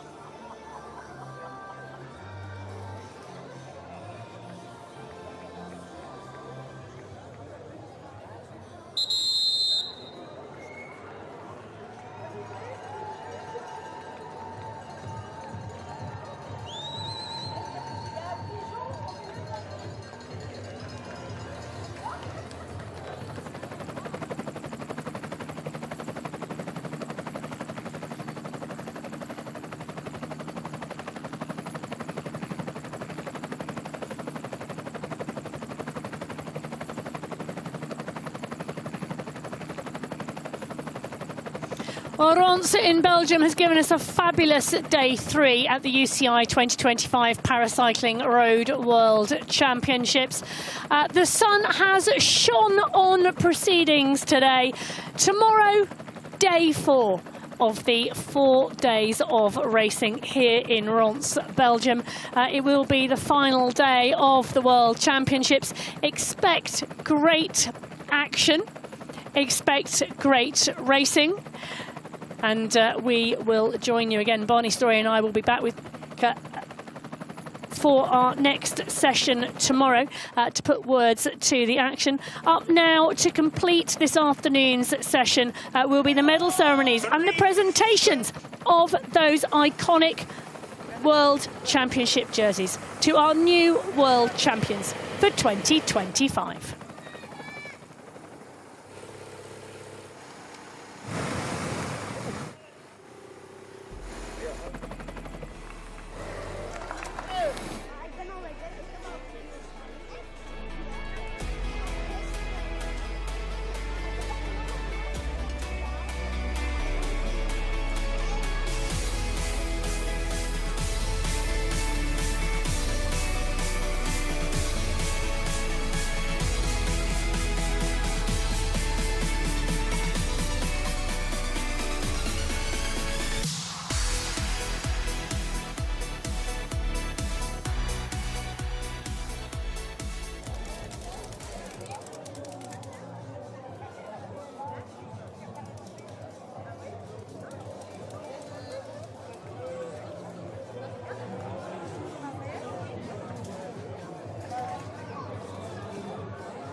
Award ceremony of the 2025 UCI Paracycling Road World Championships for the men age 4 category after their road race. De prijsuitreiking van de UCI Wereldkampioenschappen Geemrennen 2025 in de categorie mannen H4 na hun wegrit. The medals during this ceremony will be presented by Mr. Mohammed Ben El-Mahi, the president of the Paracycling Commission of the UCI. De medailles worden uitgereikt door de heer Mohammed Ben El-Mahi, president of the Paracycling Commission van de UCI.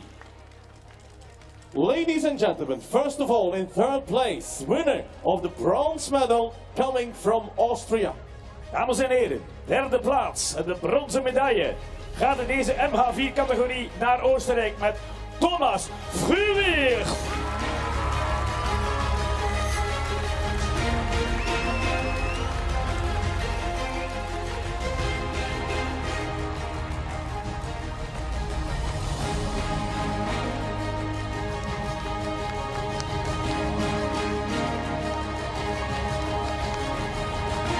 In second place, winner of the silver medal representing Switzerland. Op de tweede plaats, de zilveren medaille, kijken we naar Zwitserland met Fabian Recher.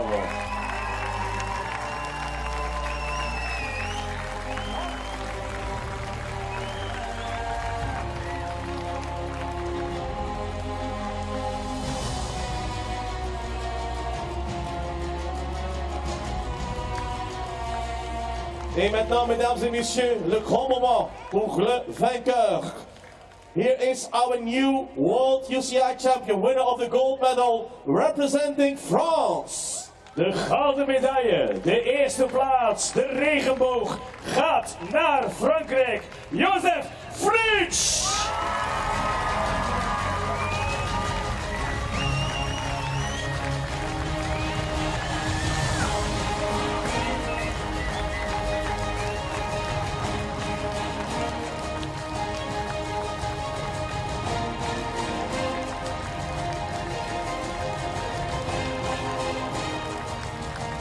Medaillewinnaars mogen extra beloond worden. Dat gaan we doen met cadeautjes, Filip.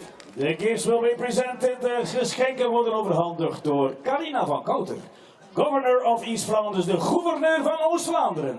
Daar hoort applaus bij de overhandiging van de cadeautjes. Eerst en vooral een leuk presentje voor Thomas Fruwicht. A nice present coming up for Fabian Reger, our silver medal winner. Et un petit cadeau pour le grand monsieur au milieu, le nouveau champion du monde, Joseph Fritsch.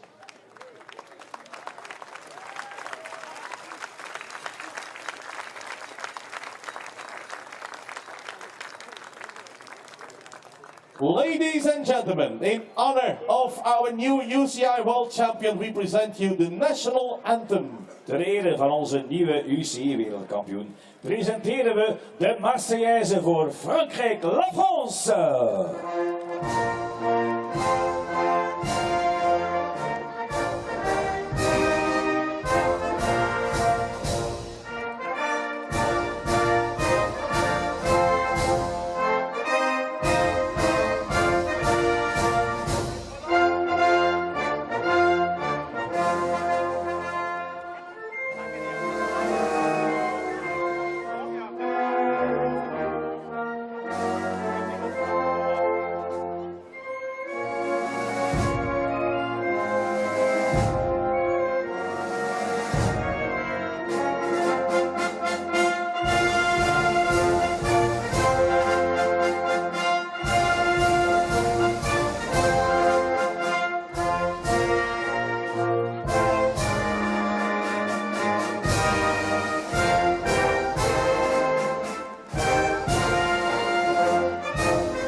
Give them a big round of applause avec vos applaudissements, s'il vous plaît, pour nos médaillés. Nogmaals jullie applaus voor Thomas Fruwicht, Fabian Reger en Joseph Fritsch.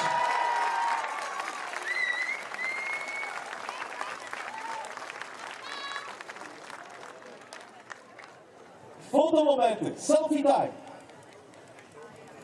Waar zijn we? Denk ik eerst.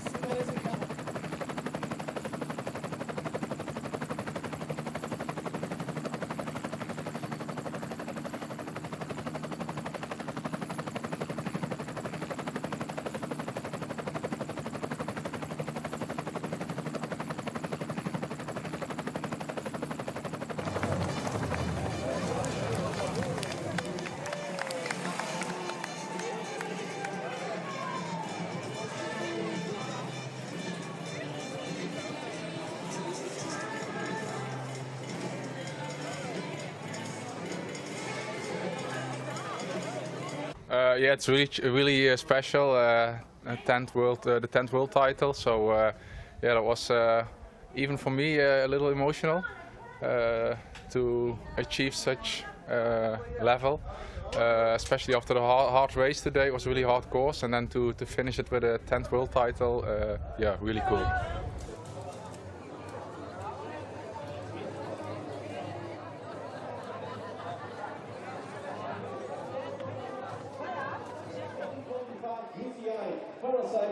Road World Championships in Ronse.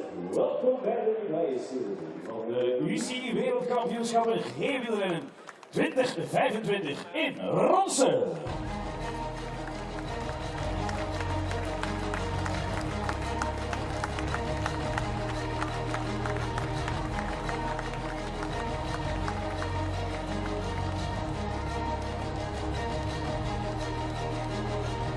Award ceremony of the 2025 UCI Paracycling Road World Championships category MH5 Road Race. Prijsuitreiking van de UCI Wereldkampioenschappen geelrennen 2025 in de categorie mannen H5 na hun wegrit. The medals will be presented by Mr. Mohammed Ben El-Mahi, President of the Paracycling Commission of the UCI. De medailles worden uitgereikt door de heer Mohammed Ben El-Mahi, president van de commissie Paracycling van de UCI.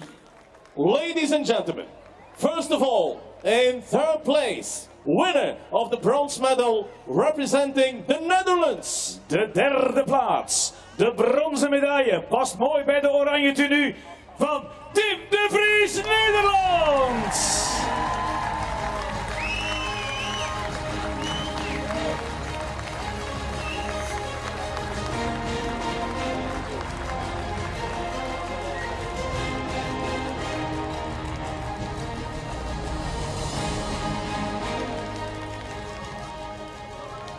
Et maintenant, votre attention s'il vous plaît, à la deuxième place, médaille d'argent en représentant la France. Op de tweede plaats en de zilveren medaille. We kijken uit naar Frankrijk, we kijken uit naar Louis Vergniaud.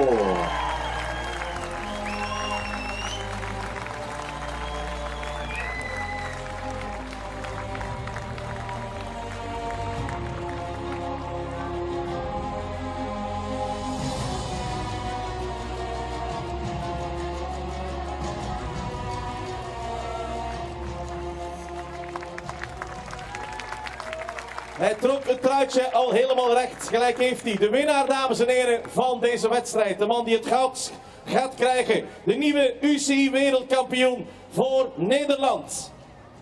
Ladies and gentlemen, gold medal for the Netherlands in this category MH5, Mitch Verliezen!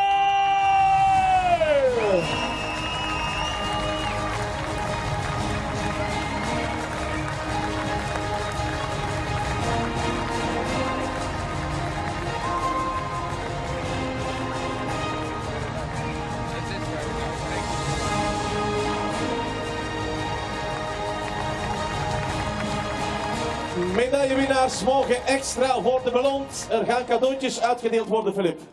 The gifts will be presented. De geschenkjes worden overhandigd door Alain de Mortier, de president van Isomundo en bezieler van het paracycling in België. Dames en heren, applaus voor Alain de Mortier. Aan wie we op paracycling vlak heel veel te danken hebben, aan Alain. Deelt de cadeautjes uit namens de stad Ronse. Zometeen ook het cadeautje voor de man, alweer getooid in de regenboogtrui. Alsof het nooit anders is geweest. Dames en heren, de wereldkampioen Mitch Verliezen.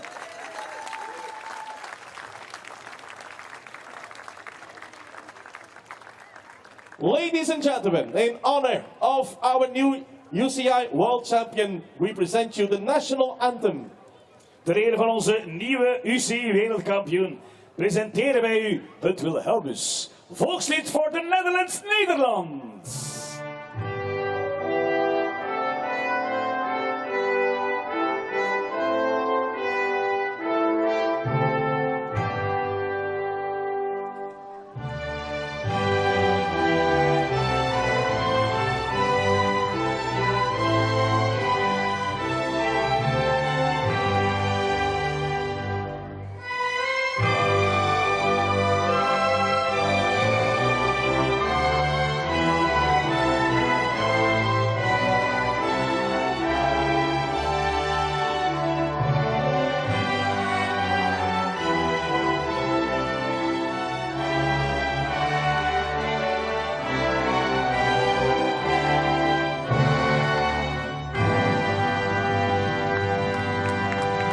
Het werd meegezongen door de nieuwe wereldkampioen, geflankeerd door de zilveren en bronzen medaillewinnaar.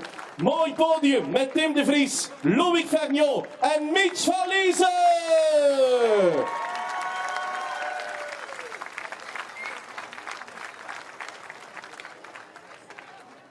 Congratulations, avec nos félicitations. Het feest kan beginnen, Mitch.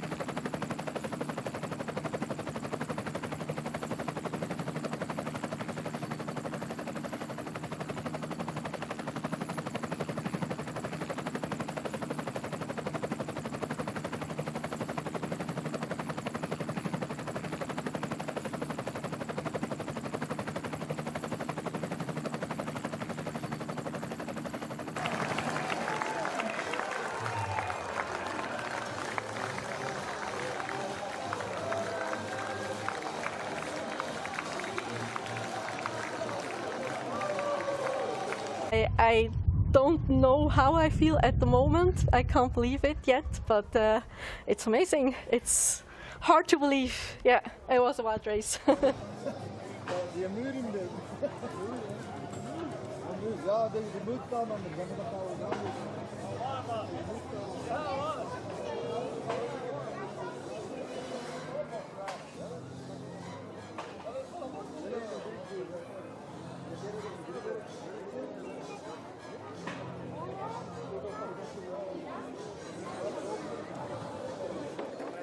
Your special attention, once again, ladies and gentlemen, welcome to all of you to the award ceremony of the 2025 UCI Paracycling World Championships in Ronse.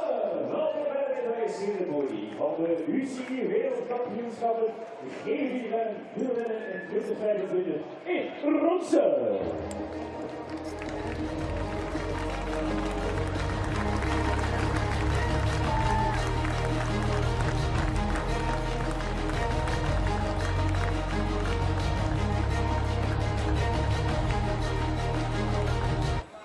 Award ceremony of the 2025 UCI Paracycling Road World Championships, category WH4 Road Race. Prijsuitreiking van de UCI Wereldkampioenschappen G4 2025 in de categorie dames H4 na hun wegrit. The medals will be presented by Mr. Mohammed Ben El Mahi, the president of the UCI Paracycling Commission.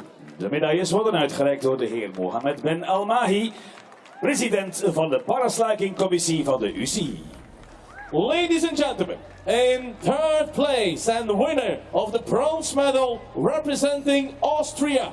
Op de derde plaats en met de bronzen medaille gaat ze richting Oostenrijk. Svetlana Moskovic!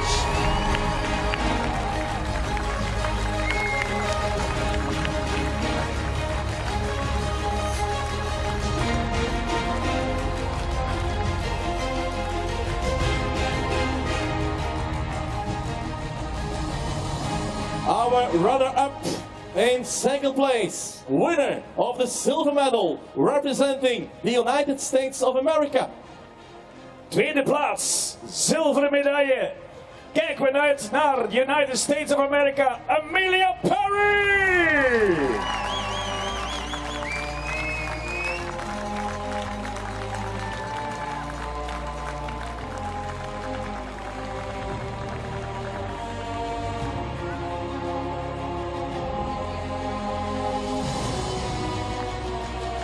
And last but not least, the winner of the race this afternoon, winner of the gold medal, our very new UCI World Champion coming from Switzerland.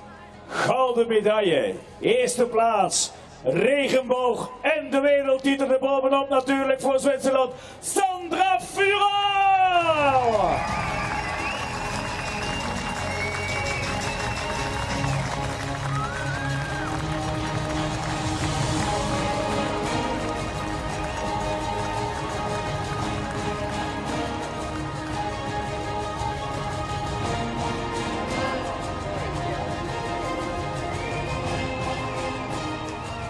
En of ze er blij mee is. Look at that smile. We gaan met cadeautjes de medaillewinnaressen belonen.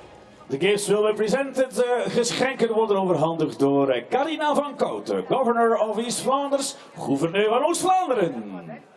Met ook de handshake, met de gelukwensen. Het cadeautje namens de stad Ronse, parel in Oost-Vlaanderen. En uiteraard vierde gaststad, oh la la. Vierde gaststad van dit wereldkampioenschap G-wielrennen. Cadeautjes overhandigd ook aan onze nieuwe wereldkampioen uit Zwitserland, Sandra Furau.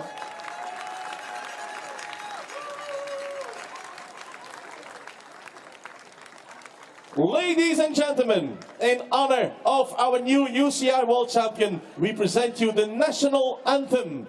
Ter ere van onze nieuwe UCI wereldkampioenen presenteren wij het nationale volkslied van Zwitserland, La Suisse.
We see the Swiss flag in the public. We zien de Zwitserse vlag in het publiek.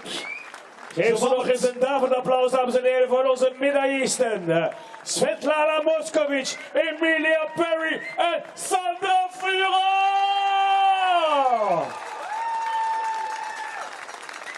Congratulations, ladies. Don't forget the presents.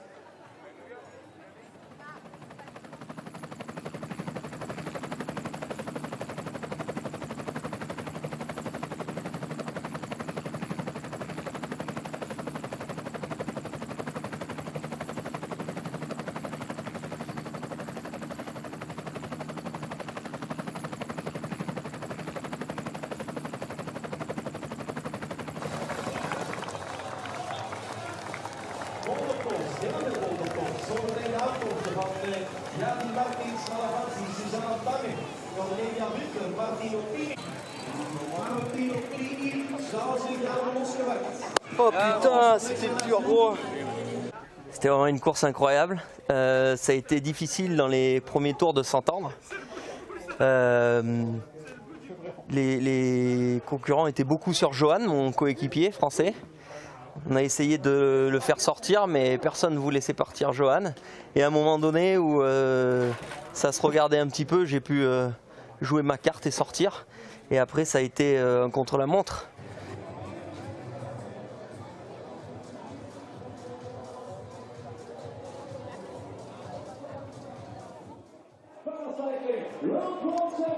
In Ronse!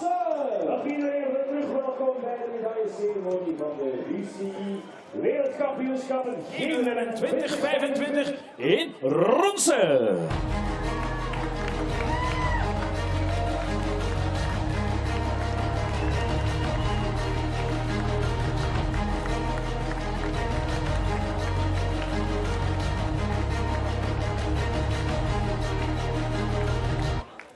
Award ceremony of the 2025 UCI Paracycling Road World Championships category MH3 Road Race. Prijsuitreiking van de UCI Wereldkampioenschappen Gymneren 2025 in de categorie mannen H3 naar hun wegrit. The medals will be presented by Mr. Mohammed Ben Elmahi, President of the Paracycling Commission of the UCI. De medailles worden uitgereikt door de heer Mohammed Ben Elmahi, de president van de commissie Paracycling van de UCI. Ladies and gentlemen, in third place, winner of the bronze medal representing Italy. Op de derde plaats en met de bronzen medaille naar Italië, Mirko Testa!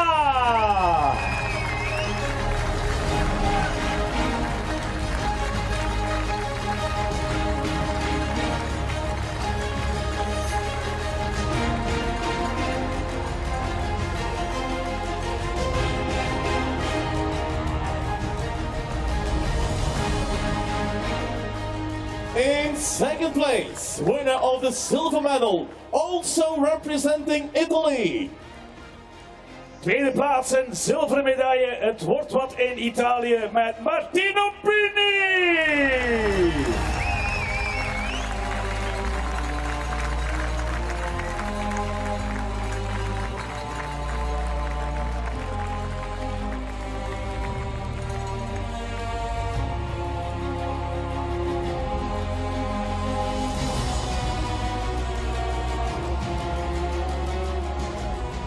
Et maintenant, le vainqueur et le nouveau champion du monde.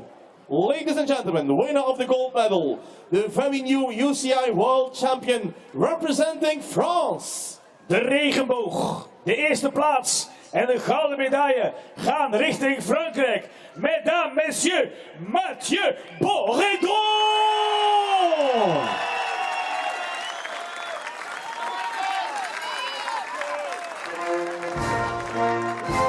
That's too early. That's a bit too early.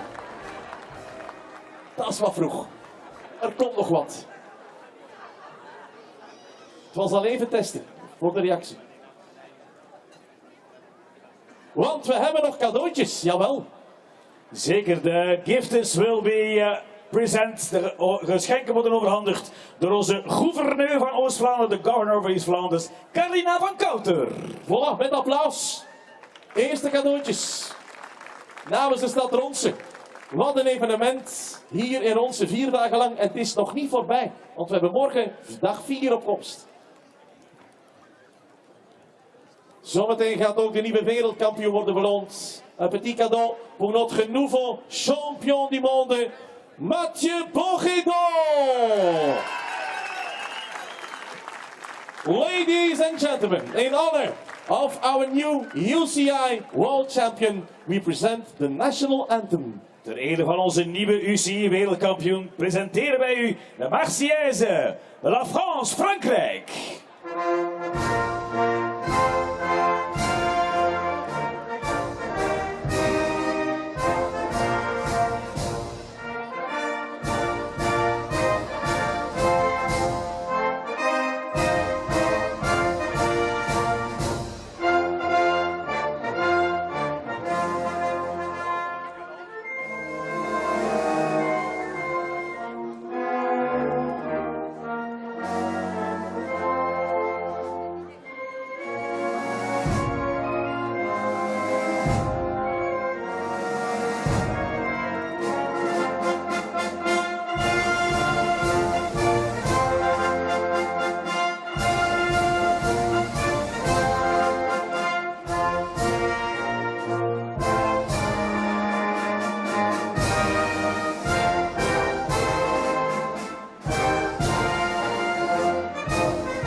Il est également un très bon chanteur, Mathieu Bourguignon.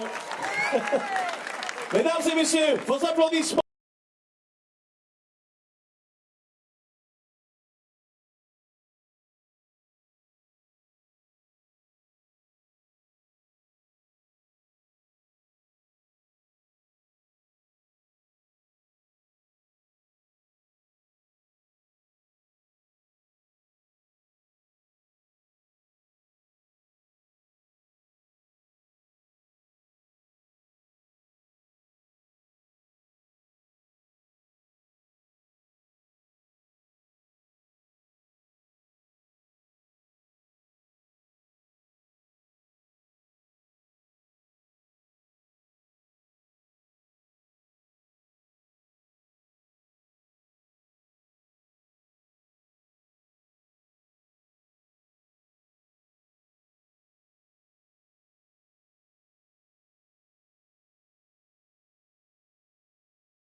Well done. Good job. How are you feeling? Oh my God, it's just amazing. Like, I didn't expect that race to turn out the way it did. I'm just like so relieved and so happy.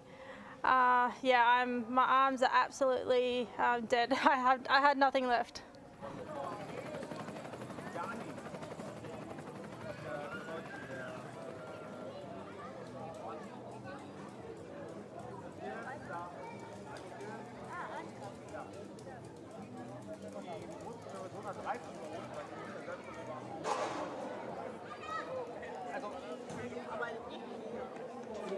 Ja, wij moeten aan.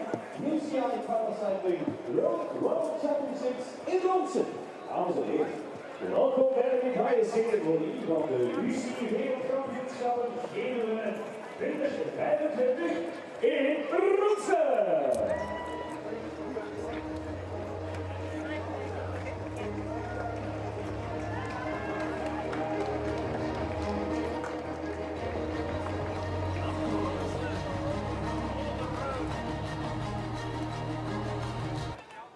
Award ceremony of the 2025 UCI Paracycling Road World Championships category WH3 Road Race. De prijsuitreiking van de UCI Wereldkampioenschappen gevelrennen 2025 bij de categorie dames H3 Nagen-Wegrits.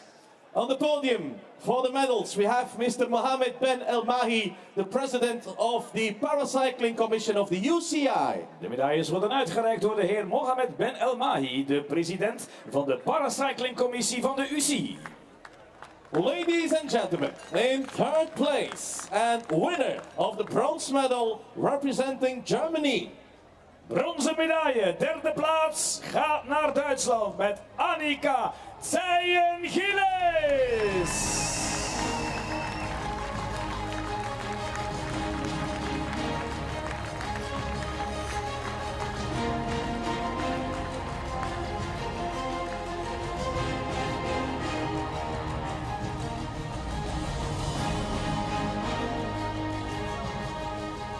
À la deuxième place, médaille d'argent en représentant la France. Zilveren medaille voor de tweede plaats en ditmaal gaat dit naar Frankrijk met Anaïs Vincent.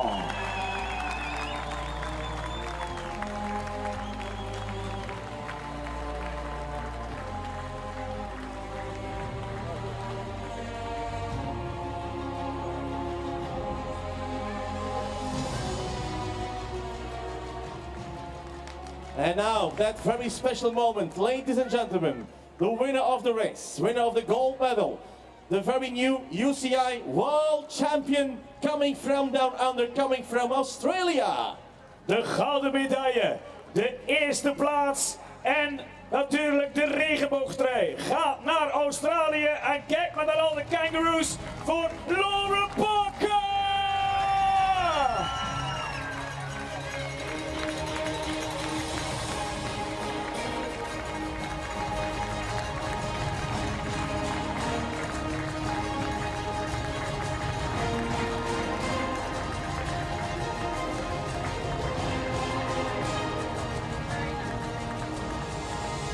Kangoeroes op de markt in Ronse, dat zal de burgemeester ook nooit hebben gedacht. Maar hij gaat wel cadeautjes uitdelen, Filip.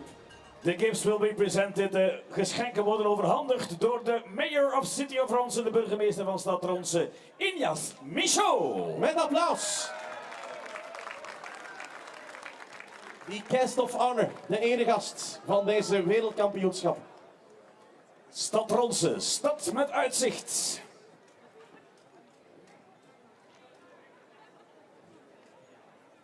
En met cadeautjes, u ziet het. Dames en heren, ladies and gentlemen, in honor of our new UCI World Champion, we present the national anthem. Ter ere van onze nieuwe UCI wereldkampioen presenteren wij het nationale volkslied van Australia.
handen op elkaar voor Annika Zeyen-Gilles, Anaïs Vincent en Laura Poka.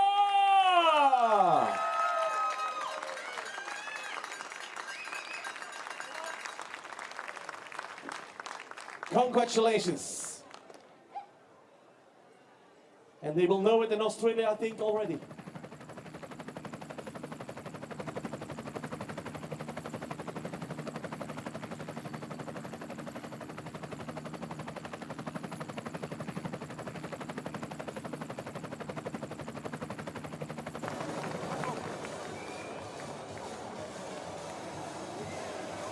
Silver medal for Emilia Perry in her category, the W4 category. Silver medal for the USA with Emilia Perry. I knew I had different ways to do a good race, so yeah, we discussed many things to see and just see what happened during the race.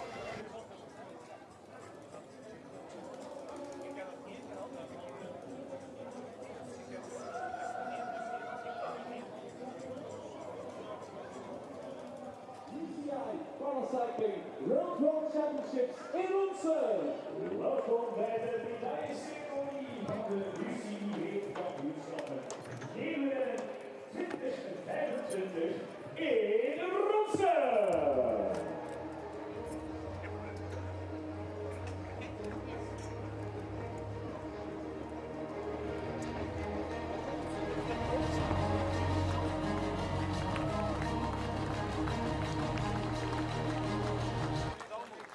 Award ceremony of the 2025 UCI Paracycling World Championships category WH5 Road Race. De prijsuitreiking van de UCI wereldkampioenschappen G-rennen 2025 in de categorie dames H5 na hun wegrit. For the final time today, the medals will be presented by Mr. Mohammed Ben El-Mahi, the president of the Paracycling Commission of the UCI. Ook deze keer en de laatste keer vandaag, de medailles worden uitgereikt door de heer Mohammed Ben El-Mahi van het Paracycling Commission, de president. First of all, ladies and gentlemen, in third place, winner of the bronze medal representing Germany. Derde plaats en een prachtige bronzen medaille richting Duitsland, Andrea Esco.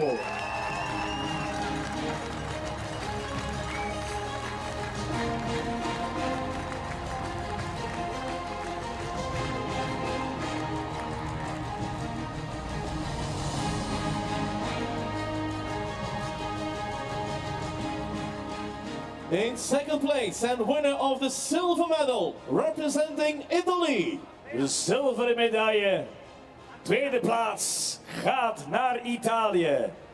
Mesdames, messieurs, ladies and gentlemen, Anna Maria Vitellaro.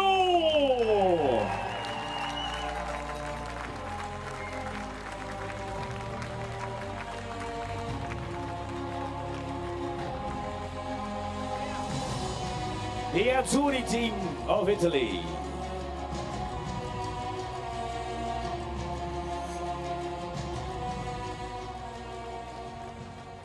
And then, ladies and gentlemen, winner of the race this afternoon, winner of the gold medal, and the new UCI World Champion representing the Netherlands.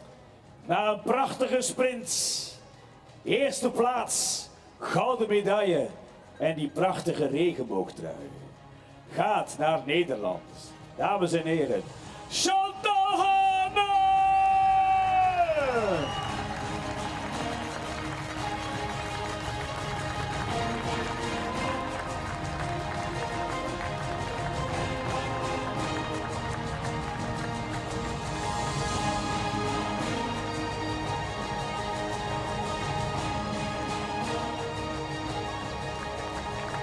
Met de brede glimlach.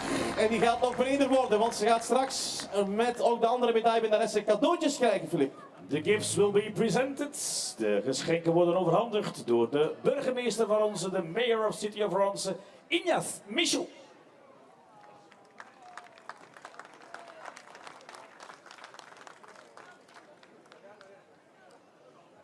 Leuke cadeautjes van een leuke stad. Een stad met een hart voor sport, voor de wielersport en voor het gewielrennen, de stad Ronse. Cadeautje voor de wereldkampioenen uit Nederland, Chantal Hane, dames en heren. Ladies and gentlemen, in honor of our new UCI World Champion, we present the national anthem.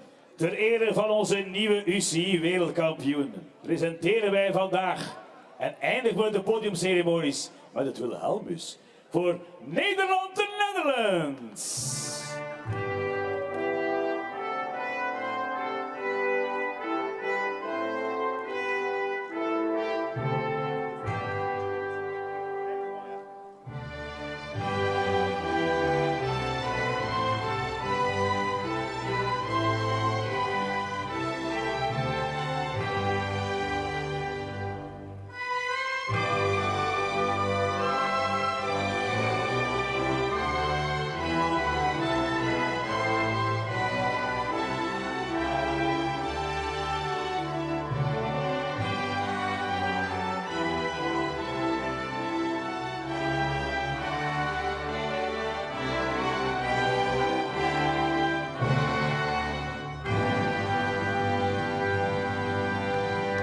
En dit mag beloond worden met applaus. Dubbel en dik verdiend applaus voor de 3 medaillewinnaressen op het podium. Het WH5 podium na vandaag met Andrea Eschouw, met Anna-Maria Videlaru en met de nieuwe wereldkampioene. Goud voor Nederland, Chantal Hane! Dames en heren, dit was het sportieve deel van dag 3, de voorlaatste dag van de wereldkampioenschappen gewielrennen.